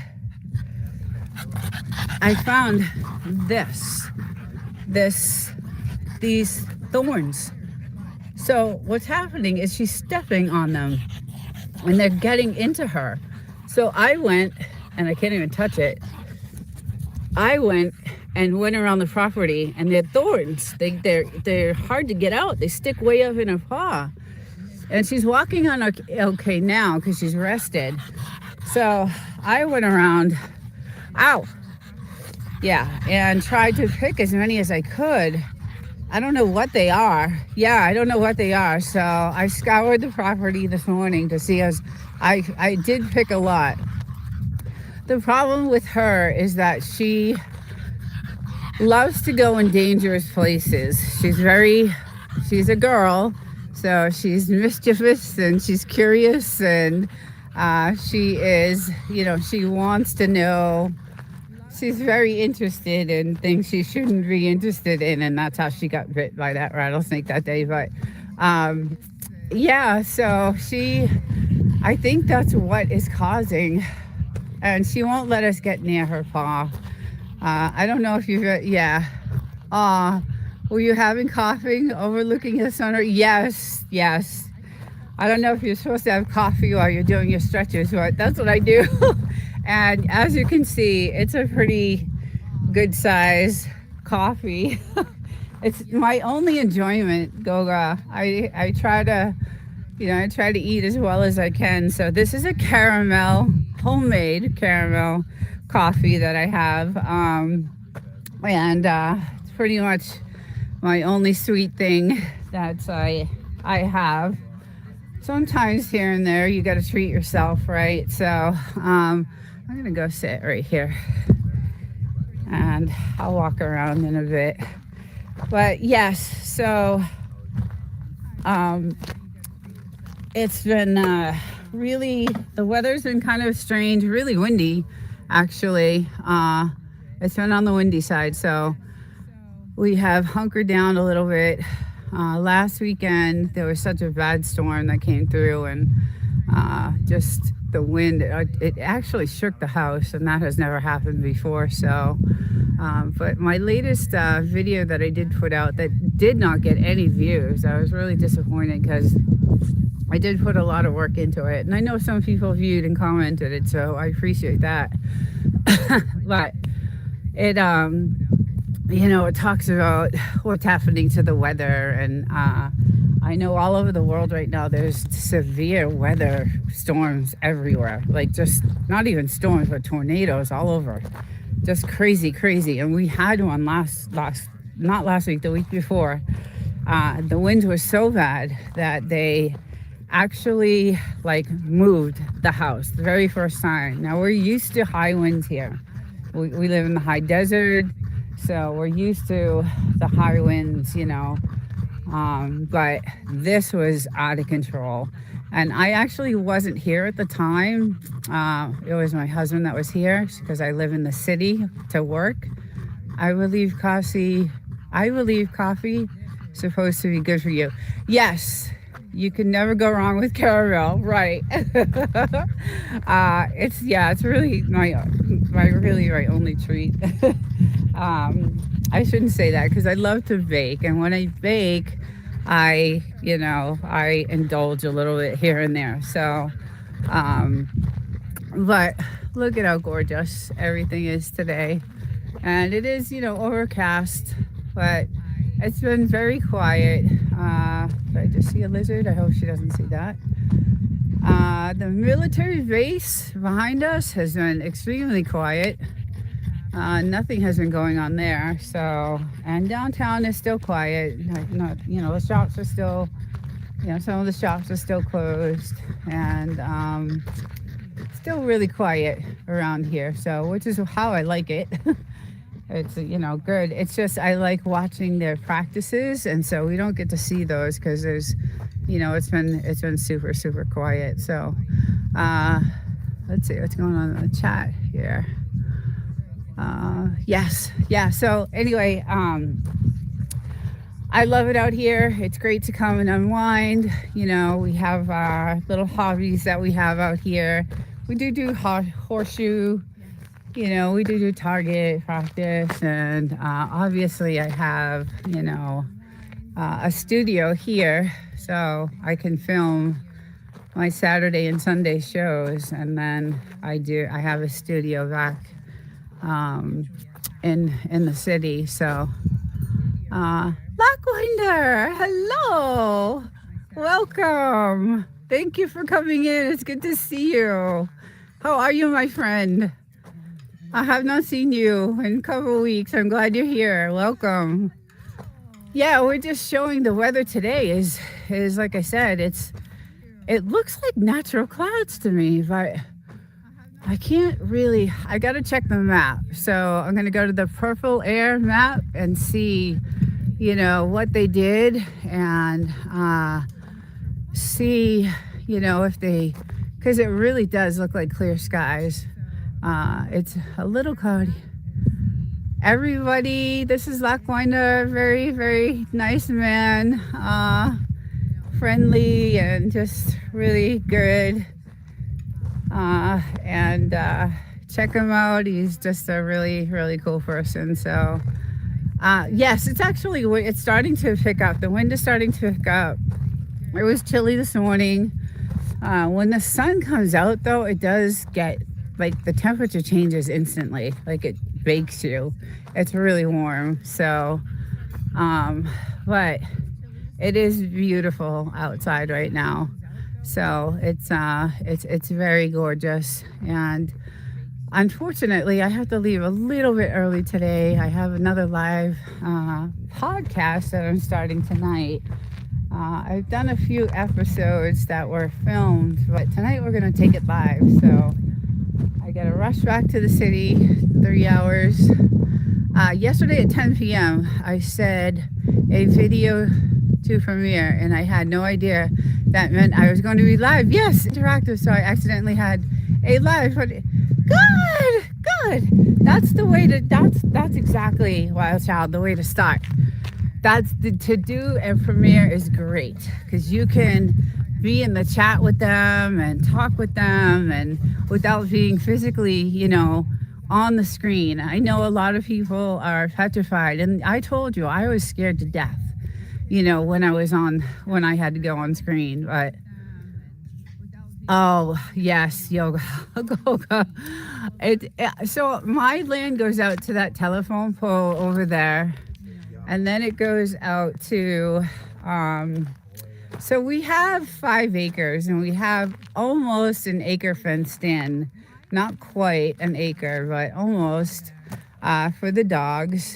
And then it goes, most of it is on this side. So most of my land goes on this side. And then most of it is on this other side of the house. It actually looks like it's going to rain, guys, to tell you the truth. We have our own water source, which is our well. And that's where you see all these, these watering systems. We engineered watering systems for all our plants and things like that. So it was cool. It was cool to do that. But yeah, and this is our weather station. So you can see our little wind tunnels are, going. They're definitely going. So you got to have a weather station when you're out here so you know exactly what's coming. Let's see if I can turn this here. And you can see those things turning. So, and yeah, you can see the arrow where it's coming from. And yeah, the wind is definitely going to pick up. And I can see it's stormy. So I'm headed that way. So I get on the highway, and I had 2.5 hours on this side. So I'm going back to check out your channel. Okay. I learn things on accident all the time. I'm glad you tried that. That was really good. That was brave of you. That was really good. I'm proud of you. I knew you could do it.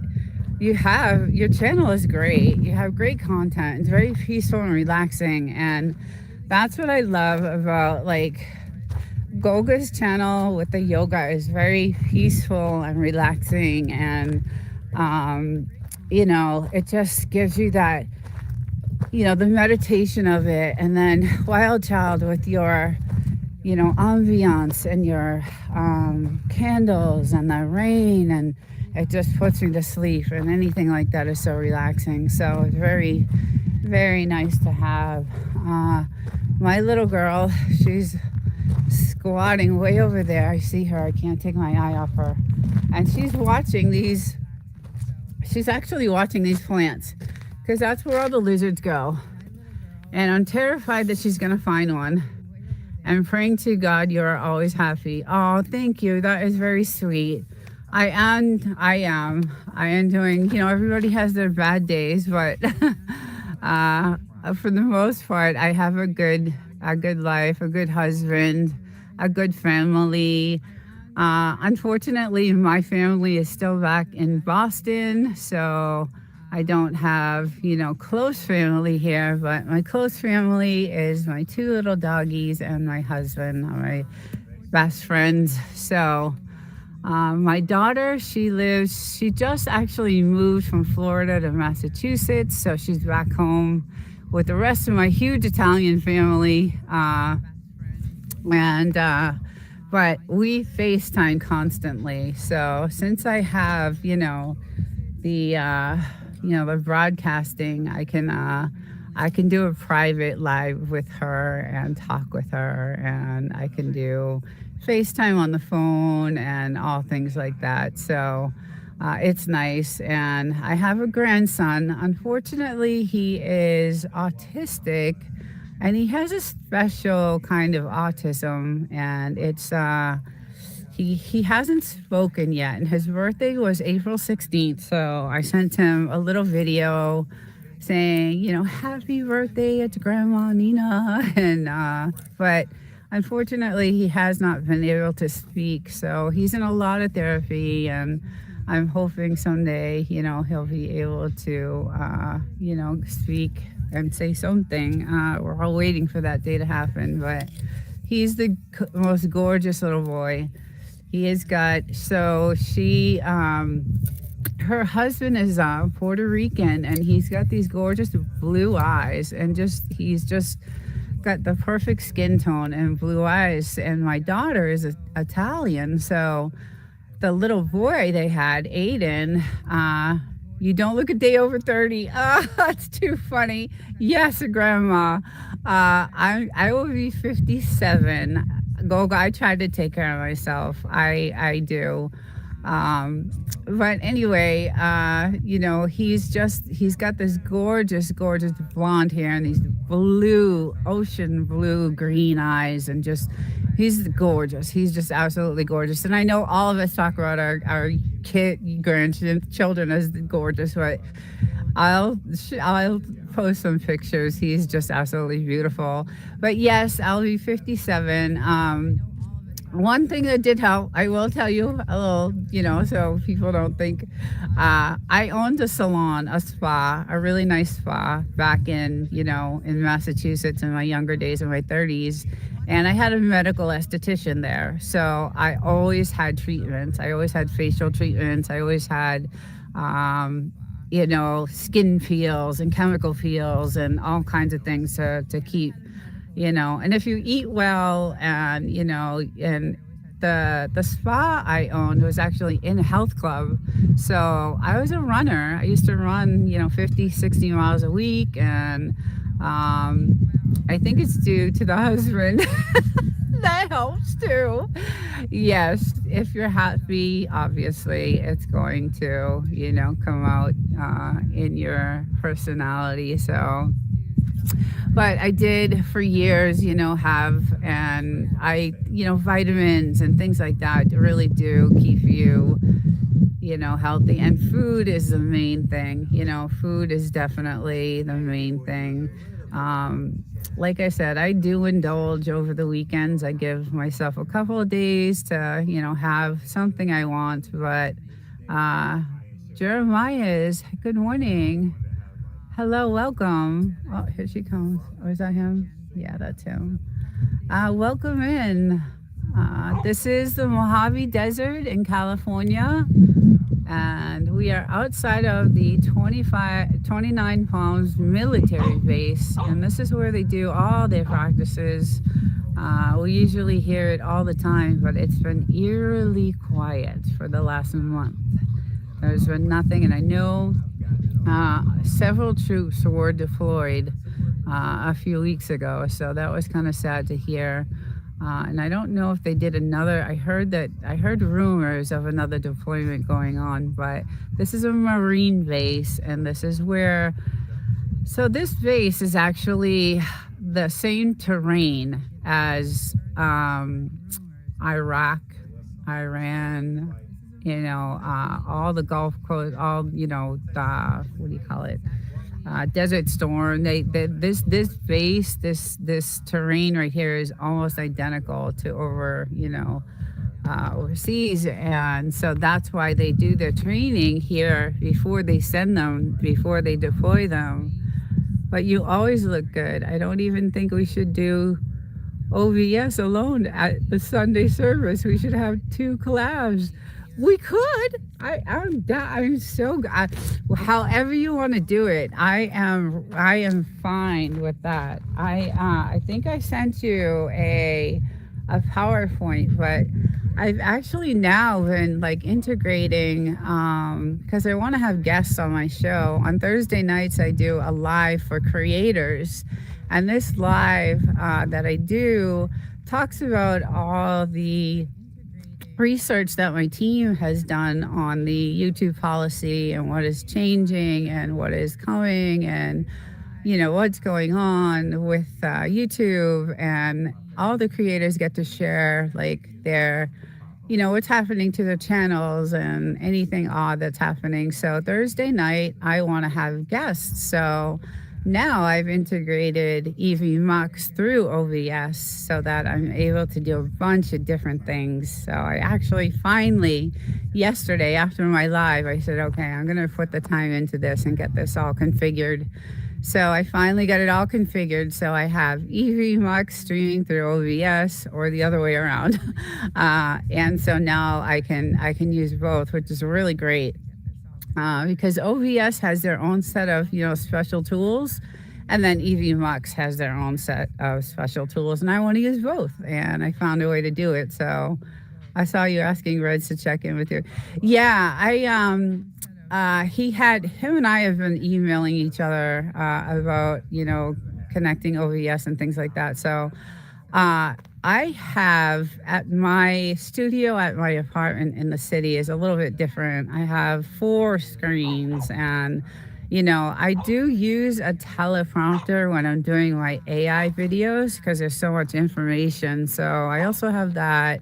I have a really big setup at my apartment in the city. So it's I was trying to get with him to talk to him about how he's configuring all his stuff. But oh, my little doggy, he likes to bark. He loves to bark, and she's so cute. She's under the tree over there. So I'm gonna move away so that we don't have to hear him. But yeah, so I have a little bit of a different setup at my place in the city, and but yes, I would, anytime, Goga, you're ready, I'm ready. And I have some additional, now Goga, I don't know, you probably know because you're really good at this stuff, that OVS has a website where you can do all their plugins, right? You can go to their website, and if you want to plug in different things, you can use their downloads to do plugins. So I did some plugins, and now I have like a pen I can use to write on. Dropped an email earlier. Okay. Yeah, so now, I can use a pen to draw, and there's all kinds of different things on this OVS plugin website. So just be careful, do a little research before you add the plugin, because sometimes the plugin messes up your configuration. So you got to do a little bit of research before you actually add the plugin in. So, and if it doesn't work, I uninstall it.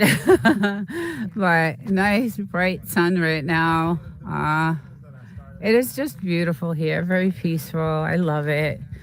And this actually used to be our, way into the house, with the soft sand over there. So we made a new road, and now we come in through this way over here.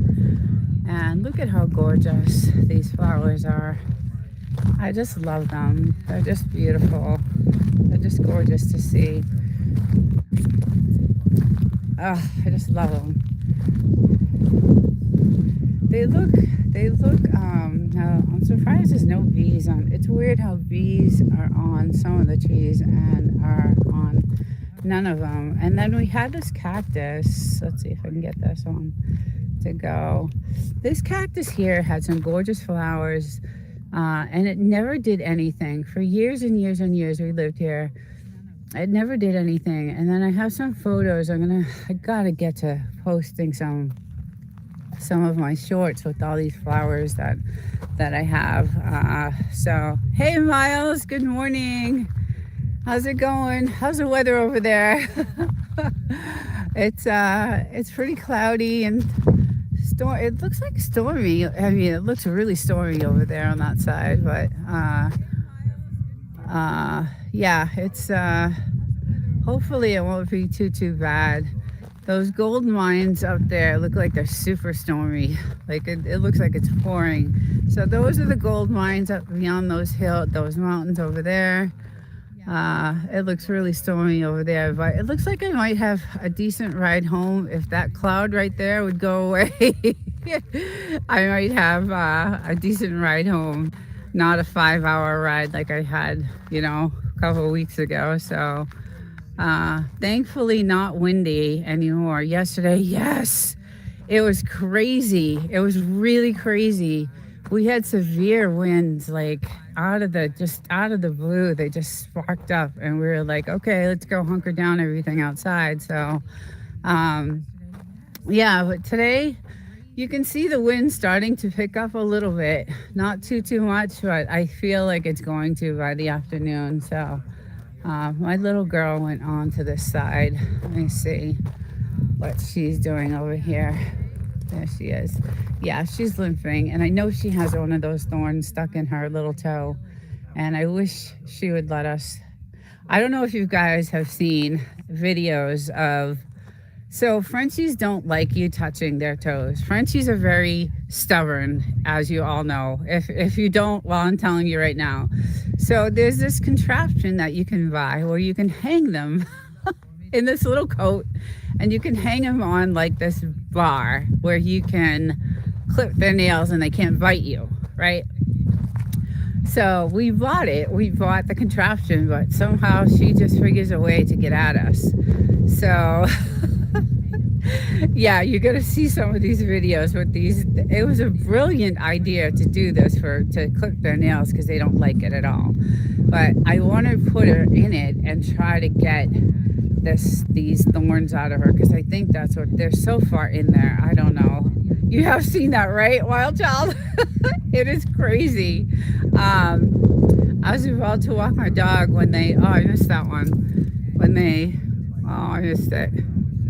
Okay, I was about to walk my dog when they kicked up, and I was like, Dorothy and oh my God. Yeah, I can. So yeah, I'm not going to be able to stay out here too long because you won't be able to hear me. The wind is going to kick up. I believe that's what groomers use sometimes. Yes, I've seen that at like Petco, and yeah, they use those type of contraptions to clip the nails because dogs don't like it. And there's there's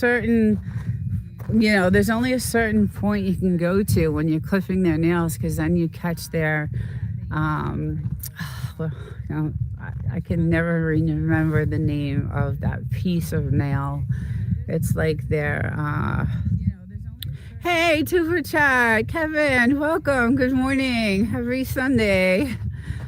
Just doing some screenshots of or video of what the desert looks like today, and it is gorgeous, actually, very beautiful, nice. It's starting to get a little windy though. Yesterday when I was doing my show, thank God I finished it like in time, because I know a lot of people had buffering issues yesterday, but yes, my bulldog's nails are always too long because when I clip them, I'm scared to go yes, right, too deep.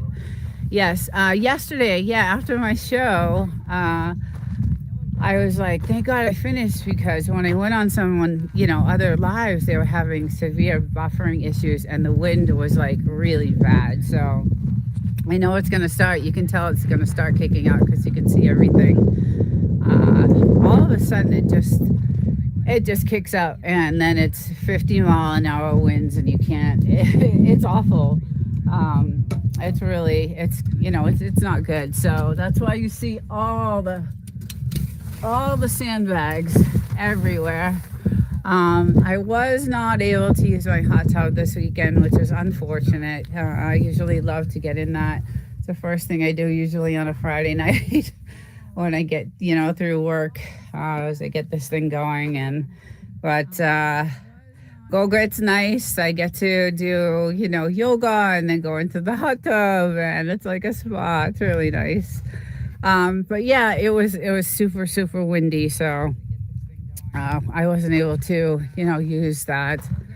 But it is gorgeous here today, and I'm looking at that cloud down there because that's where I travel, and I hope it's not going to rain. A couple of weeks ago, I had to like pull over to the side of the road because it was so bad. You couldn't see.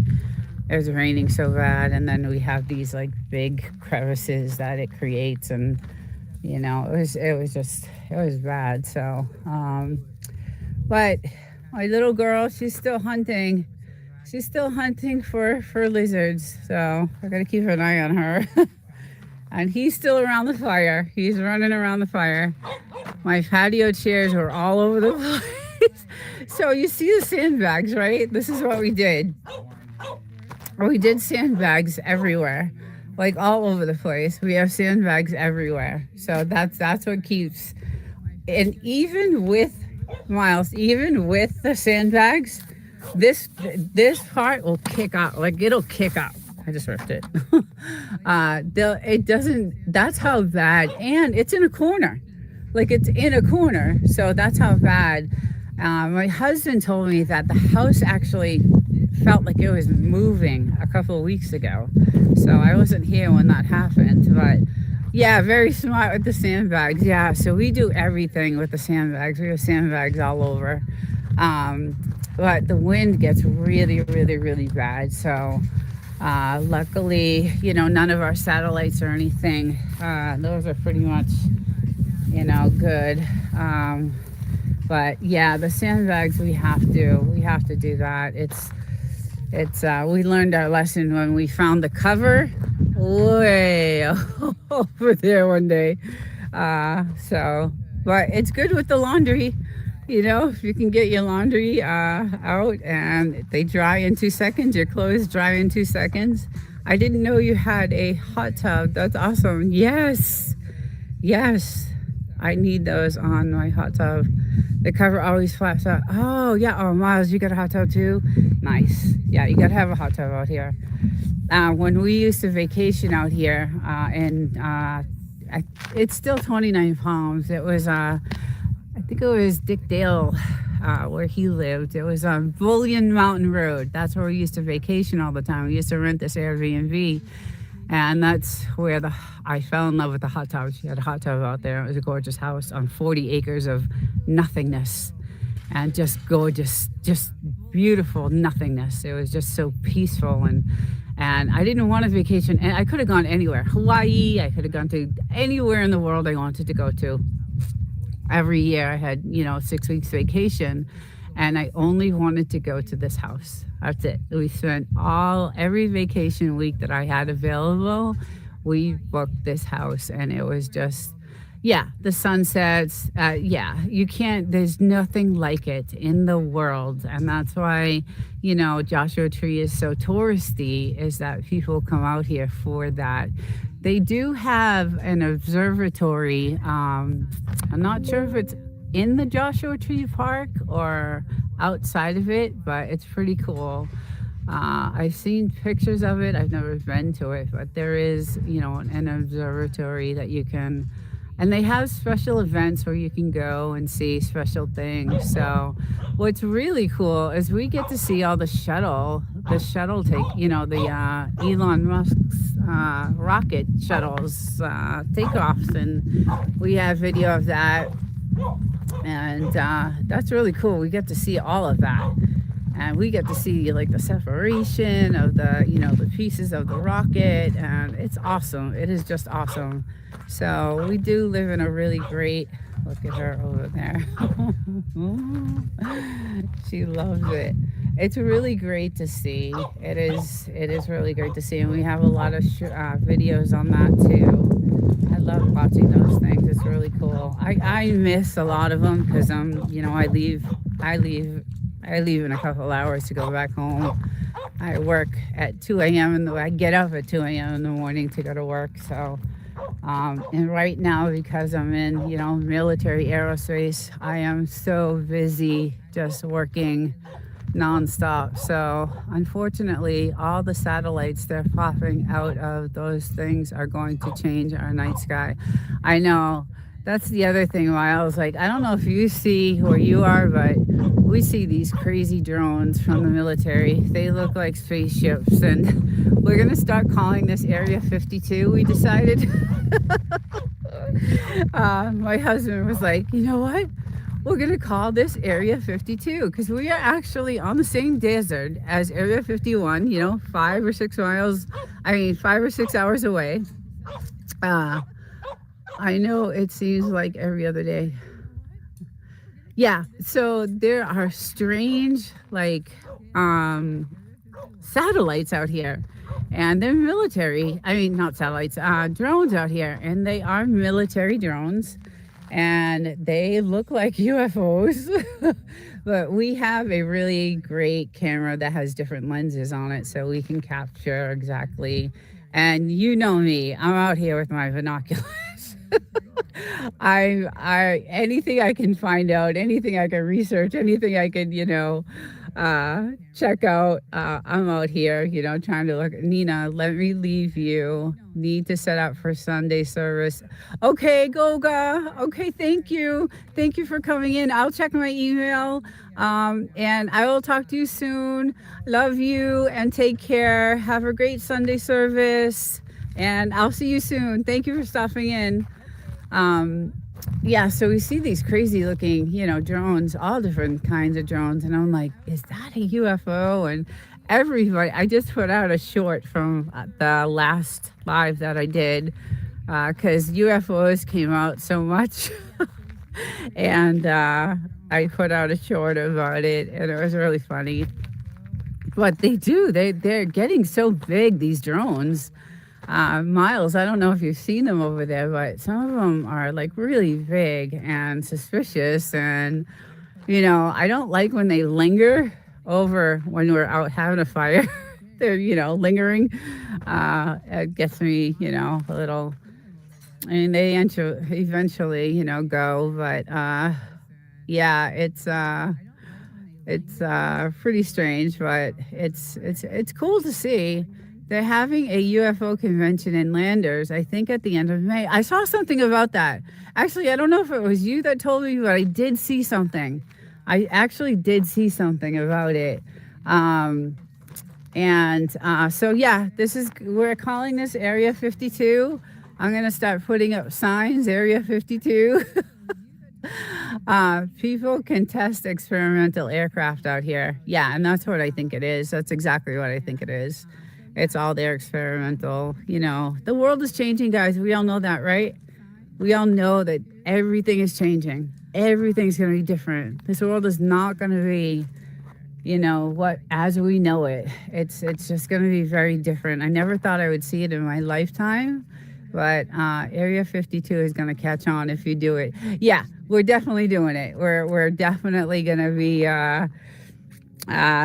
you know, doing some signs, and we're definitely gonna call it Area 52 because if I can capture some, I'm so like paranoid about taking pictures of these drones because I know they're military, and I don't want to.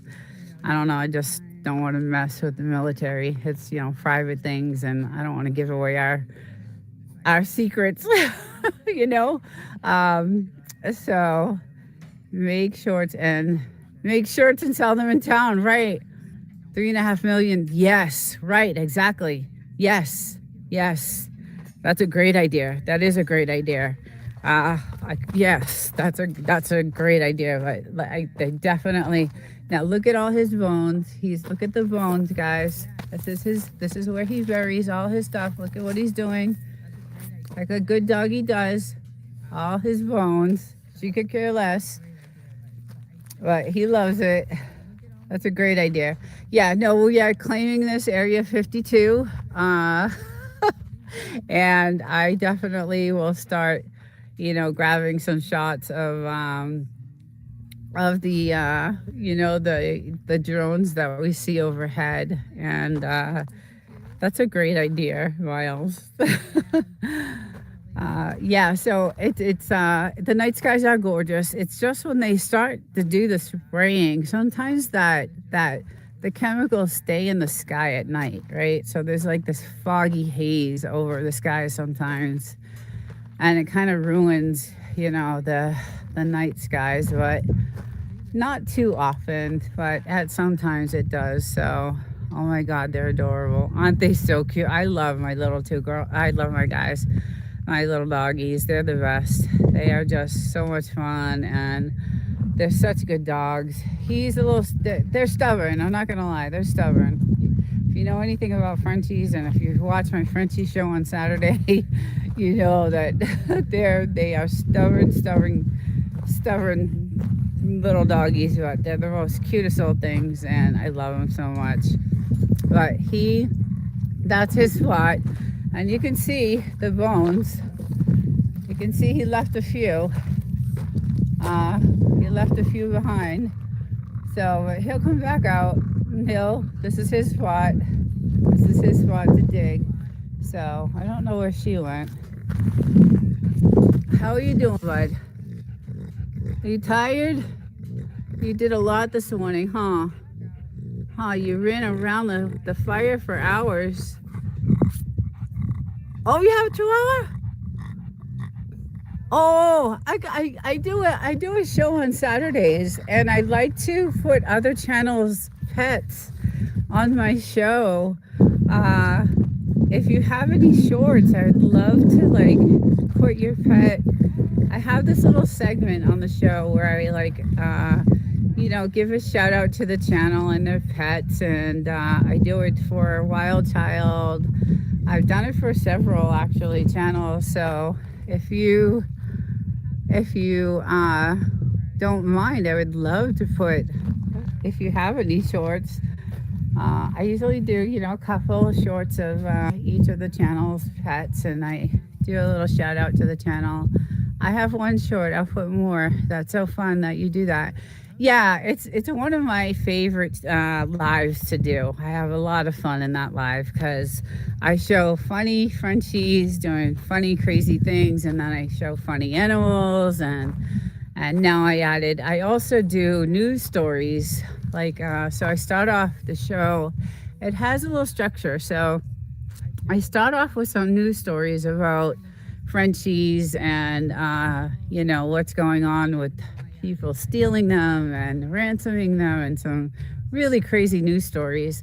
And then I do a Frenchie of the week, and then I show some channels that have really cute animals, and then I end it with a bunch of videos of my animals, and it's a fun live. I sometimes go off topic when I'm in the chat because we all start talking about different things, but it's a really good, fun show. So if you do have, some shorts, I would love to put them on. I am preparing my show for next Saturday. I usually do Thursday night. I start, preparing for right after my live on Thursday night. I start, doing some videos for my Saturday show. So it is a fun show. It's a really cool show. So I'm on my 26th episode. So there's 26 of them now on the playlist, and they're really cool. I like to do the news stories because it brings attention to what's really going on with these Frenchies and how hot they are. Everybody's stealing them and ransoming them. And there's just one story with this lady that is stuck to a hood of a car, and they're driving down in LA, and they're going 40 miles an hour, and she's on the hood of the car, and this car is going 40 miles an hour, and it's got a Frenchie inside the car, and some of the stories are just insane, the news stories that I do. So I do a lot of research to find those stories, but It is really kind of sad. Yeah, it's kind of sad what goes on with some of those Frenchies, and some of them never get them back, and some of them, there's sad endings, and I don't like doing those videos, so I only do the I only do the videos where there's a good ending where they get them back. What I do is I follow the story. So if I see a story that has a Frenchie that was stolen and they haven't gotten them back, I save that story to see if I can find a follow up to the return. So we do not do sad stories in general, right? We don't. I don't like that, and I don't think YouTube likes that either. I like to do good, happy ending stories, but I will follow some of the stories where some of the Frenchies were stolen, and if I don't hear that they've gotten them back, I wait and see. I'll keep that story in a folder and I'll see if eventually they find them. And I do. Some of my shows have those follow-up videos where they find them. So, and then I'll come out with that video that next week saying, oh, last week I told you about this and here's the follow-up video. We got some good news. And so it's one of my fun lives. And then Thursday night is the creator content live, and it's for creators, and it's just all about the YouTube policy and what's going on with everything in YouTube, and creators get to express what is happening to their channels and things like that. So when I lived in Venice Beach, there was a girl who had a Frenchie stolen from her car while she wasn't at the post office. She looked for 5 years and now never found him. Yes, there's lots of stories like that. I actually had a story of a chop shop where in Florida they were stealing these dogs and they were bringing them to this. Oh, I don't even want to talk about it. But it's on one of my. It's on one of my. I think it's either number 18 or 19, where they were stealing these Frenchies and they were taking the chips. They were performing surgeries. And not good surgeries. They were chopping these dogs out, and taking the chips out and replacing them so that they couldn't be found. And they finally arrested the guy. They found him. They found the whole entire operation, and they arrested everyone involved, which is really good. So that's on there. That is beyond heartbreaking. Yes, it was. It was just disgusting. I just had to tell that story, because I was so horrified. And my message to everyone is hold on to your animal. It doesn't matter. They had other dogs there too. It wasn't just Frenchies. They had other pets. There were other animals there. There were Shih Tzus. There were Chihuahuas. There were all kinds of but mostly Frenchies because they're the most expensive, and they're the number one dog breed in the world. So they're very expensive. So we need an animal abuse registry, just like, yes, I agree. And it's funny you say that because I was listening to Joe Rogan the other day driving up here, and he had Spencer Pratt. I don't know if you know who that is, but Spencer Pratt is running for mayor for California, and he was talking about Skid Row and California and the streets of California, and he was talking about how the homeless are just brutally abusing their animals, and he wants to do something about it because it was just so. The next mayor of LA, I know, I couldn't believe it. So you know who Spencer Pratt is, right? The Hills and Laguna Beach, and yes, so he's running, and he's actually doing really well. The thoughts make the penalties harsher for stealing someone's pet, make it not worth their while. I know. Yeah, so he is running for mayor, and he's actually doing really well. I'm surprised. He's actually matured a lot. When I used to watch him, because I used to get into that stuff when I was younger, I used to watch all those reality TV shows, and I used to watch The Hills and Laguna Beach, and so I watched him grow up with Heidi and all that stuff, and he was a little punk ass back then. He was just, just a little punk and, spoiled rotten. But he has, in this interview with Joe Rogan, he actually just sounded like a mature, like, man. He grew out of, I don't know what he did well. He did really well. He has a couple of kids. He's talking about taking his kids to school, and there's just naked homeless people everywhere, and just awful things. So the penalty should be harsher because they have to go out of their way to do something that terrible. The homeless should not even have animals. It should be against the law. They can't take care of themselves. Why are they having animals? Why are they letting them? They should not have. He lost his house. Yes, that's why he's running. He lost his house in the fire, and that is what made him. He knows of all the corruption that's happening right now in California, and he knows. Oh, you guys got to listen to this Joe Rogan one with Spencer Pratt. It was very interesting. I know that, everybody has their ideas when they start running, and they promise this and they promise that, and I'm not blind to, what's going on. Hi, Alan. Good morning. Yes, thank you. The temperature is probably about 60, 65 right now. So it's perfect. It's perfect weather. I hope you are well. It's good to see you. Yeah, so going back to the topic, we know everybody tries, to do what they can, but he's an outsider. He's not a politician, so hopefully he'll be able to do something, but he's up against a battle because there's a lot of people in the government in California that are just so corrupt. I don't know if he has a fighting chance, but he wants to do something. I respect Spencer. He changed for the better, and he's sincerely trying to do good. I do too. Hi, Frankie, good morning. Welcome in. I do too. And after I heard this interview, I was like, I really was impressed. Like, he has a lot of good ideas. He's definitely sick of what's going on because he has kids and he doesn't want them. He says there's needles everywhere. There's, just people, they're giving them, they're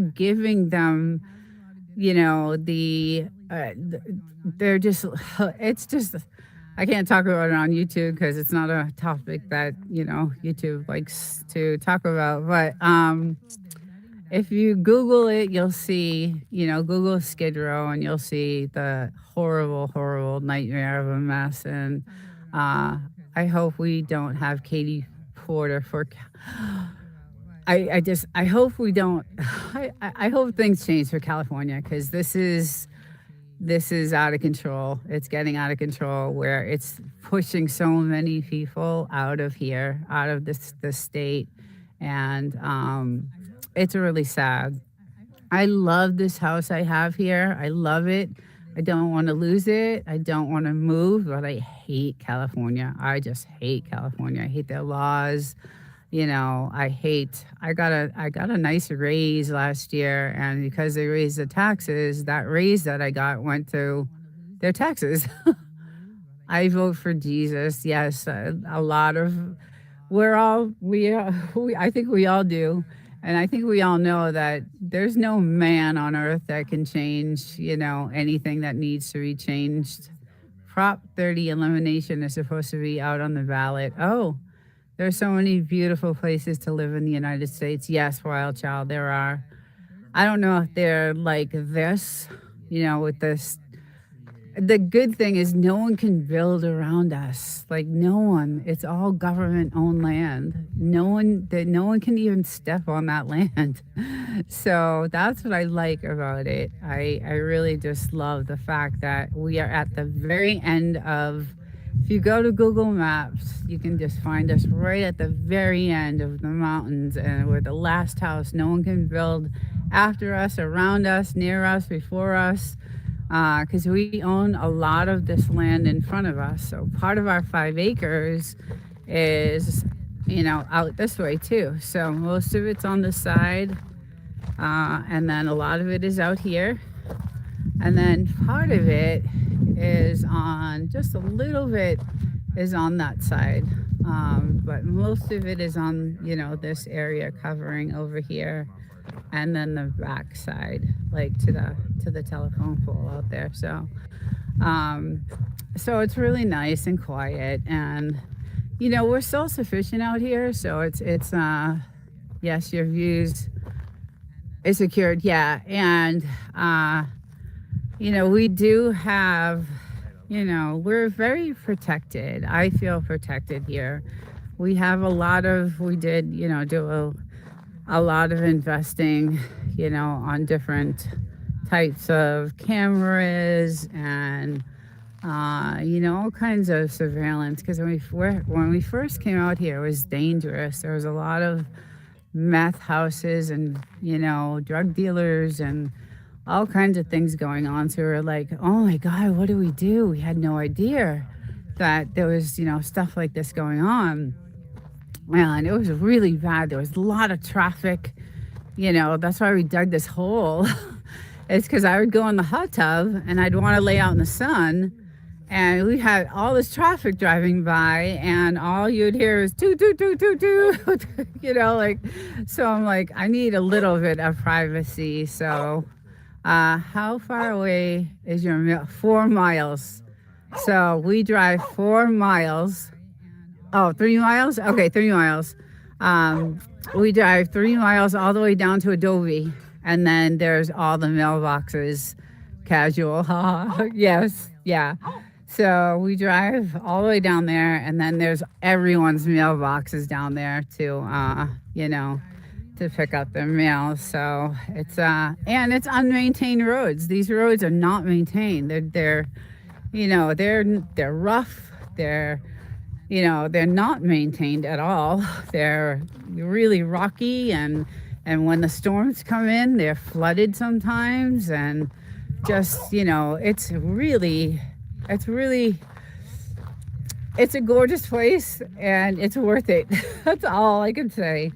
I live in the city, like I said, during the week, and I don't live in a great neighborhood. So I also, have protection there for myself. It's great because we get to practice out here. So I am, skilled with protecting myself, obviously. But the roads, I can kind of show you what they kind of look like. I don't know, Miles, are your roads maintained? I love Cat's Cafe on Adobe. I've never been there. Great breakfast, really. So the Palms in Wonder Valley, you can't even get in for breakfast there. It's like insane. Like you have to wait hours to get in. And it's a little dumpy place. It's not, anything great, but it's really good. But I'll have to check that place out. I never even heard of it. But yeah, so the roads are kind of like really rough. Listen to the bees, guys.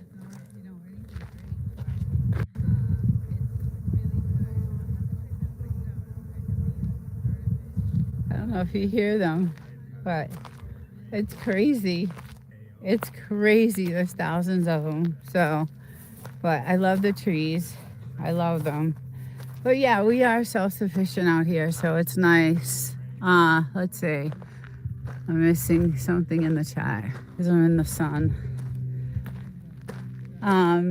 Yeah, so, everything is pretty well. When we built the house, we had the windows obviously had to be custom for the elements. When we bought the house, there was pretty much no windows. So we had to do a lot of things to make sure that the house would withstand the elements of the desert. So I'm gonna walk over here. I see him. I don't see her anymore. Oh, there she is. Okay. All right. Let's see what's going on in the chat. We are off Amboy Road, not Adobe. Oh, I keep getting those two mixed up. Where do you live during the week? So I live 2.5 hours from here, Marietta. So it's quite a bit away, and that's where I work. I am in, military aerospace. So I do a lot of government contracts for the military, and I build aerospace parts for the military. uh, I don't usually talk about it. I have, members that I work with, so I don't talk about it much because I'm not really supposed to. So, no, I'm also about 4 miles on dirt. Washboards are horrible right now. Yes. Yeah. Yeah. Oh, there she is. And she can't walk on that back leg. Oh, it's driving me nuts. I want to get to it. Poor thing. Oh, breaks my heart. Oh, I just hate seeing that. Oh, they want to play. Oh, did you? Oh, did you bring that to me? Did you bring that to me? Did you bring that to me? Okay. You want to play? Is that what you want? Oh, okay, okay. Oh, okay. All right, let me see. Go ahead, little girl. Oh goodness. Yeah, he's gonna bark like forever. So, but yeah, it's they are so cute. I'm out here for a long time with them during the day. Like I spend a lot of time, as soon as I get here Friday, I'll spend some time with them and then I'll jump in the hot tub and then, we'll just hang out and by the fire at night. And yeah, so, oh wow, that is a good drive. My uncle lives on Washington and Marietta. He has horses and cows. Yes, I see that. I see them. I drive right by them when I come here. I drive right by all those farms and horses, and oh, they're gorgeous actually. Some of those farms are huge. There's a lot of cow farms out there, so but I do drive by all of them when I come here. So it is a long drive on Sundays, especially. Everybody's coming back from, wherever they went, either up here or LA or wherever. So, so it is, it's a long drive for me. And like I said, it's not really a safe neighborhood, but it's really close to where I work. And that's what I needed because the cost of gas right now, and I drive a truck, it works out really well. So, and it is gated, but, it's not. The homeless find a way to jump over the walls. It is, and I do have to say, we do have police. They come. I see them because I'm out there at 4:30 in the morning getting in my car, and they'll drive around the property. So it is definitely, they do watch out and make sure there's no illegal activity going on and things like that. So, but it is a long ride, and the longest part of it, believe it or not, is getting through Joshua Tree and Yucca Valley. All the lights and all the traffic, and Joshua Tree is still a touristy town, so there's a lot of traffic there. But once I'm on the highway, I just I fly. I just get on that highway and I just go. Yeah, the 62 does miles. It really does. It really does. It's like it's 2 lanes and there's cops constantly. I was a bad girl one year, and I got 3 speeding tickets within like 6 weeks of each other, and it was not good. It was thousands of dollars, and just it was not good. Anyway, I'll skip that story. So I learned my lesson that there's cops all over the place on the 62. So and I do not risk doing anything over the speed limit on that route. But when I get on the highway, I pretty much go, and then once I get off the highway, I got to go through all that, Marietta. Well, that's Hemet actually. So yeah, it's a ways. It's quite a ways. So. And then, I got to unpack everything and set up my studio again, and it's a lot. It always feels good to get past Morongo and yes, through the grade. then it feels like you're on your way. Exactly. As soon as you get over that mountain, like you're coming down the mountain through those, through the mountain, I'm like, yeah. So it's a good hour and 15 minutes from here to there. From where I am to that Morongo mountain, it's like an hour and 15 minutes. And then from there, it's another hour, an hour and 15 minutes. So it's, 2.5 hours. So it is quite a ways. And the price of gas right now is just like ridiculous. So, it's that's why when I come here, I do not leave. Like, I don't leave. I stay here. I don't go off. What I do, and I just go, I do my hobbies. We do target practicing. I go look for stones.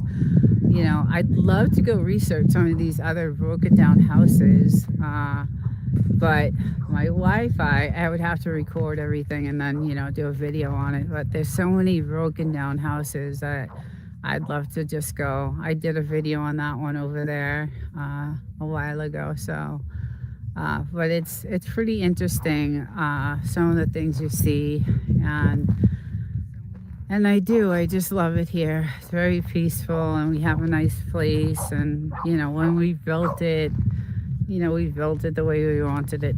So it's nice. So, Miles, do you have is it a one family that you have? Do you have your own home? Do you have a lot of neighbors? That's the other thing that I love, is not having, I feel like you either get here. I feel like you either get it here and vibe with it, or you just don't. Some people will never understand how fulfilling it is. Right, exactly. Yeah, and that's why when we started vacationing in 29 Palms, like I said, we could have gone anywhere we wanted. I have family that has houses in Sicily. I have, we could have gone anywhere, but we rented this one house in 29 Palms on Morongo. I think it was, Bullion Mountain Road. And all the way down, like 3 miles down, was this one gorgeous house in the middle of 40 acres. And bye, wild child. I love you. I will see you soon. I'm so proud of you. I want to see your premiere. I'm going to go watch it. Yeah, I have my own place on 5 acres too. Oh, I have some distant neighbors, but we all do our own thing. Yes. One of the collector neighbors is kind of annoying because his trash goes all over. Yeah, so we had that too when we first moved here. That white house over there was a meth house before. And when the feds came in and killed just came in and just tore everything, all these houses over here, just clean them all out. And then they redid that house, but the trash that used to come flying into our yard from that house, because they would just throw their trash right out the window, and it would end up in our yard. And it was so annoying. It was awful. And that's when we started saying, okay, we're gonna put in all these cameras. We're gonna put out get some pews and protect ourselves. And and then finally, a couple of years ago, I think it was like 4 or 5 years ago, the feds came in and just cleaned house, which is, thank God, because it was getting out of hand. It was getting out of hand. So I was glad that happened. And now it's nice and safe, as safe as it can be. Those neighbors, we never hear anything, a word, nothing. These are all Airbnbs, or they don't. So this house down here is a kennel. So we do hear barking dogs. They raise Shih Tzus, I believe. So that greenhouse down there. And then the other house is not lived in. That tan house way down there. I don't know if you can see. It's really frustrating. I wish we could suppress. I wish we could, but suppresses in California. It just feels safer to use. I'm small, but I want to protect my property. Yeah. Yes, those are, we can't, you're right. We don't have suppressors either, but we have several different types of I guess everybody calls them pew pews. So we have several different ones that we have. So it's just the ammo is super expensive. So we don't, we'd like to target practice, but we got to be careful because yeah, suppressors would be great. They would definitely. But so we don't do a lot of it. We do it, when we can, because I want to stay skilled. I want to be able to, stay skilled at it. So we do, our practices here and there. That is why we mainly practice with the 22. Yes, right. I do so much more control using one. Yeah. Yeah. So we have a few different types. I like the 9 personally. 22 is, heavy. The AR-15 is awesome. It's fun. Yeah, I like it. I mean, I love it. I love doing it. It's a lot of fun. But yeah, so I have one that I want to apply for a conceal and carry because it's getting so dangerous in the world that I want to take it with me wherever I go. Because I'm a girl by myself, in the city, and I have a mini 14. Okay, yeah, there you go. You'll be good with that. It'll definitely hurt. I'm by myself in the city. It's extremely bad homeless. I walk outside to my car a long way at 4:30 in the morning. So I'm really paranoid. So I know I found out about trying to apply for a conceal and carry, and there's a long waiting list. Hopefully the sound is enough to scare them. Yes, right, exactly. Yeah. It would scare me, that's for sure. But I don't know if there's any fear in anybody anymore. Just crime is so bad.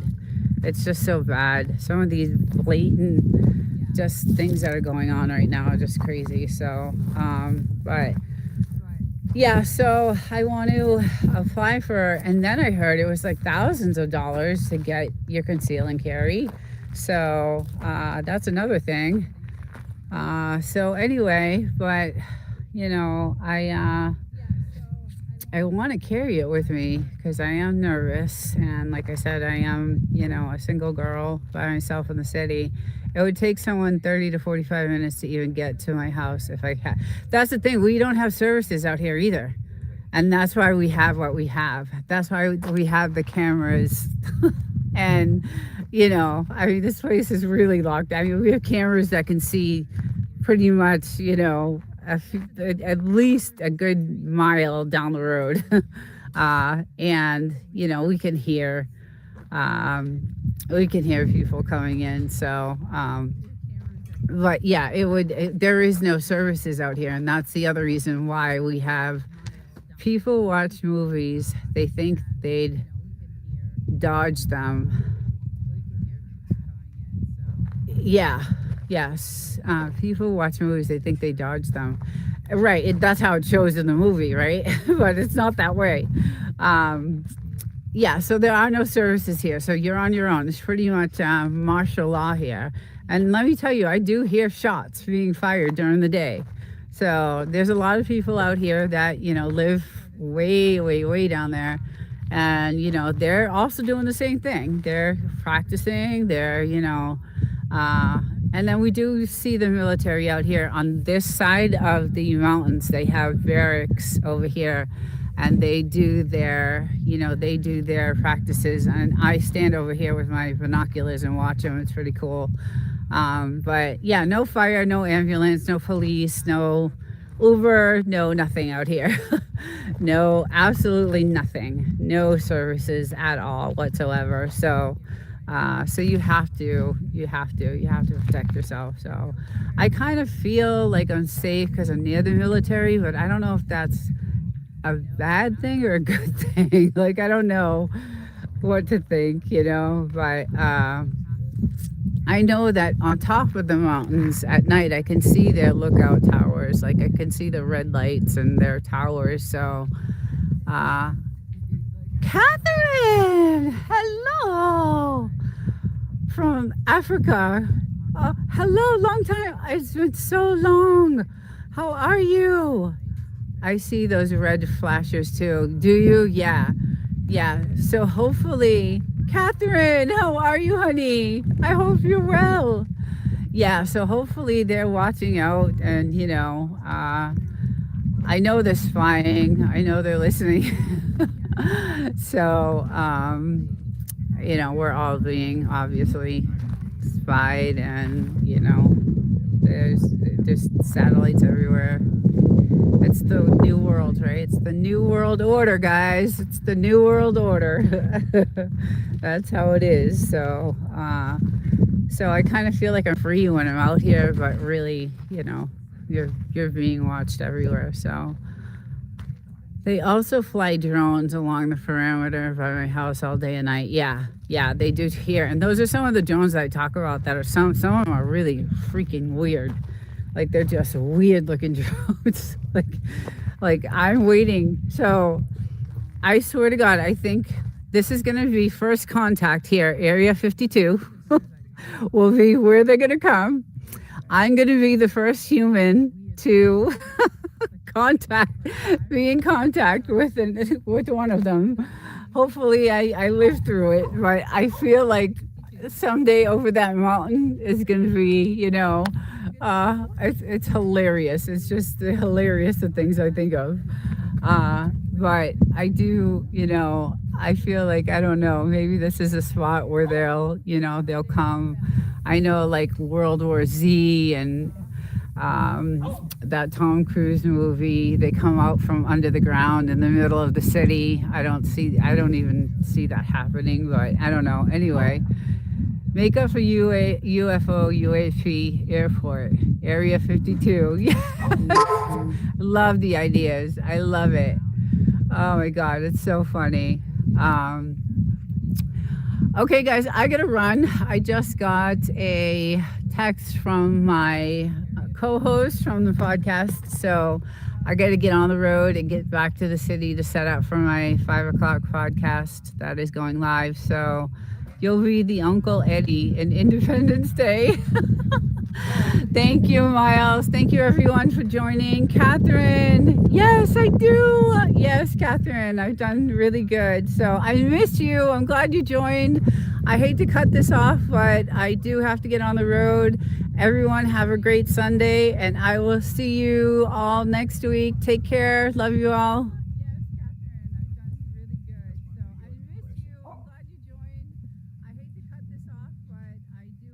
Good morning. How are you? Hi. Hope you're doing well. Just wanted to say hi. I used Bugaboo again yesterday on the video. I just have to, every week probably is going to be Bugaboo on the channel. So there's a show on Discovery Channel this Thursday that will discuss chemtrails. Yeah, I heard that they are actually making a documentary about it. So I'm waiting for that to come out. And yeah, we'll see. If you have the fortune to come to Indonesia, there are lots of fun places here. Oh, Indonesia. Wow. I've had many countries on this live stream, and Indonesia, that's I heard it was gorgeous there too. So I wanted to be there, but I had to go to the doctor. I ended up being, oh, okay, good. I'm glad it's something minor. So, okay.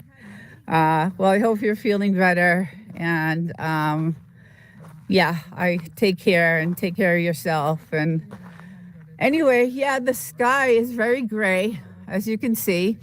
And it does look like they're still kind of, spreading, I don't know if that's their chemtrail or if they're just spreading the aerosols around, but it does look like they're still doing it. But you can tell that they have been at it for a while. And yeah, it looks like it was done really early this morning, and you can hear I'm really sniffly, and Not, I have a little bit of a cold, so the milkmaids, hey, good morning. Good morning. How are you? Welcome. Yeah, so it does look like dirty skies filled with chemicals. Especially over here. It looks really like it's going to be stormy on that side. And yeah, not good. So, and it looks like they're starting earlier and earlier. And I guess this is like coming from the Pacific. So this isn't even done. Like when the clouds are like this, it's coming from a different area. So, yeah, even though I can't speak your language, but I really enjoy your content. Good night, miss. Thank you for joining. Thank you for coming in.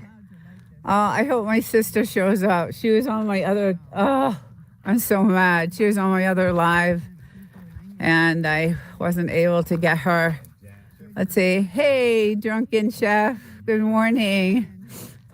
How's it going? And Angela, all the chemtrails. Yeah.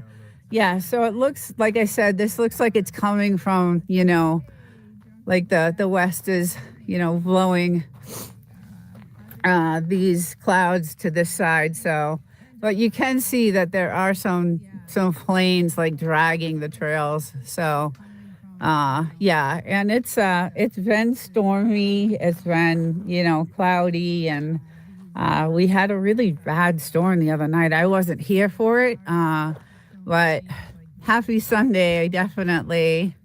Zucra, where is this? This is United States, California, the Mojave Desert. And yeah, my sister, is she here? Hi, I am so sorry. I was trying to add a guest, and it's not. I gotta get that down. I don't know how to do it. And I thought I had it down last night, but it was to a different live that I was doing. So can definitely see the trails in the sky. Yes. Clouds, obviously. You can see, and you can see that, they're being like spread. The planes are coming through and they're, taking that aerosols and all the chemicals, through. So this side isn't so bad, but I can tell that they're doing it earlier in the morning. Because usually when I come out at this time, they're just like starting, like none of this is here. So I know this is blowing in from another part, from the West. So, but welcome. It's good to have you here. I figured it out. Got it. Thank you. I'm sorry. I feel so bad because the person I wanted to have on as a guest is the girl that I do the podcast with, and she's probably like so irritated. Your Finn girl, Shelf Mom, will argue with this, but the truth is, anxiety comes from a bunch of Sharpie markers and birds jumping like a hobo jack. Interesting. Let's see. Your Finn girl shall Mom will argue with this, but this anxiety comes from a bunch of Sharpie markers and birds jumping. You like a hobo jack. Interesting. Amy, is that Amy? Amy, welcome. Welcome. Good to see you. It's good to see you. Good evening. It's evening over there, huh? Yes. Yeah, I figured it was a bot. Comments like that definitely are definitely bots. But the last video I put out actually didn't do very well. And I think it's because it was a geoengineering video and it was about some classified documents. And actually my sister got me that story.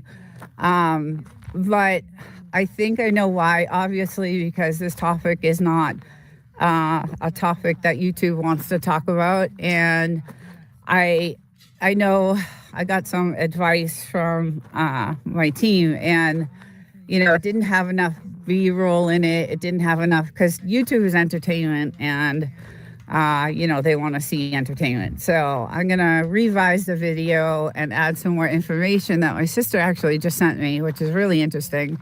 So I will definitely do that. And I'm going to add some pictures from Alan that sent me, and some other subscribers sent me some pictures. So good morning if I missed you. Let's see. The East, I can't even to read right now. They're all David. They're all David. I got it. I can't see very well. Welcome. Good morning. So, yes, this is what the gray skies look like here. And it's looks like they did a really heavy spraying, really, really heavy. And on that side is, a little clearer, but still, I think it's like going to be stormy. And like I said the other night, I wasn't here. It was, I think, Thursday night. My husband told me that the winds were so bad that it shook the house. Like it actually, like almost lifted the house. Check Discovery and HBO for times. Okay. Shout out 29 Palms. Yes, shout out 29 Palms. But in that video that I just put out that just didn't do that well, it talks about how aluminum is found in a lot of the V's now. Like V's are getting poisoned. Hello from Kentucky. Good morning. Hey, Bondi.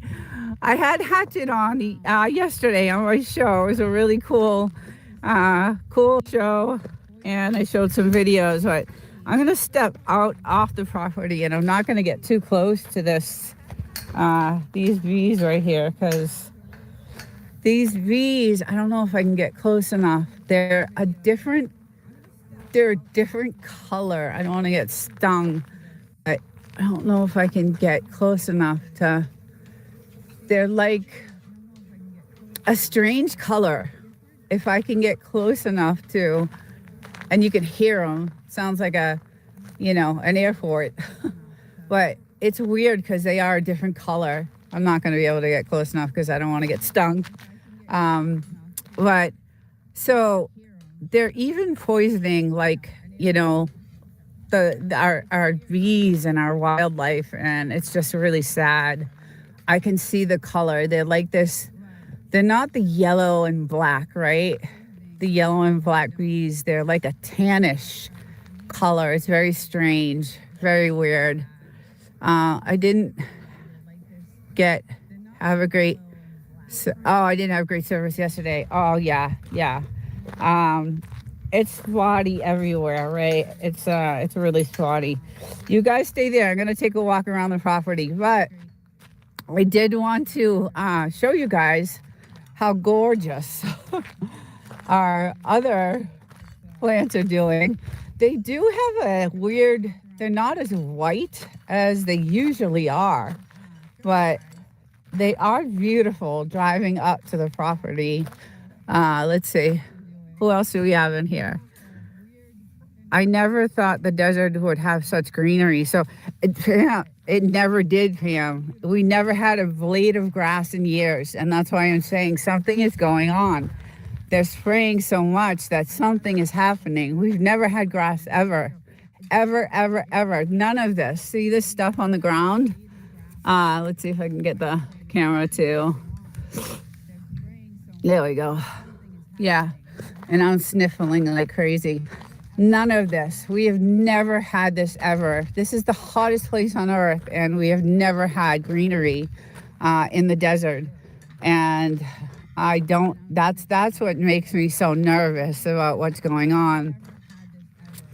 Pamela, I love the desert. It looks so clean.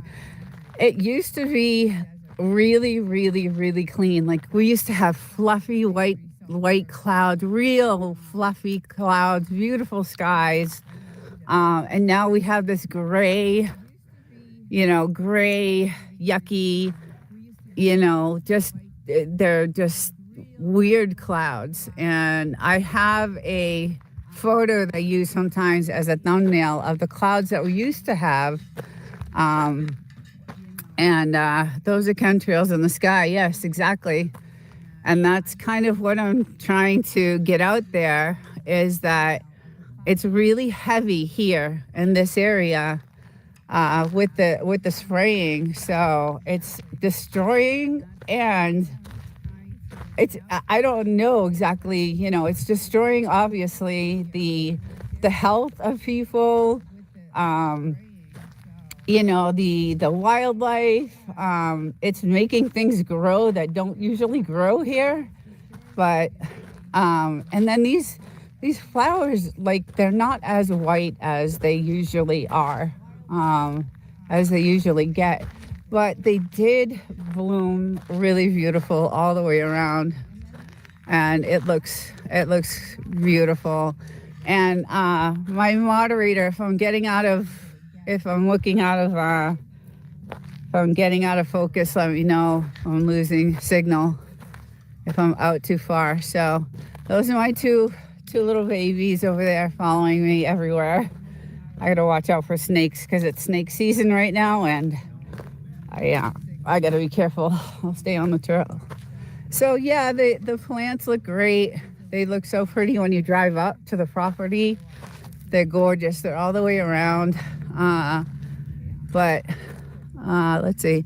It's all over. That's what is causing all the storms in the Midwest and Ohio Valley. Yes, I heard about all the storms, and I was just saying the other night.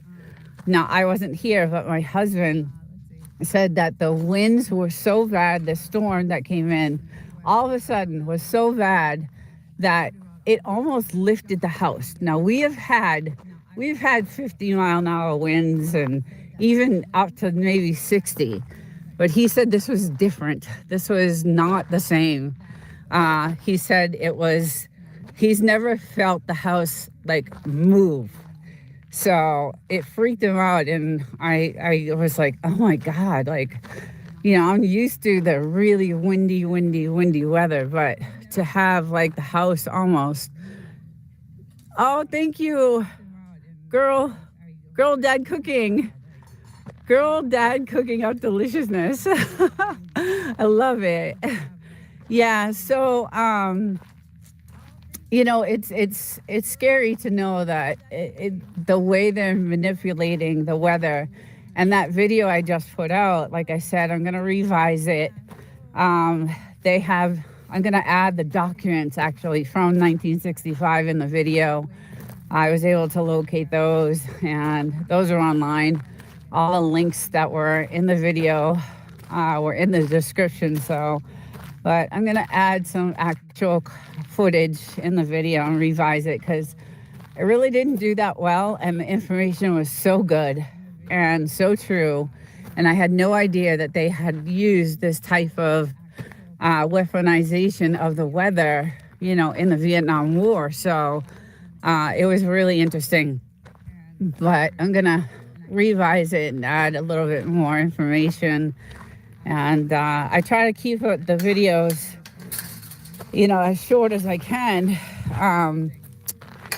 But there's so much good information, in these videos.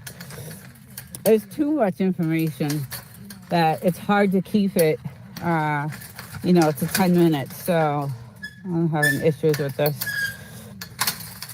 Yeah, so that is the, that is the issue here. And as you can tell, it's really heavy here. And we're always fighting either allergies or, something is, we're never feeling good. As nice as it is here, there have been so much wind from Kentucky to California. I haven't been through weather like this in 24 years of driving. Yeah, and that's the other thing. So YouTube will not push anything that's, has to do with cloud seeding or anything like that. So that's another reason why I think the video didn't really do that well. But the information in the video is great. It was really, really great. And I had learned a lot because I did a lot of research on it, and it was really good. So, but so the trees are doing well. My little girl must have gone inside. She hurt her little paw. Let me just see where she's at. He's gonna start barking. Hold on, let me just see if she's inside. Did she come in? Okay. All right. Let's see if we can find her. I don't think she's in there. Let's see. What type of pictures and videos are you looking for? So just anything that you would see, the chemtrails and, this type of gray looking cloud seeding, or the clouds, this dirty, dirty cloud looking stuff, anything like that. And any sunsets that have that red radiation look to it. Oh, there she is. She's right there. So that's Miss Bluesy, and he just went in. He's like, I'm out. I'm going in. I'm going to shut this door because we have the AC on. If you see a sunset that has this blaring red, hue to it, you can tell the amount of chemical through the radiation from the sunset. So, and that's another experiment they're doing, is radiation, experiments and radiation modification and things like that. So I have some shorts on my video that have that color, that red color of the sunset, and that will tell you how much that they, how heavy the chemicals are in the air. And I had never seen that before. So I ran out here and took, a quick video of it. And it was insane. It was actually a couple of weeks ago that happened. So YT is suppressing chemicals but pushing UFOs. I know, it's strange. It is strange. So maybe I'll, at night we see some weird drones out here. So who knows that, this is the military base right here, right back here. So 29 Palms, and they have all kinds of, weird drones at night come out, and they're funky looking. They're developing some weird drones, and they kind of look like UFOs. So, and every time I do this live, I get that question: have you seen a UFO? Has, anybody, seen a UFO? And I feel like I want to say, well, close to it, close to it. Because they look very strange. They're not your typical, drones. They're developing some really sophisticated stuff. So we get to see all that stuff. And it's pretty cool. But I was able to use the hot tub this weekend, which was nice. It was, yesterday was, really nice, and I was able to do that. So, but we have had some, which like I said, I wasn't here, but the storms this past week were really vicious. And I know where I live, we had downpour, rain, like out of control, winds, and just really bad. My dad was in the Army. He hauled the AO that they sprayed to kill, the vegetation in Korea. That exposure is what took his health. Yes, and that is in my video, actually. So when the government developed this tactic, this warfare tactic, using the sky and the clouds, and putting the chemicals, it not only, caused a lot of, it was monsoon, season then. It not only caused all the mud and, all that stuff so that no one could get through those tunnels that they made, it also dispersed those chemicals into their water supply, their food supply. So it poisoned them internally and then breathing it externally. So I have saw the effects of those chemicals on humans. Yeah, it's really, really scary. And like I said, with the grass, my little girl likes to eat the grass. And as soon as I see her going over to eat the grass, I pull her right away because she vomits right after, like completely vomits right after. So I hate it. And like I said, we have never, ever, ever, I've never seen a blade of grass grow. And now it's all burning up from the sun because the sun is so powerful. So it's getting really warm. Getting really warm out here. Hatchet is the same. Yeah. Hi, Luis, right? Hello, it's Luis. Yes. Hello. How are you? Good to see you. Hope everything is cool. It is. It's a good day. Just doing my geoengineering update or cloud seeding, and talking about the weather. And we have seen and heard about what's going on, everywhere in the States with this severe weather, like just really crazy weather. But the military base has been really silent. Haven't heard, we used to hear a lot of practicing going on over there, and just have not heard. Oh, pretty birds. Haven't had birds too. So, hey, hi, Camper. Good morning. Welcome in. Yeah, so I was just looking for like anybody who has any photos of these dirty looking chemical, skies that I would, put in my videos when I revise this video, because it is, it's really crazy what they're doing. And I know it's not only here. It's this is blowing in from the west. This isn't something. It's just the planes right now are just spreading it. You can see the trails. So it's not good. But I have had a few people send me some photos, which is great, and I appreciate that. And I will use those when I revise that video, but I don't know how much YouTube will push, like Wolf and Snort said, they don't like any type of this information getting out. So, and I have reached out to Dan Wigington several times, which is the CEO of the geoengineering organization. And I've also gone to his YouTube page and, showed him, left links to my channel, but really haven't heard anything. And there's, on his site, there's a place to leave comments, but it was, when I went to go leave a comment, it was 19 or 20 pages in, and that's how many comments of people, complaining about what's going on. So I said, well, he's never going to see this.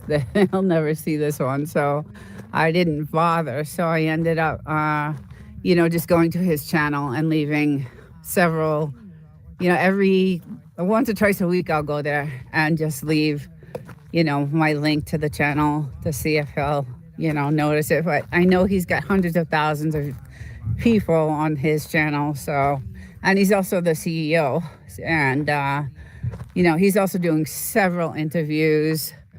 The government doesn't want people to know. Right, exactly. And that's what that video was about originally, is that back in 1965 or 1967, when the Vietnam War was going on, nobody knew about it. Like, it was classified, and then all of a sudden the documents got leaked. And then there was a journalist that, exposed the leaked documents and came out, with the story. And then I believe it was the New York Times that actually, put it out officially. So it's, but now they're not, they have this site called the Government Organization Accountability. And now they're telling you, I have a geoengineering or a pure air map, and it tells you where they're spraying, what the air quality is going to be. They're not hiding anything anymore. So, but they're claiming that they're doing this to modify the radiation levels that are coming, from the sun, which, could be true. That could be one of the things that is happening. But it's causing really bad weather and really bad, devastating storms. And, if you're stealing rain from one part of the country, another part is going to suffer. So it's like a weaponization of the weather, really. And it's just, yeah, not good. So, but today is really hot, actually. It's getting to be really warm. I was going to do a fire, but my little guy, so my little girl, see if I can find her down here. She did, I think she broke her toe. So, hi. Hi, Poetic. Good morning. Welcome in. Hope you're doing well. Joy Joseph, good morning. Hello. Good morning, everyone. Happy Sunday. There she is. Yeah, she broke her toe, and it was unfortunate. They're admitting to cloud seeding, but defying geoengineering. That's what it is. Yeah, so, but I had these really cool rocks that now I'm starting to, when we bought the place, we found these stones, and they were painted stones, and the person that lived here had this stone, which was really interesting. And let's see if I can get, and they wrote a scripture from Revelation. He will wipe out every tear from their eyes. And that's Revelations 21, verses, I believe, 1 through 4 or 2 through 4. I grew up in a religious family, so I was extremely... The views of the skyline are so beautiful there. They are. You should see them. Good morning, Miley. Good morning. Yes, they used to be so much more. They were crystal clear. The skies were crystal clear, fluffy, beautiful white clouds, gorgeous white clouds, just gorgeous fluffy clouds. And the sun would come in and out, and you'd be able to get a nice tan. And now it's just these dirty, gray, wispy, just nasty clouds, and now it's just the sun just burns and burns. So it's definitely different. Welcome in, Miley. Good to see you. Happy Sunday, everyone. Yeah, so it's been crazy, and like I said, this was all grass here, but we had to rip out all the grass and the trees, as you can see on the bottom. Let me see if I can get to the bottom of, sorry guys.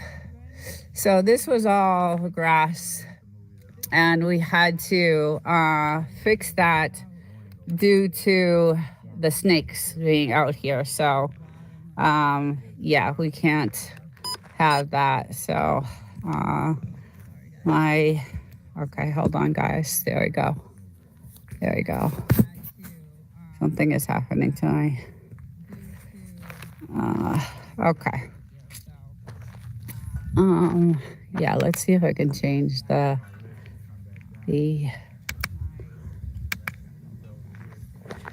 all right. My issues with this thing this morning will not stay. Sorry guys, I'm sorry. Yeah, there we go. Oh, no. Oh, I'm having difficulties. All right, let's see if it'll stay in this spot. Yeah, so it has been, something just really to see, not good. And like I said, we're always have either, we chalk it up to allergies, like we'll say, oh, we have allergies today. And, that's what we say it is, but it's really not. It's not allergies. It's something else. So, yeah. Okay. Well, hold on. I'm trying to fix there we go. Oh, you had it. Okay. Thank you. Yeah, so we chalk it out to allergies and say, hey, it's, allergies, and that's what it is. But I know it's not. I know that's not what it is. So, And it's weird because this time of year, Joshua Tree is a very touristy town, and it's been so quiet. And I know people are hurting for money, and they don't have a lot of money. But Coachella was packed. I had to travel with the Coachella traffic this weekend, and I mean, some of those tickets, I don't know if anybody's heard, but I mean, it's over $10,000 to go, and it's just for one weekend. So I don't know like where people got the money for that, but usually they come. I never had allergies, but I start sneezing in Texas, and my nose runs all the way to California. But once I get back to Texas, I'm blondie. That's too funny. That's not good. Yeah, I don't know if other, people are experiencing the same effects that we are out here. But we constantly, like I said, we're chalking it up to allergies and, because they're claiming that this is not, the particles are dispersed so high up that they're claiming, even though they fall, in our atmosphere, they're tiny, tiny, tiny particles, which is worse because we breathe them in and they're so tiny that they can get into your bloodstream. And that's where it's really dangerous. But they, are saying, how they are. You don't know what to believe anymore. The temps lately here have been really nice. Yeah. It's weird because our temperatures have been either freezing cold, like I wake up, it's 42, and the next day it's 73 in the morning, 4 a.m. Or, it's been really rainy and windy. Hey, CKN News, good morning. I have to take these glasses off so I can read. Hello again, that doesn't looks cool. Thank you. There's my little guy over here walking around. He was playing with this stick all morning. They both were. And I don't know if she's in the shade over there trying to get a lizard. So yesterday, welcome in CKN News. Good to see you here. Happy Sunday. There was a lizard. Look at her digging. I don't know if you could see it, but look at the hole. Oh my God. I see you. You trying to get it? Are you trying to get the lizard? Are you trying to get it? Are you trying to get the lizard? She's the cutest thing in the world. Hey, Mr. Block. Good morning. Welcome in. Yesterday, she almost got the lizard. It hid in the garage, and she knew where it was. And, she dug the hole to sit in because it's nice and cool. But the snakes are under there. I don't like it. Good morning, Mr. Block. Happy Sunday. Welcome in. Yeah, so yesterday she, we have to watch her because she had brought me so many dead lizards and it's disgusting and I don't like it. It's the worst thing. Your Frenchies are awesome. They are awesome. I do a show on Saturday about Frenchies and animals, and I love showing videos of these guys because when we got them as little babies, they were so cute. We were nervous about how they would act because we got him first, and then 6 months later we got her, and we didn't know. He was so spoiled. All the attention was, to him. So we didn't know what was going to happen when we brought her to him, if he was going to be jealous or how he was going to act. But immediately they were just in love with each other, just in love. We try to gate them apart, just to see, because I didn't know how he was going to act, and they just didn't want the gate to separate them, and they were just the best. They just love to play. Tuber chat, Kevin. Hello, good morning, welcome in. Thank you for joining.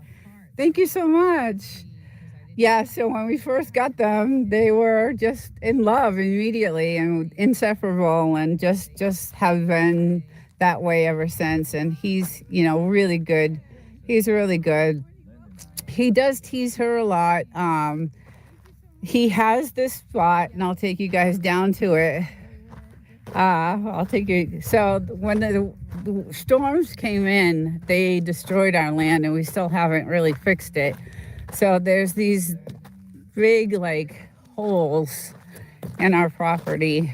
So here's one that is really bad. But if you can see, there's a bone there. There's a bone over here. There's like 6 or 7 in there. So this is where he comes out.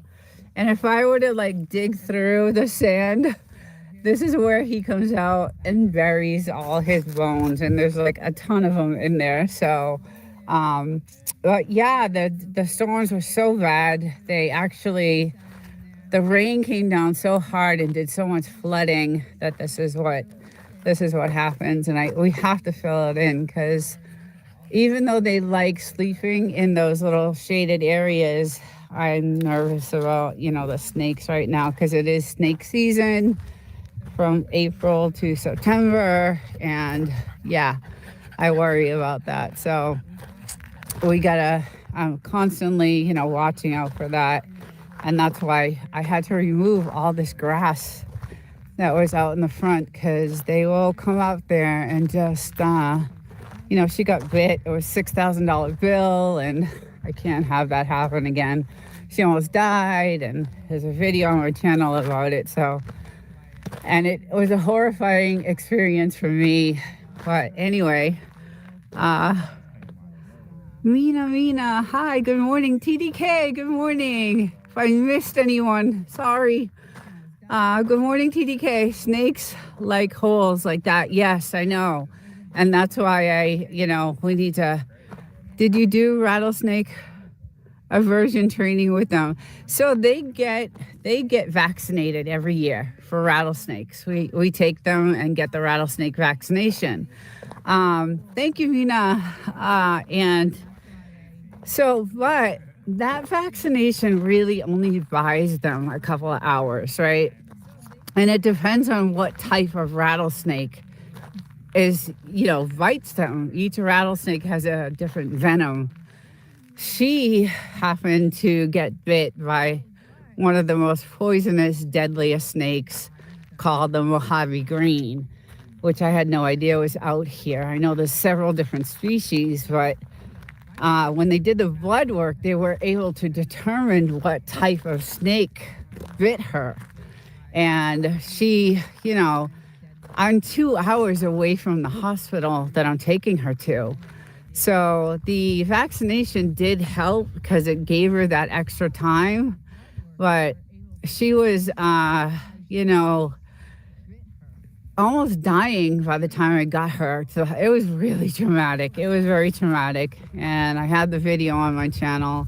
It was a really traumatic experience, and I don't want that to ever happen. Besides the fact that it was a $6,000 bill, because each one of those bags of anti-venom is $1,000, and she needed 2. And so it was $2,000 for that, and then all the antibiotics and all the other care that they gave her, it just added up and kept adding up. So I ended up, I had no money. I just put it on a credit card, which I had no credit card debt at the time. So that really sucked. Frenchies are not very trainable, and that is the truth.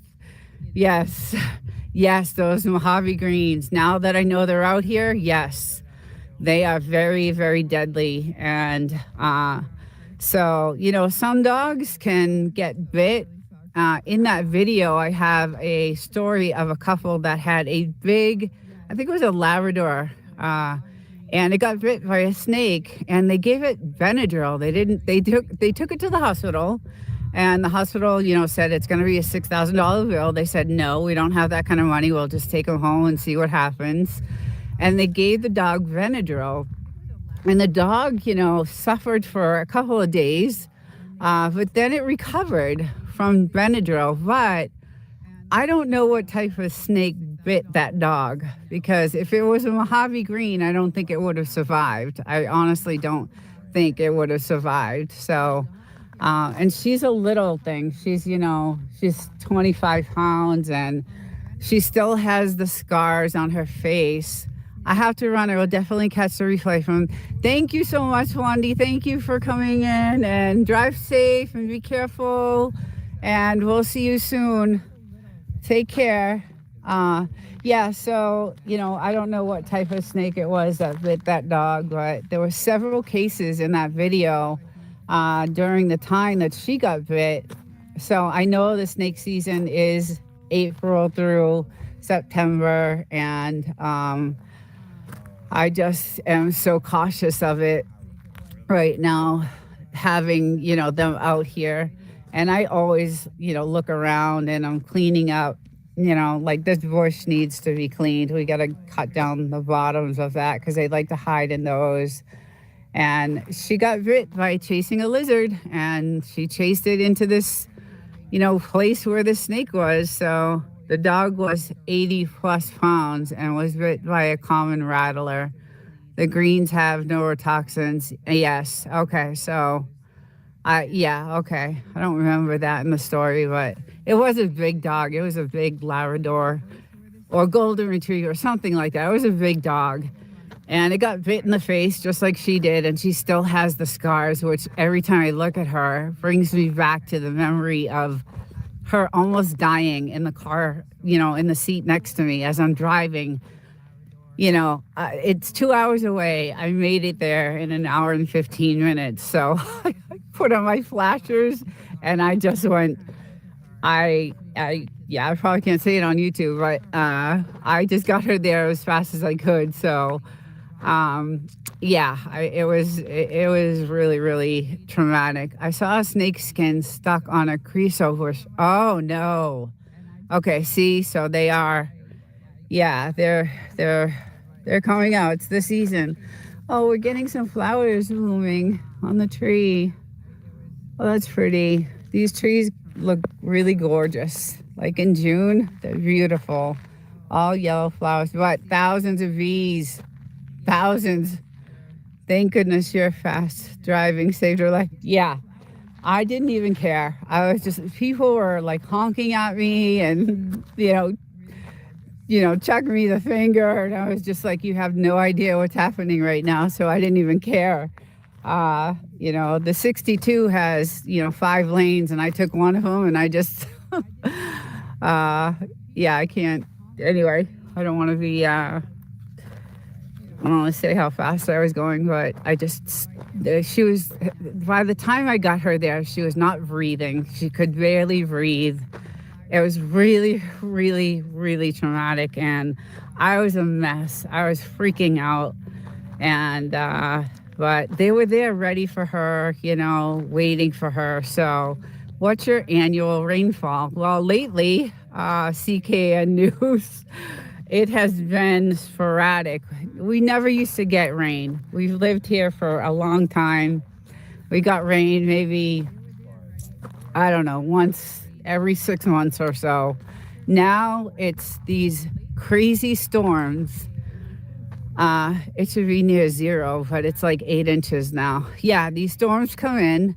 They're vicious. Like a couple of weeks ago, I was saying on one of my lives, it took me 5 hours to get home because the rain was so heavy and the wind was blowing so bad that everybody was pulling over to the side of the highway because you couldn't drive. You just couldn't drive.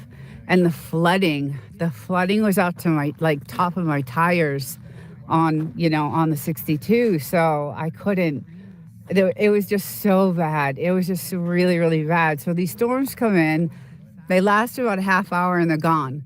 But the damage they do, we got to sprinkle every few months. Now it's weekly. Yeah.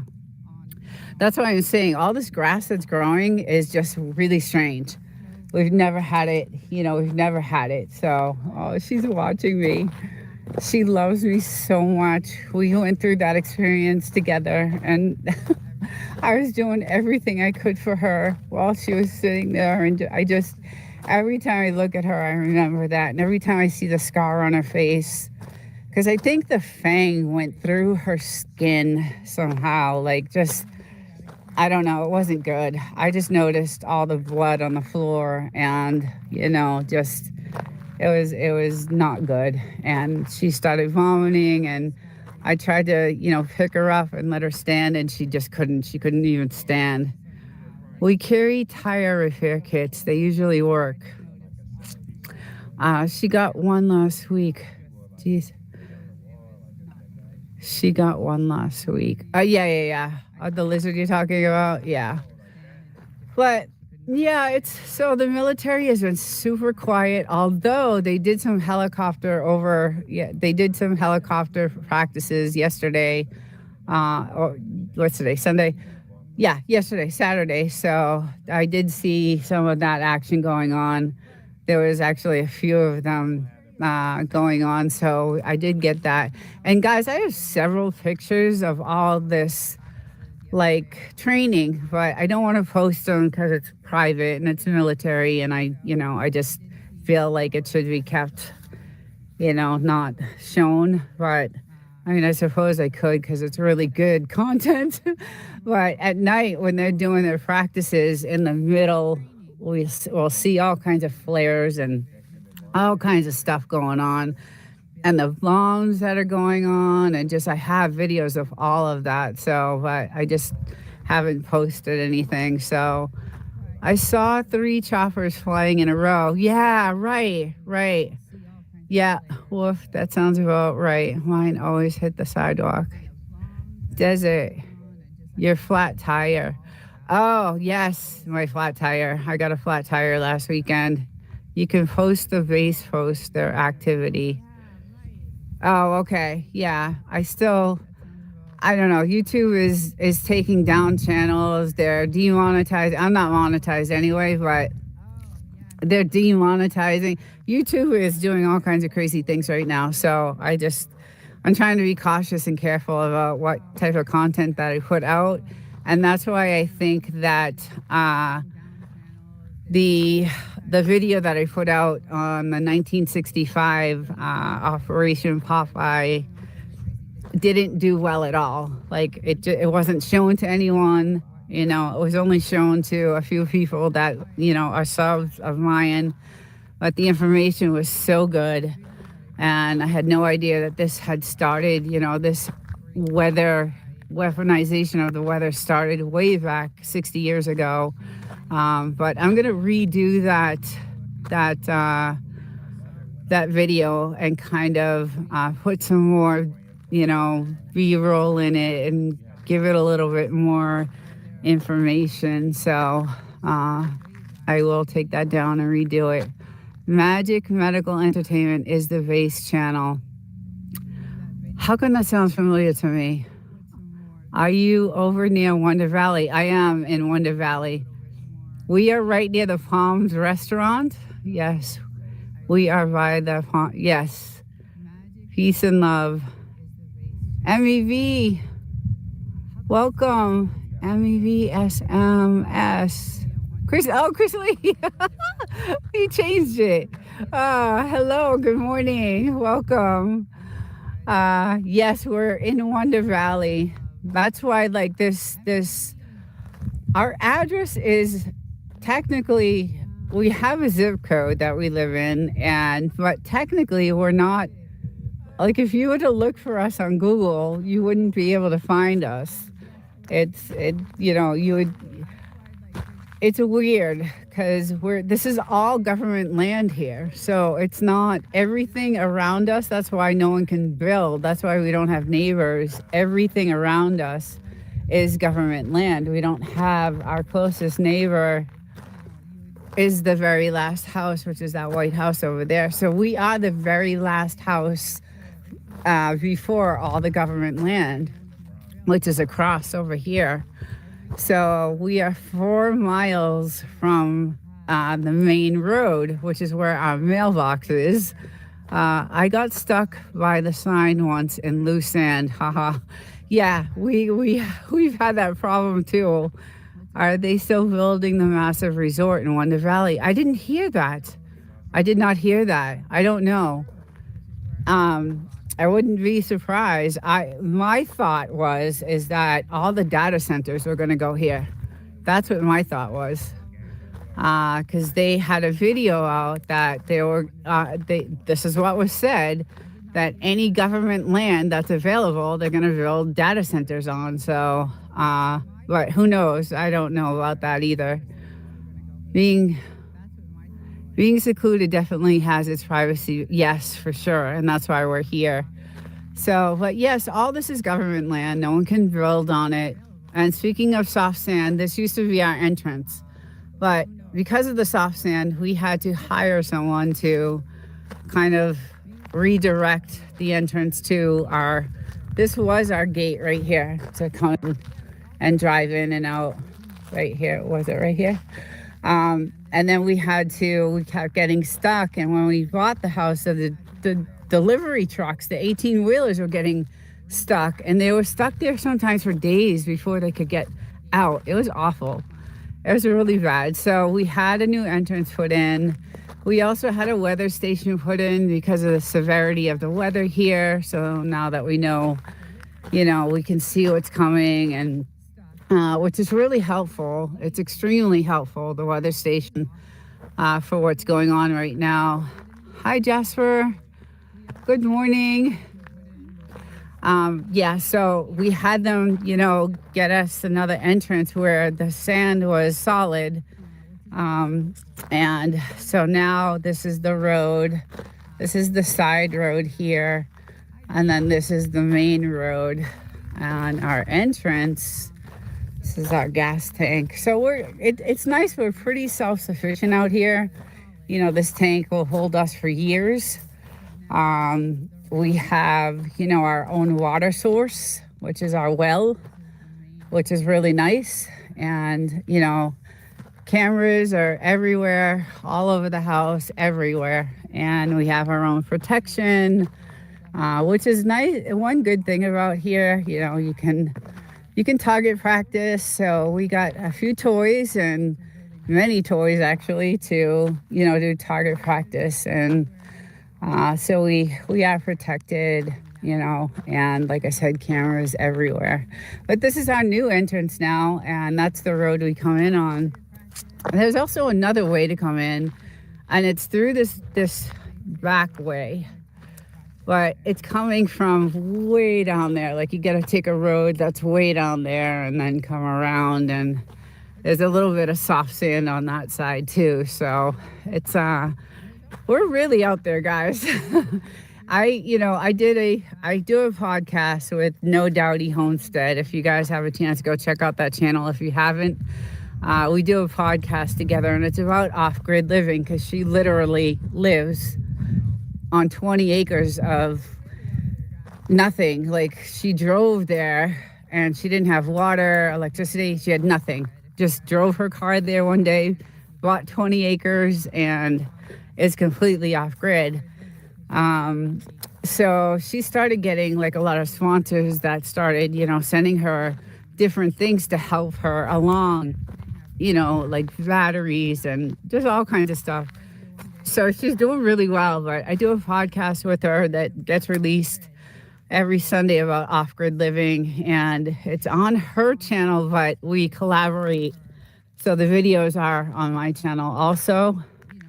But it's really interesting about how many people now are doing, off-grid living and wanting to, go, change their lifestyle and be self-sufficient, because this world is getting really crazy, and who knows, what's going to happen. Hi, Tommy. I'm missing Tommy. Hi, Tommy. Sorry, I missed you. And this is really cool, because we're getting now these these are growing gorgeous, and they're purple, the Taurus. I don't know if you can see the purple hue on them, but these are, we did these ourselves. We planted those ourselves, and these are gorgeous. These are coming out beautiful. And look at her.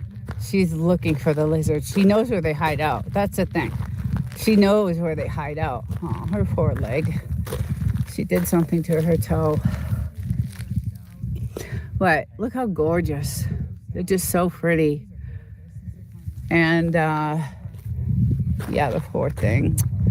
Oh, I don't know what she did. But look at this, guys. Look at this view. It's just incredible. There's nothing like it. And at night, you can see all the galaxies. It's just beautiful. You know, sometimes the night is still filled with these gray clouds. So sometimes, you know, it wasn't like it used to be 5 years ago when we first, you know, started coming out here. And the skies were crystal clear and you could see all the galaxies. And it was just so beautiful. Looks like a moonflower, right? Yes, yeah. I love the moon rises. We get out here, so underrated. Yes, yeah. We have a really good camera with some lenses, and I have some shots. I think I posted them on some shorts. If you go to my shorts playlist, there's some really cool burning hot sun photos and really crystal clear moon shots that we got with this camera that we have. It's a Datura. It is a medicinal toxic night shade. Woof. I think they do the plant sales in October. It's loaded with scopolamine used for seasickness patches. Yeah, Datura is right. Right. That's, I don't know if I would eat one of them, but they obviously have to be extracted. But anyway, yeah, we grew those like ourselves. So there was one when we bought the place right here. It was huge. But it was, had all these like maggots on it. And it was really, really bad. It was gross. So we ended up, you know, taking it down. And it was really beautiful though, because it had so many flowers. And but we had to take it down because it was poisoned with these, I don't know what you want to call them, but I'm going to stand in the shade for a little bit. Well, I don't know where she went. Oh, there she is. Okay, I see you. I see you over there. He must have gone in. He can't handle the heat. So he's probably indoors. Yeah, so when we built the house, we built it, you know, with all customized everything. We customized windows and all kinds of stuff to, you know, shield us from these elements. And it's really good. I'd not suggest it. Okay, nice woof. Our moonflowers is related to gypsum weed. It's hallucinogenic. Oh my goodness. Must be great not to have a lawn to maintain. Yes, it is great. It is. But there's other things that we have to do. So lots of other things that we have to do. But there's our well. Okay, great new well. So we are pretty, you know, good. If anything were to happen, you know, I would drive from the city right to here and just lock down. And we are starting to prep. We are, you know, getting our food supply ready, and, you know, the water and all that stuff we're starting. I don't know what's going to happen. I know they deployed thousands of Marines from this base, you know, a few weeks ago. So the washboards are so bad here. Yes, they're really bad here too. Like even when I drive 4 miles, you know, because none of these roads are maintained, guys. We don't have services out here. We don't have like ambulances that will come out, or fire trucks, or police won't even come out. Like there's no services here. We're so off grid that we don't have services. Now we do have electricity, so the definition of off grid is not being connected to, an electric supply, but we do have that, and we do have Starlink, and we do have all the other. You can see the dishes, and then we just put in this Wi-Fi extender so that I could do streaming outside. I also have a video on that, on how we did this. This thing is pretty cool, because I wouldn't be able to stream right now without this Wi-Fi extender. So let's see, some roads are one times a week, others are not at all. Yeah, so the roads are hardly maintained out here, and you got to have, a truck, a four-wheel drive, because like Wolf and Snort said, none of the roads, nothing is maintained out here. And this road back here is a trail road. So where the telephone pole is a trail road behind it, and then behind that is all military. So you can't go on that side of the road. If we have seen people like try to go on that side, and the military will come right out on their what do you call it, 4x4s or whatever, and they'll be like, get off the property. So just subbed up to you. Thank you so much. Thank you so much. That's awesome. I'm glad to have you. I'm really glad to have you. So yeah, so they'll come right out and be like, get off the property, and we've seen that happen. So they have, like, on top of the mountains, they have these lookout towers, and you don't see them now because it's daylight, but at night you'll see the red blinking, lights, and they're definitely watching. Like, we all know we're being, tracked, all of us. Anything we say and do, especially on YouTube. So gotta be really careful. I drive a 4x4 and still carry boards, mostly get used by the Joshua Tree tourists going to Airbnbs that get stuck. Right. Yes. And there's a lot of Airbnbs right now, and I'm hearing they're having issues, like a lot of issues with even like filling them, obviously, because no one has any money, and they're asking a ton of money for, one night stay in these Airbnbs, and then you have to pay all these other fees. But we did get stuck. So one year we went to the gold mines way on the other side. When we first came here in 2019, when we first saw this property, we all on that side is all the gold mines, right? So we drove up. We hiked out to the very top, and we got to see some of the gold mines, but coming back, we got stuck, and nobody wanted to come out there. Like, none of the tow truck people wanted to come out there, and it was in the middle of, I think, July. It was like 150 degrees. It was ridiculous, and we had one bottle of water, so we were not happy, and we tried everything. We tried digging ourselves, we tried boards, we tried rocks, we tried for hours, and then finally, I think it was 29 Palms that came. There's a tow company in 29 Palms. Desert kept wasting the water. I was thirsty. I was pouring it all over me because it was so hot. It was awful. But that's another video we have.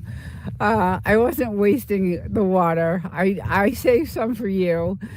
But anyway, we finally got someone for, I think it was $600. Yes, Bailey's Towing. They finally came out, and we're like, what the hell are you guys doing out here?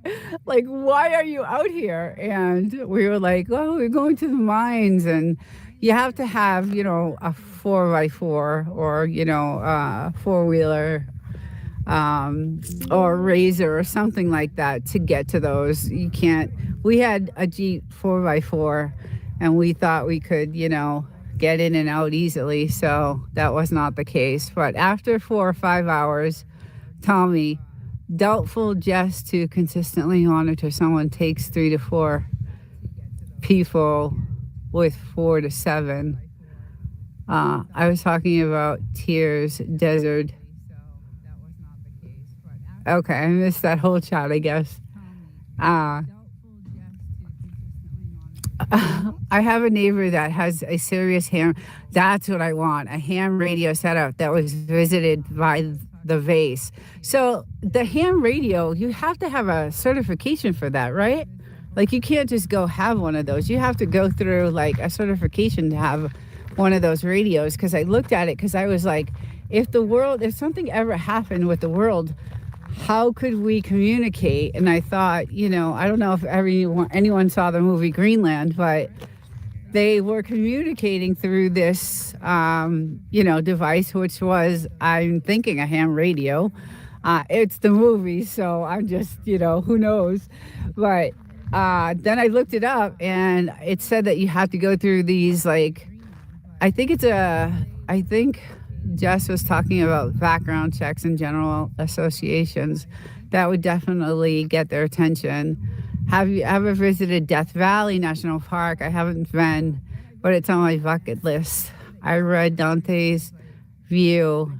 Oh, Dante's View is a must. Okay. I've never been to Death Valley, but I did feel the earthquake that came in 2019 from Death Valley. That earthquake was insane, and it was when we first got the house, and I was sitting in the kitchen and we were talking to contractors. The house wasn't livable at that time. We were just tearing it down and rebuilding, and this massive earthquake came through, and it was the first time I had experienced, because I'm from Boston. I'm not originally from California. I was born and raised in Boston, and I've been out here 17 years now, but in Boston, we don't experience earthquakes. We have other, bad weather, 10 feet of snow and, really bad conditions, but it was scary. I'm sure they do, but crazy not to know what's next to MTNK security asset. Death Valley is the hottest Mojave, 134. This is the second, 129. Yes. So that year that they had 134 temperatures, it was 129 here. We could not even go outside. Thank the good Lord we have a garage, because the dogs, as horrible as it was, that's where they had to go to the bathroom. And we're constantly washing the garage out, and it was just unbearable. And it was days in a row. And I'm sure anybody in 29 Palms or Wonder Valley. Hello, Nina. Hey, DTR. Hi. Hi, I'm good. How are you? You're traveling everywhere. I've been watching. Welcome. Happy Sunday. I hope you're doing well. Yeah, so it just, it was just crazy. I don't know. I love it out here. I really do. And if anything happens in the world, this is where I want to be. This is definitely where I want to be. So I'm glad we have this place, but it's, not. And we actually just had an earthquake. Speaking of earthquakes, we just had one the other day. I didn't feel it, but my husband did. Doing great. Thanks. Moondocking around the area. Nice. Yes, it is beautiful here. It is gorgeous here. It's peaceful, quiet, just amazingly gorgeous. Just the scenery at night when we do our campfires. It's gorgeous. We get to see just the skies at night are just gorgeous. And like I said, if you go to my shorts playlist, I have a bunch of, really cool shots of the moon, because we have that, a special lens camera that we use for photography. But I have some stones that I'm into like collecting stones, and I found this one today, which I'm going to shine up. It's really cool.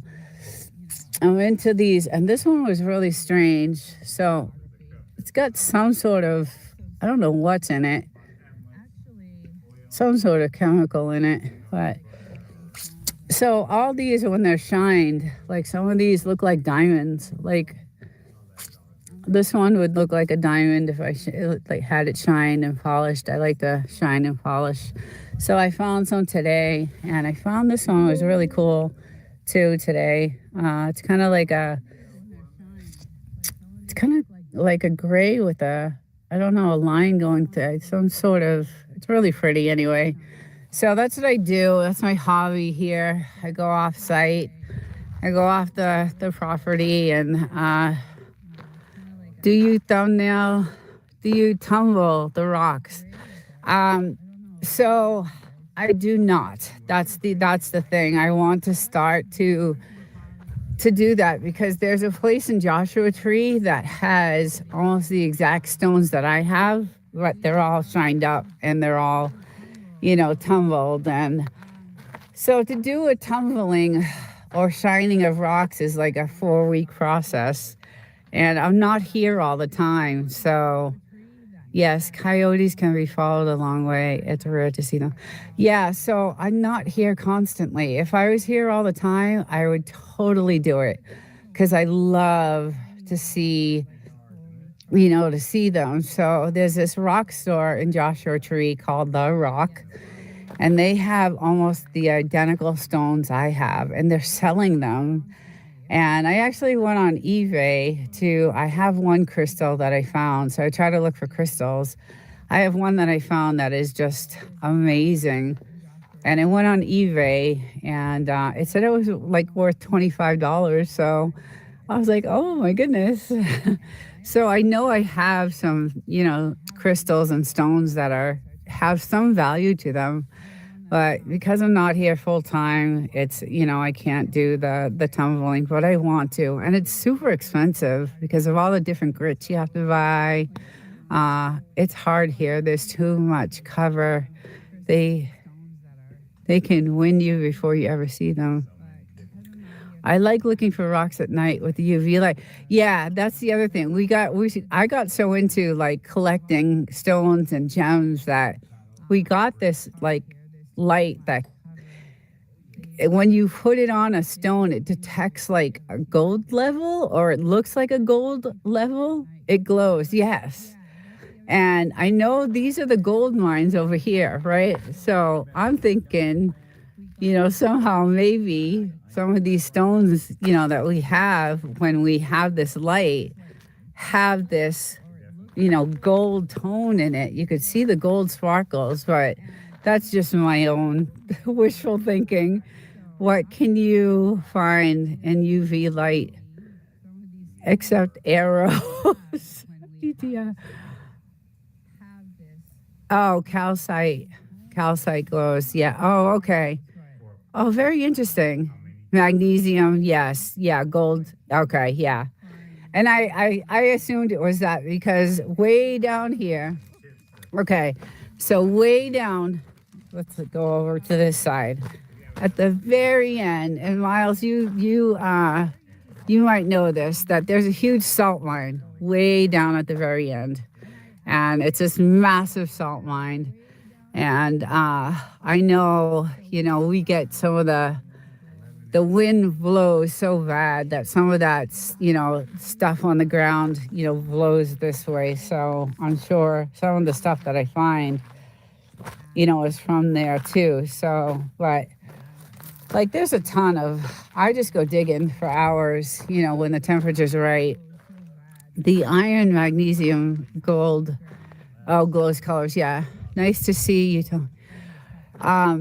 Yeah, so there's a lot of fun things to do out here, believe it or not. It may look like there's nothing, but like I said, we have, we do one of our hobbies is, the target practicing. And we actually did invest in some, targets. It's fun because we have several different toys that we play with. And so we went out and bought this target. We went out and bought, there's another target over there. And then we lined the whole, ridge up with like milk cartons and stuff like that. And then I do, my rock hunting and, stones and collect those. And, you find stuff to do that's very interesting out here in the desert. Yes, meteor. Yes, meteor would be nice. That would be legit just If you found a meteor, yes, I know, I know, I know. And I'm surprised there isn't. Everyone asks about Area 51 too when I'm out here. Like, is this part of Area 51? And it's not. Same desert, but, 5 hours away. Um, but yeah, it's pretty interesting out here. There's never, it's never boring. I think they're only worth money if you can get them classified. Yeah. Yeah, I haven't seen anything, and we have, we drove around everywhere around all this area, even past, the Palms, heading into the Vegas area, and then all the way. If anyone ever has a chance to go into Joshua National Tree, the park is gorgeous. Giant Rocks used to have all the UFO conventions way back in the day. Oh, no kidding. George Van Tassel sounds like a G. I'll have to check that out too. I didn't know that.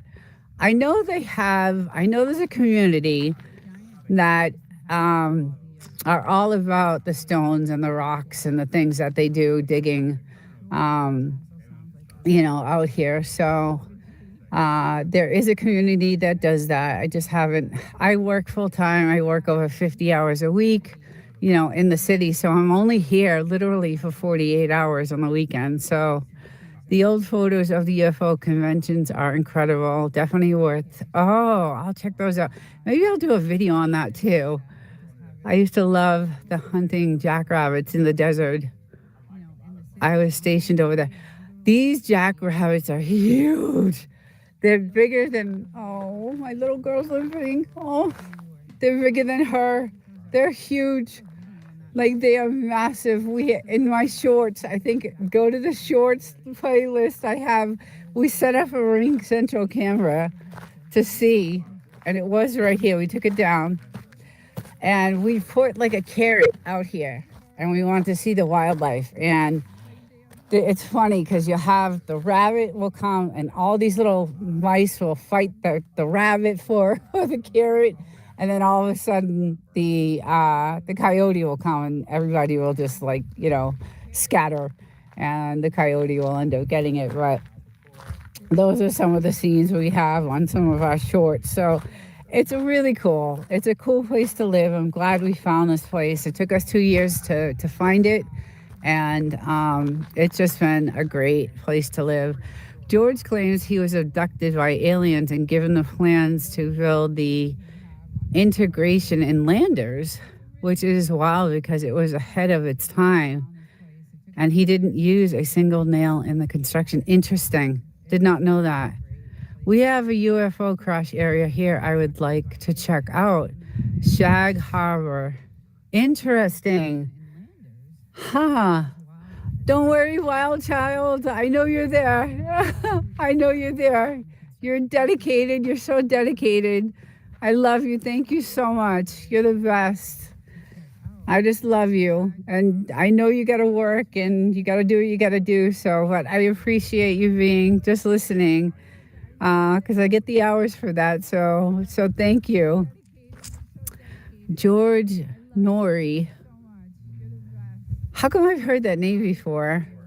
Oh, George Norrie. Is he a talk show? Yes, George Norrie is on AM radio at night, and he does all the UFO conspiracy things. He has his own podcast or whatever it is that he does. Tommy, the wildflowers in Anza are the absolute beautiful best. George Von Tassel is who I'm talking about. Okay. Yeah, well, I don't know if you've heard of George Norrie, but he's another one. He used to live under the giant rock. Oh, interesting. Very interesting. I love all this stuff, anything conspiracy and all that stuff. So, but that video that I did, that didn't do well, that I just put out this week, Again, they don't want us talking about things like that on YouTube, so you got to be really careful about what content you put out. But I'm going to revise it and hopefully it'll do a little bit better because it does have a lot of good information. And the story came from my sister, actually. She knew I was, experiencing all this stuff in the desert. So she sent me all these links to Wikipedia and all these links to, the documents, the CIA documents and things like that. So I'm gonna add all that stuff. I'm gonna take the video down and revise it and add the documents and all that stuff. So yes, I'm from the East Coast. I'd never seen anything like it. Cool cactus, roadrunners, all manner of birds. Yeah, see, I'm from the East Coast too. So coming to California alone was like, just when we came here 17 years ago, it was completely different than what it is now. Completely. Not even the same. We lived downtown San Diego on 6th Avenue, did the nightlife all the time, felt safe. Just, it was gorgeous. We had a cute little, it was tiny, but it was a nice, cute little apartment that was cheap and had parking, and then I worked, not too far from there, and then a few years ago everything changed. So now I am in aerospace, which is a very demanding job right now because it's military aerospace. So I'm like constantly working like nonstop. So I work a lot. It's hard for me to record like I used to. And, it's just, I'm here for just a short amount of time. So I try to get in as much as I can when I'm here. And, I spend as much time as I can with my husband because I miss him so much. And I miss my dogs and, all that stuff. So, but we've been doing it and dealing with it. And you got to do what you got to do, right? But if something were to happen, I would get in my truck and I would just come right down here. And guys, I never leave my truck. It's always got a full tank, just in case. I vividly recall the entire vase being brown for all but a month in the spring. Yeah, right. Huh. Yeah, so it is, things are crazy in the world right now. So I'm really happy we have this place. And like I said, it's super locked down. We have cameras everywhere and we are protected. And I don't live in a good part of town in the city where I work either. So I'm also, I'm protected there. And, I know how to use a pew, as they say. Everybody's calling it a pew because you can't say the word, but and I learned that from No Doubty. That's what she calls it. Anyway, so you just gotta, just be cautious of your surroundings and, what's going on.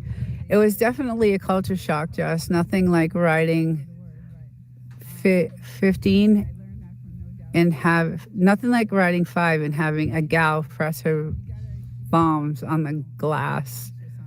Her moves on the glass. Tantrum, welcome, hello. The cameras show how many. I missed that one. How you doing, Tantrum? I hope things are well. Thank you for showing up. We're just talking about all kinds of stuff right now, everything in the world that's going on. When I go to 29, it's wild seeing everyone with the same haircut and they look so young. It really makes you think about perspective. Yeah, it's funny because when I do my videos, everybody's like, they don't believe that I'm going to be 57 in like a couple months. And they're like, there's no way you're 57. And I'm like, yes, I am going to be 57. And they're like shocked. But I was born and raised in, Boston, so I don't know. But anyway, people are really like taken back by the fact that, I don't look. Corner Clubhouse, welcome in. Hello, welcome. Yeah, so we don't go out. So Miles, we do not leave the property. Once I'm here, I do not leave the property. I don't go anywhere. I enjoy my hot tub. I enjoy sitting out on the couch at night. We just chill out here.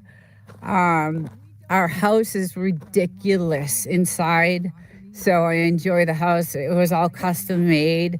We figured if we were gonna tear it down and build it, we wanted to do it the way we wanted to do it. So we spent the money and had everything custom made. Nothing was bought from like Home Depot or anything like that, except maybe the faucets and things like that. So we have like touchless faucets and beautiful. The house is gorgeous, and I had to have an air conditioner that would like, pretty much be able to cool a factory.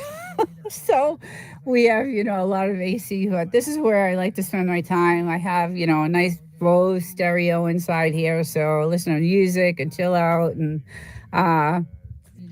damn, I wish my wife was like that.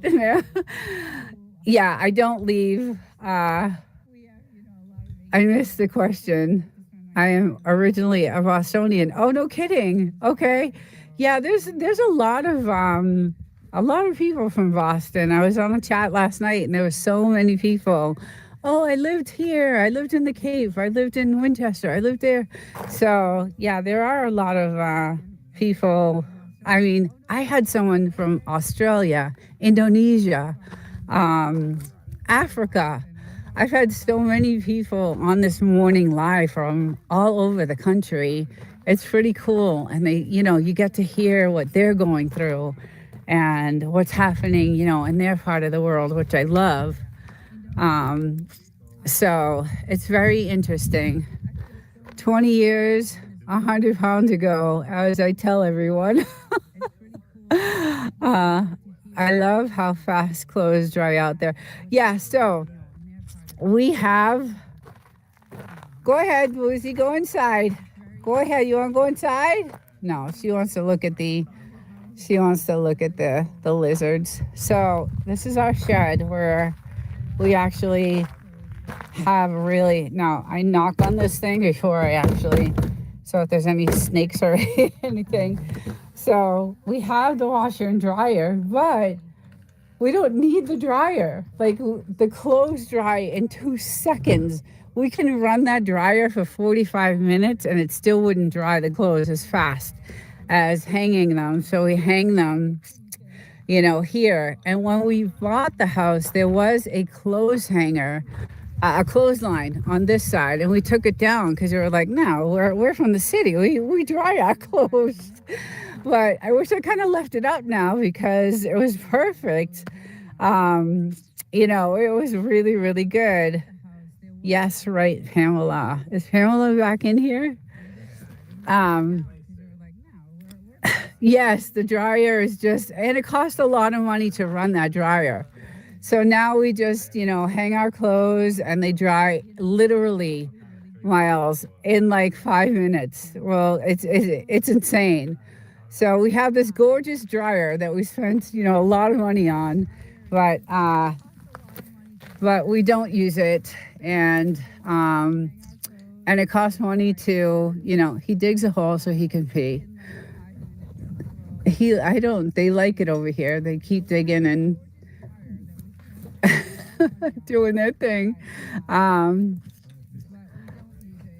Wish we had rattlesnakes here. It actually takes longer to dry. Yes, it does. That's right. That's why I don't use it. Yeah, the same. I only use my dryer for the giant stuff. Yeah.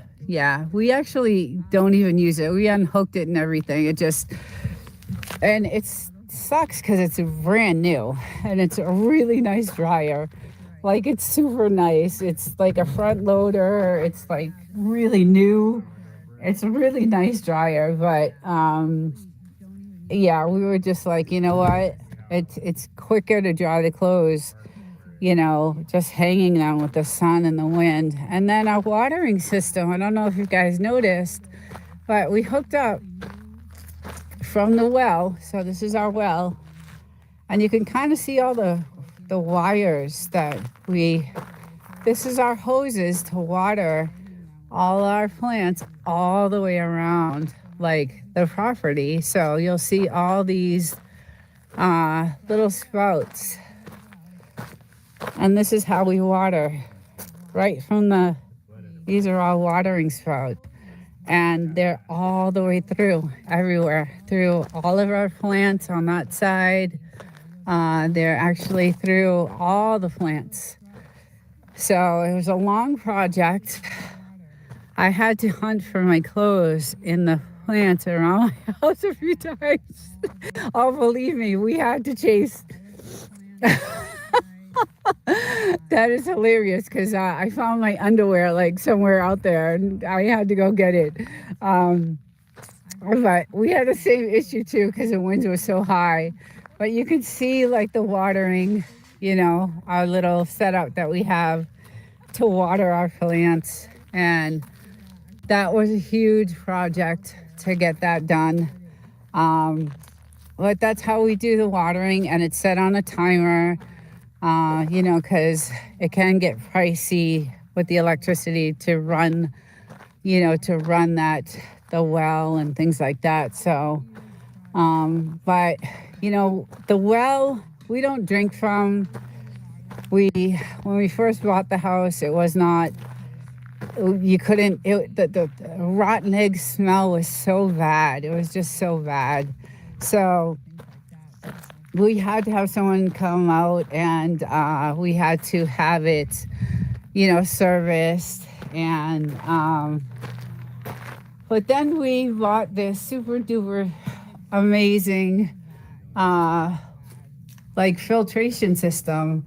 It's our new electrical box. And we had to buy this really big, and I'll kind of show you guys really quick. So this is our filtration system that we put in, and we have to monitor it constantly. It's a major thing. All our chemicals we use and all that stuff. So yeah, so that we could at least we could shower and wash our dishes and wash our clothes in the water. So let's see what's in the chat. Bleach in the well works to cure the smell. Yes. LMAO smash face. Yeah, there was a lot of stuff we went through, guys, before we couldn't even live in the house the first 7 months. So we were living like this, studs. So there was no siding, no windows, no nothing. We just had a tarp over the top. There was just this tarp. And one day this massive storm came in and blew the tarp off. And there was this rain just falling and wind. And my husband and I are trying to, because all the rain is now going into the house because there was nothing there. There was no walls, no nothing. So we had to get the tarp out. We went through hell. We lived off grid for a long time, for at least 7 months. We did do a hotel here and there to, get some rest and, clean up. And we didn't have the dogs at the time, so it was good. But it was rough for the first, 7 months. So we went through a lot of stuff. So now I have a podcast that I do with No Dowdy Homestead, which she is really living. I don't know how this woman, I am so impressed with her and what she's doing and how she's making it. And she has a great channel, huge following, very dedicated, people that are very interested in how she did what she did. And now she's got, a lot of good neighbors that are, hi, Simple Family. Hello, welcome. And now she has a lot of people that, are helping her. She has chickens for her own food source. She still doesn't have a water source. She has to, she still goes into town and things like that. She does have, electricity and things like that because we do our podcast. And, she does have some of the things that, needed about 6 months of remodeling once we had the products and the cabinets. Yeah. So, and that podcast comes out every Sunday night at 5 o'clock. And it's all about off-grid living and homesteading and things like that.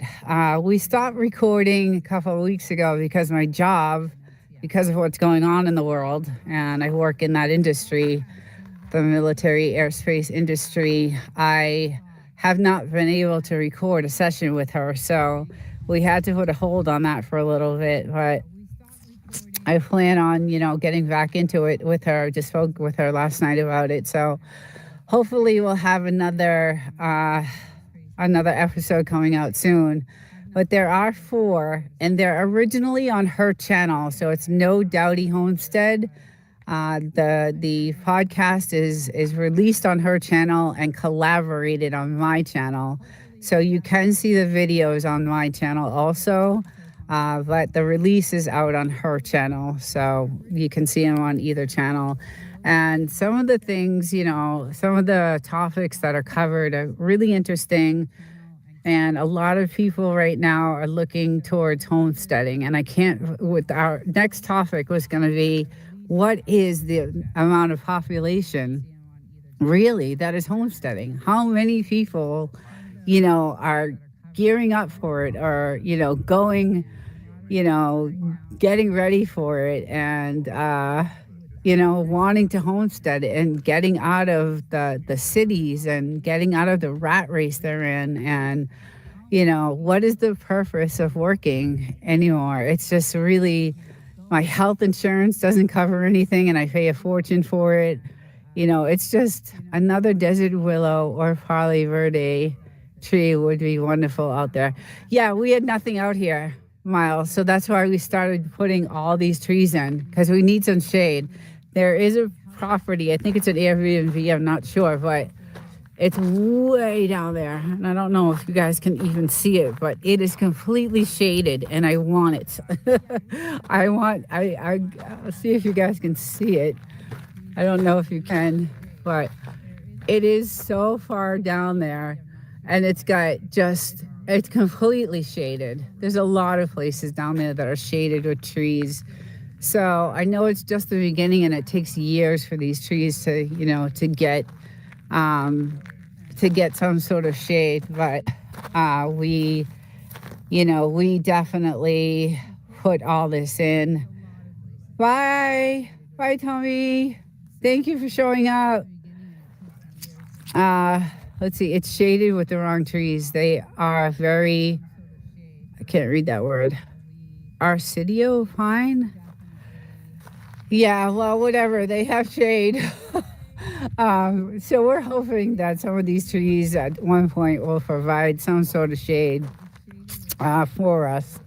So that's why we started, doing all this. And this just started. This is 1 year. 1 year ago we did these. So these guys are still out looking for lizards. This is where they hide.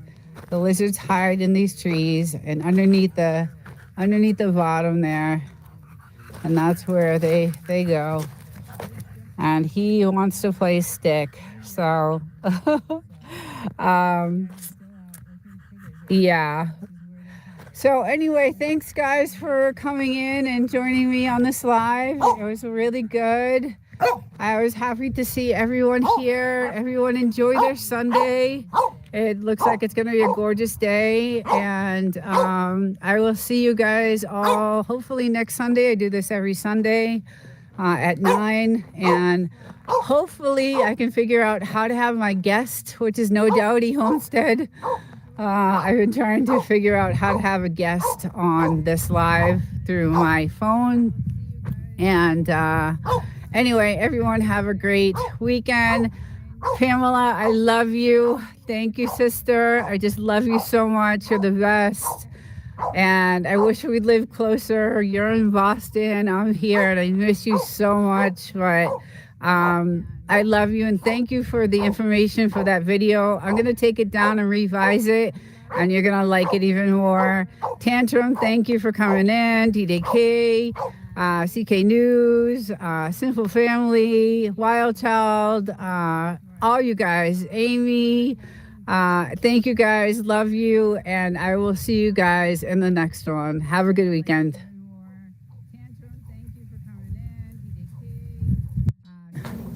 And now I can't add anybody. Good morning, everyone. Having some technical difficulties. I was trying to add a guest, and let's see. Let me see if I can add it from here. Share. That works. I'm trying to get a guest, and I just sent. I've never done it before, so. But happy Easter, everyone.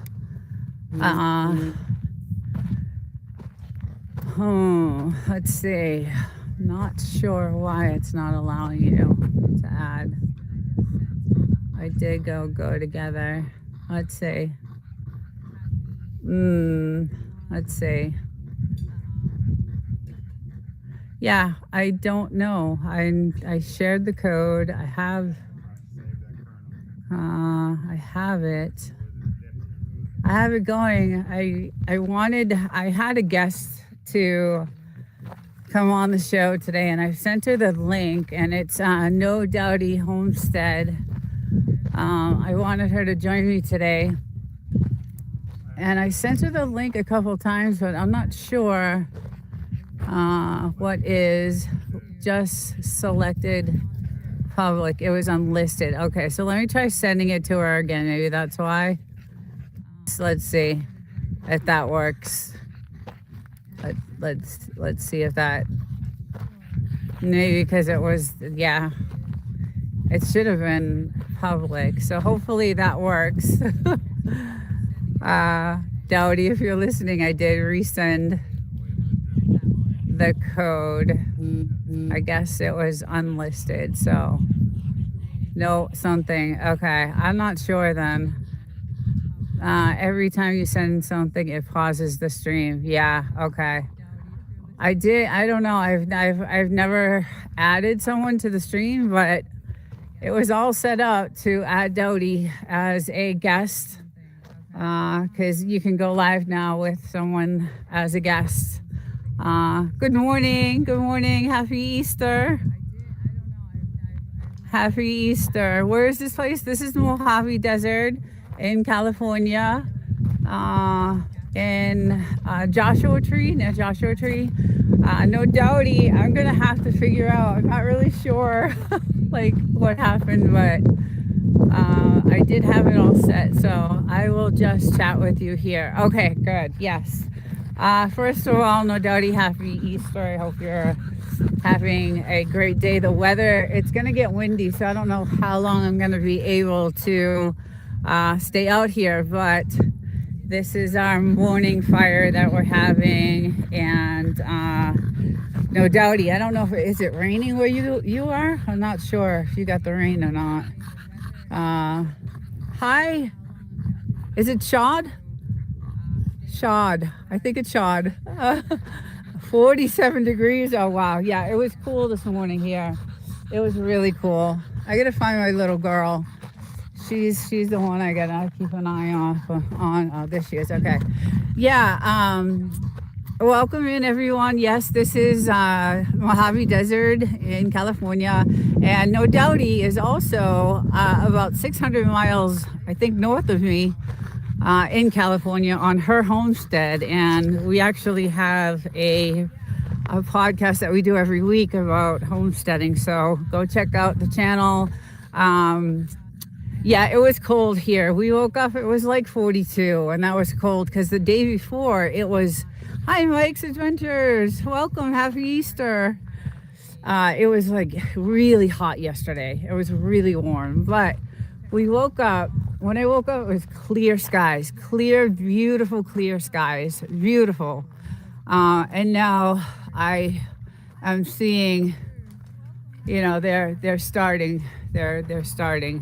It was absolutely clear, not anything in the skies, blue, beautiful skies, and yes, USA, yes. And now I can see that, they're starting. So, but it was beautiful skies like it used to be, but you can clearly see that it's not that way anymore. So It doesn't look as bad as last week, but it was really bad last week. So I don't think the spraying is too bad right now. I mean, it looks kind of heavy here, but every time I see chemtrails now, I think I need to take a video and send it to you. Yes, yes, I've been asking everyone actually, and believe it or not, I've gotten some responses. So it's good because I have been, trying to contact the organization because I just released a video a couple weeks ago about it. So, and some shorts have come out about it. And yeah, it's really heavy here in this area. So I'm very into what's going on with the weather here because it is, sometimes the storms are just, they come in a flash and they're gone, but they cause a lot of damage. So, but sorry, no Dowdy, I am like so pissed off. I don't know what happened. I had it all set up. Everything was good to go. And I'll have to go back and see what I missed. I had to have missed something. So anyway, I wanted to show you guys our gorgeous, I'm so proud of our hard work from last year that they spray high altitude over the Pacific. It drifts this direction. Commercial jets fly through it and mix it up. This is what the trails are. Yeah. So that's kind of what you see, these lines. Yeah, that's what it looks like. But look at all our gorgeous trees. Oh, Dowdy, this is the weather station that I was talking about. And the main panel to it is inside of the house. It's a really cool digital panel. But this is the weather station that we put in, and I was like, maybe some sponsor will send you a weather station. But look at how gorgeous. Look at the trees. All our hard work last year. And now they're just all the way around the property are all these gorgeous, gorgeous white trees. And I just love them. They're beautiful. The other trees are starting to come in. These are just starting to bloom. These are kind of looking a little scarce. Good morning.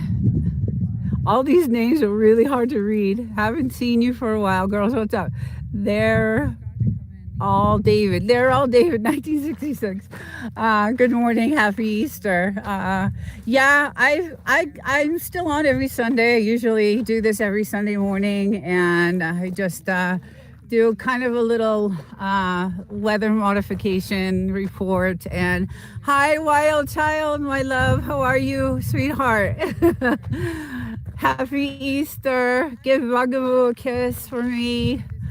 But yeah, the flowers are gorgeous all the way around, like just beautiful. I'm so proud of all our hard work. Shout out to yes. So there are hardly any Marines left here on the base. I'm not sure if they shipped out more, if more got deployed, but I know 2,500 got deployed a few weeks ago, and I think a few more. I think another 2,500 got deployed. So it was quiet. It's been quiet here on the base. She gets all the kisses she loves. Yeah, it's been quiet on the base. Actually, yesterday was the first time we heard a little bit of action going on, a little bit of practicing. But look at all that. Look at all those. All the hard work we did. I actually hear a helicopter, and it sounds like a military one, so they might be doing some sort of practice because I do hear it. But yeah, look at that. Look at how cool. I'm so proud of it. It took us a long time. Yes, I know. I'm in Yucca Valley down the road from. Yes, that's right. Yeah, so yeah, the town of 29 Palms now is so quiet because Dowdy ambient weather, WS 2000. I don't know what that means. That's the station on Amazon. Oh, I see. Okay. Yeah, so yeah, 29 Palms in the town is really quiet because a lot of the military guys own barber shops there, and they're closed. Like it's really dead. It's kind of eerie. But yeah, it's just so yesterday to hear them doing a little bit of practicing was kind of shocking because we thought it was completely empty. Yeah, Dottie, you're welcome. It's a good thing to have because we get to see like what's coming in and what's on the way and what to expect. Although sometimes these storms just come in like in a flash, and it's really bad. I don't know if Yucca Valley gets them. I'm sure they do. Gets the storms as bad as we do out here. We're in Wonder Valley. I'm going to call you David because David is in your name. Yeah, we're like in Wonder Valley near the Palms restaurant. So we're way out there. And these storms that come in are just devastating.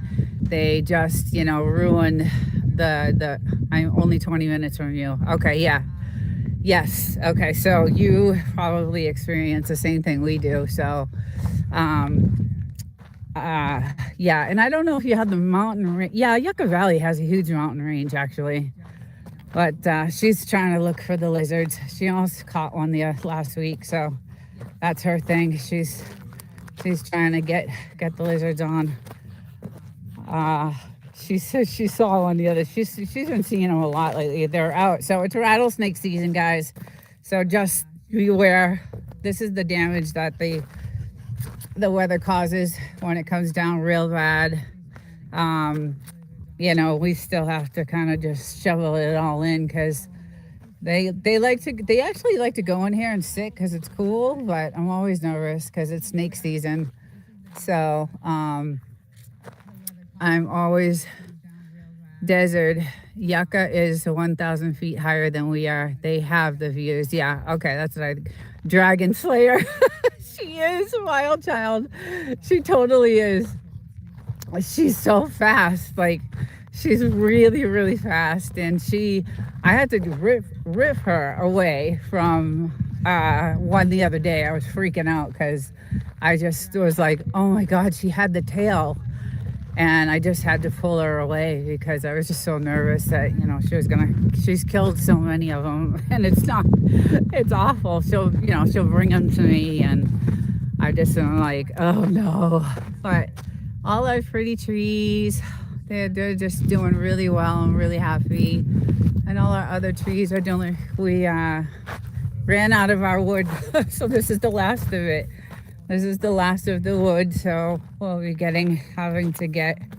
it was all stacked in this area right here, and now it's all right over here.